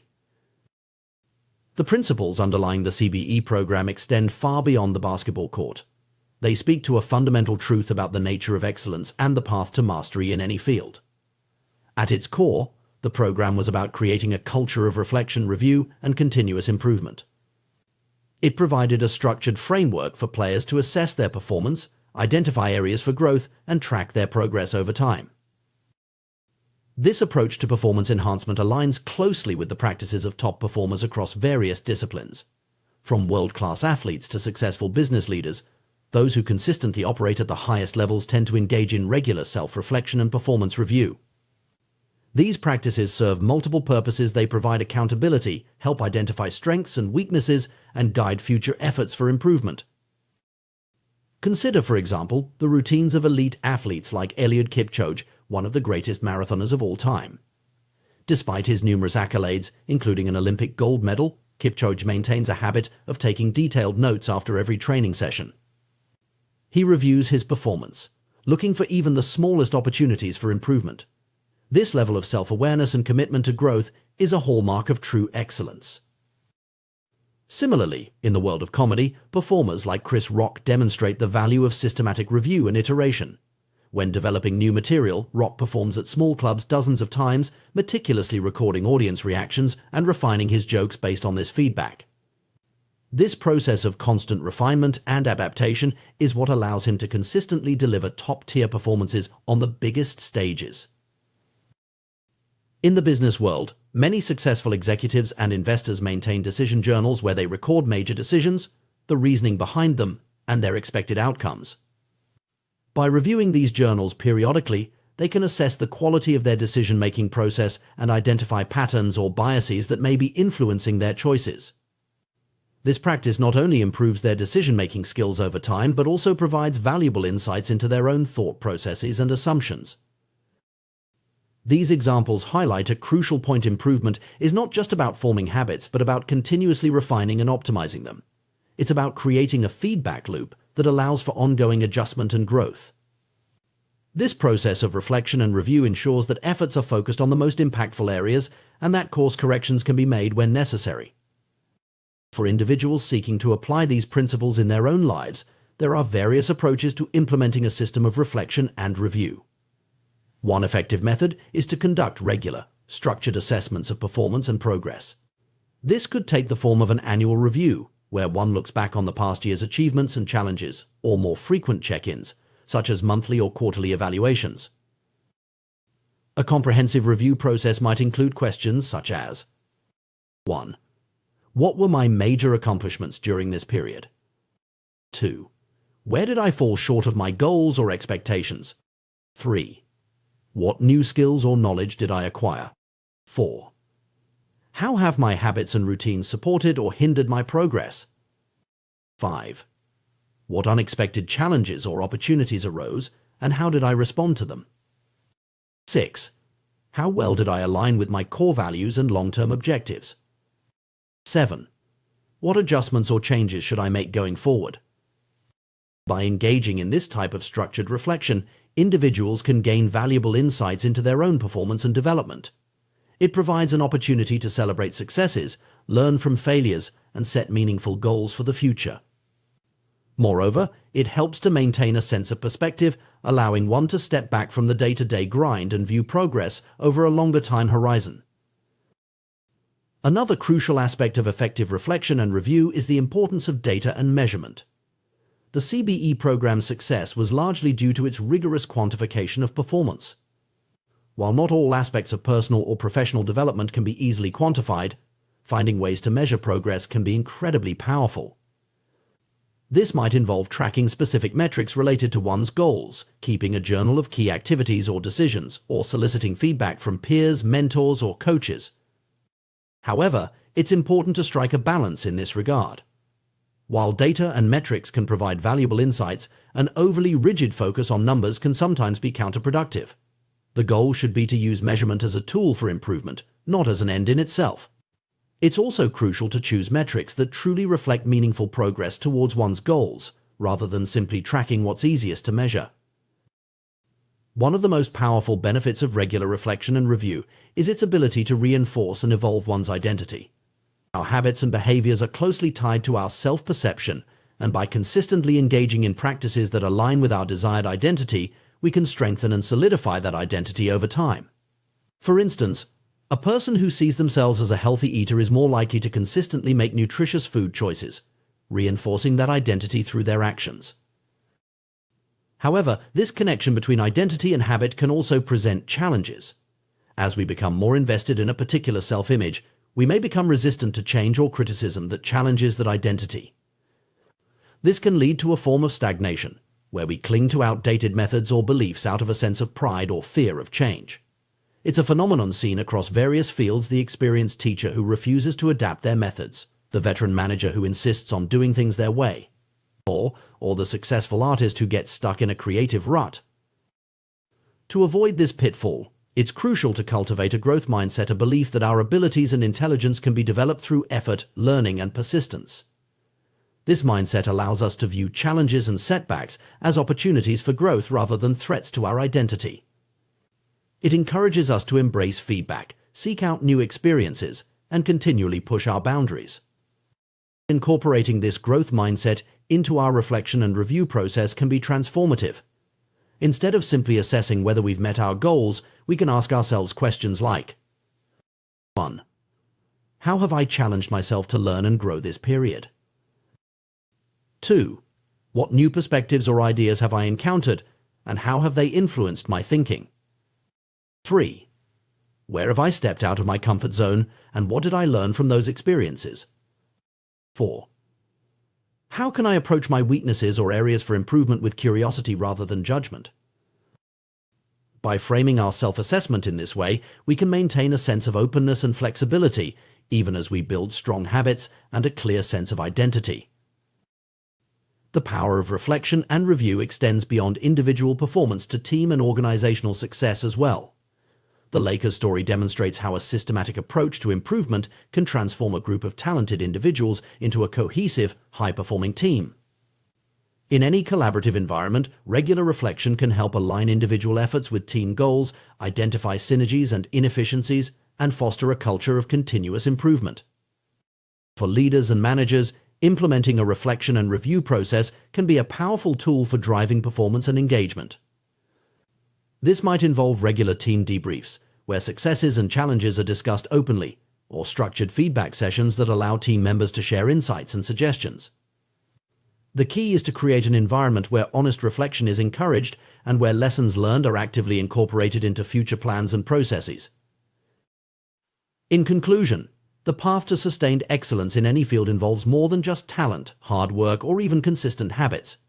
It requires a deliberate and systematic approach to improvement, one that incorporates regular reflection, review, and adjustment. By implementing such a system, whether it's as sophisticated as the Lakers CBE program or as simple as a personal journal, we can ensure that our efforts are consistently moving us towards our goals. This approach allows us to harness the power of incremental improvement, where small, consistent gains compound over time to produce remarkable results. It helps us to stay adaptable in the face of changing circumstances, to learn from our experiences, and to continuously refine our skills and strategies. Perhaps most importantly, it enables us to maintain a growth mindset, viewing every challenge as an opportunity for learning and every setback as a stepping stone to greater achievement. In a world that often celebrates overnight success and quick fixes, the value of patient, systematic improvement can sometimes be overlooked. But as the stories of the Lakers, elite athletes, successful business leaders, and countless others demonstrate, it is often this methodical, reflective approach that leads to true mastery and lasting success. By embracing the principles of reflection and review, we can unlock our full potential, push the boundaries of our capabilities, and achieve levels of excellence we might once have thought impossible. The journey of personal growth and achievement is often misconstrued as a series of grand, sweeping changes or monumental breakthroughs. However, the reality of lasting success and meaningful transformation is far more nuanced and, in many ways, more accessible than we might imagine. It's rooted in the power of small, consistent actions, what we might call atomic habits, that compound over time to produce remarkable results. Consider the ancient Greek paradox known as the Sorites paradox, which asks, can a single coin make a person rich? The obvious answer is no. But what if we add another coin, and another? At some point, we must concede that a single coin does indeed make the difference between being rich and not being rich. This same principle applies to our habits and personal development. One small change, reading a single page of a book each day, meditating for just 1 minute, or saving a tiny amount of money might seem inconsequential in isolation. However, when we commit to these small actions consistently over time, their cumulative effect can be transformative. It's not about seeking a single dramatic 1% improvement, but rather about accumulating thousands of these tiny enhancements across various aspects of our lives. The power of this approach lies in its sustainability and its ability to work with, rather than against, our natural tendencies and limitations. Grand, sweeping changes often fail because they require a level of willpower and effort that's difficult to maintain over the long term. Small habits, on the other hand, can be integrated into our daily routines with relative ease, gradually shifting the balance of our behaviors in a positive direction. This concept is particularly powerful when we consider the nature of complex systems, whether that's our personal lives, our professional endeavors, or even large organizations. In the beginning, small improvements might seem futile, their effects washed away by the inertia of the existing system. But as we continue to layer these small changes on top of one another, we eventually reach a tipping point. Suddenly, the weight of the system begins to work in our favor rather than against us. We can see this principle at work in countless success stories across various fields. Olympic athletes don't become champions overnight. They achieve greatness through years of consistent, incremental improvements in their training, nutrition, and mental preparation. Successful businesses aren't built on a single brilliant idea, but on thousands of small optimizations and adaptations over time. Even in creative fields like art or comedy, mastery comes not from sporadic bursts of inspiration, but from the daily practice of one's craft. The key to harnessing the power of atomic habits lies in understanding and applying the 4 laws of behavior change. Make it obvious, make it attractive, make it easy, and make it satisfying. These laws provide a framework for designing our environment and routines in a way that supports positive habits and discourages negative ones. Making a habit obvious involves creating clear cues in our environment that trigger the desired behavior. This might mean placing a book on our nightstand to encourage reading before bed, or setting out our exercise clothes the night before to prompt morning workouts. By making the cues for our desired habits more prominent, we increase the likelihood of following through. Making a habit attractive is about associating it with positive emotions or rewards. This could involve pairing a challenging habit with something we enjoy, like listening to our favorite podcast while exercising or celebrating small wins along the way. When we find ways to make our habits more appealing, we're more likely to stick with them even when motivation wanes. Making a habit easy is crucial for long-term success. This often involves breaking down larger goals into smaller, more manageable steps. Instead of committing to an hour-long workout, we might start with just 5 minutes of exercise. By lowering the barrier to entry, we make it more likely that we'll start, and starting is often the hardest part. Finally, making a habit satisfying helps ensure that we'll want to repeat it in the future. This could involve tracking our progress, sharing our accomplishments with others, or simply taking a moment to appreciate the sense of accomplishment that comes from sticking to our commitments. By applying these 4 laws, we can gradually shift our behavior patterns, making positive habits more automatic and negative habits less appealing. Over time, these small shifts can lead to significant changes in our lives. However, it's important to recognize that this process is not a one-time effort, but an ongoing journey of refinement and adaptation. Success is not a fixed destination, but a continual process of improvement. As we progress, we may need to adjust our strategies, identify new areas for growth, and continually challenge ourselves to reach higher levels of performance. This perspective on personal growth also highlights the importance of patience and persistence. In a world that often celebrates overnight success and quick fixes, the power of small, consistent actions can be easily overlooked. But it's precisely this steady, incremental approach that often leads to the most sustainable and meaningful results. Consider the compound effect of these small habits over time. Reading just 1 page a day might not seem significant, but over the course of a year, it amounts to several books. Saving a small amount of money each week might not feel impactful in the moment, but given enough time, it can grow into a substantial nest egg. These examples illustrate how small actions, when repeated consistently, can lead to outcomes that far exceed our initial expectations. One of the most powerful aspects of this approach is its ability to transform not just our actions, but our very identities. As we consistently engage in positive habits, we begin to see ourselves differently. The person who reads a page every day starts to identify as a reader. The individual who exercises regularly begins to see themselves as someone who values health and fitness. These shifts in identity can be profound, creating a positive feedback loop that further reinforces our new habits. However, it's crucial to approach identity change with flexibility and openness. While our habits can shape our identities in positive ways, clinging too tightly to a single identity can sometimes hinder our growth. For instance, an athlete who defines themselves solely by their sport might struggle when their athletic career ends. A business owner who sees themselves only as the CEO might face an identity crisis after selling their company. The key is to define our identities in ways that are both meaningful and adaptable. Instead of "I'm an athlete," we might say, "I'm someone who values physical challenge and mental toughness," rather than "I'm the CEO," we could think, "I'm someone who builds and creates." By framing our identities in terms of our values and transferable qualities, rather than specific roles or achievements, we create space for growth and adaptation. This flexible approach to identity aligns with ancient wisdom, as exemplified in the Tao teaching the hard and stiff will be broken. The soft and supple will prevail by remaining adaptable in our self-conception. We become more resilient in the face of life's inevitable changes and challenges. As we progress on our journey of self-improvement, it's essential to incorporate regular reflection and review into our routines. While habits allow us to perform actions without conscious thought, a generally beneficial trait, they can also lead us to overlook small errors or areas for improvement. By periodically stepping back to assess our progress, identify challenges, and refine our approach, we ensure that our habits continue to serve us well. This process of reflection might involve regular check-ins daily, weekly, or monthly, where we assess our progress towards our goals, identify what's working well and what isn't, and make necessary adjustments. It might also involve seeking feedback from others, as outside perspectives can often highlight blind spots or opportunities for growth that we might have missed. Importantly, this reflection process should be approached with a growth mindset, a belief that our abilities and intelligence can be developed through effort and learning. This mindset allows us to view challenges not as threats to our identity or evidence of our limitations, but as opportunities for growth and improvement. As we continue on this path of incremental improvement, it's important to celebrate our progress along the way.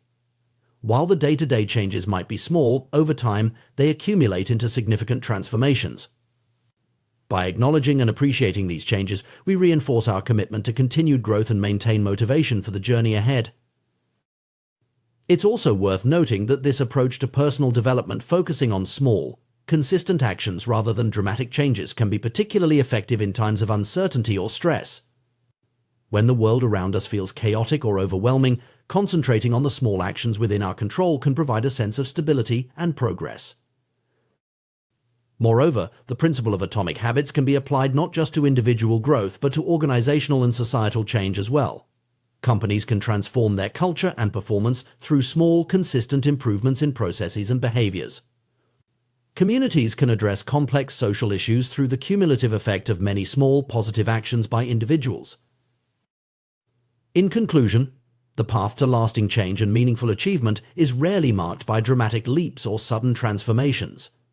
Instead, it's a journey of small steps, taken consistently over time.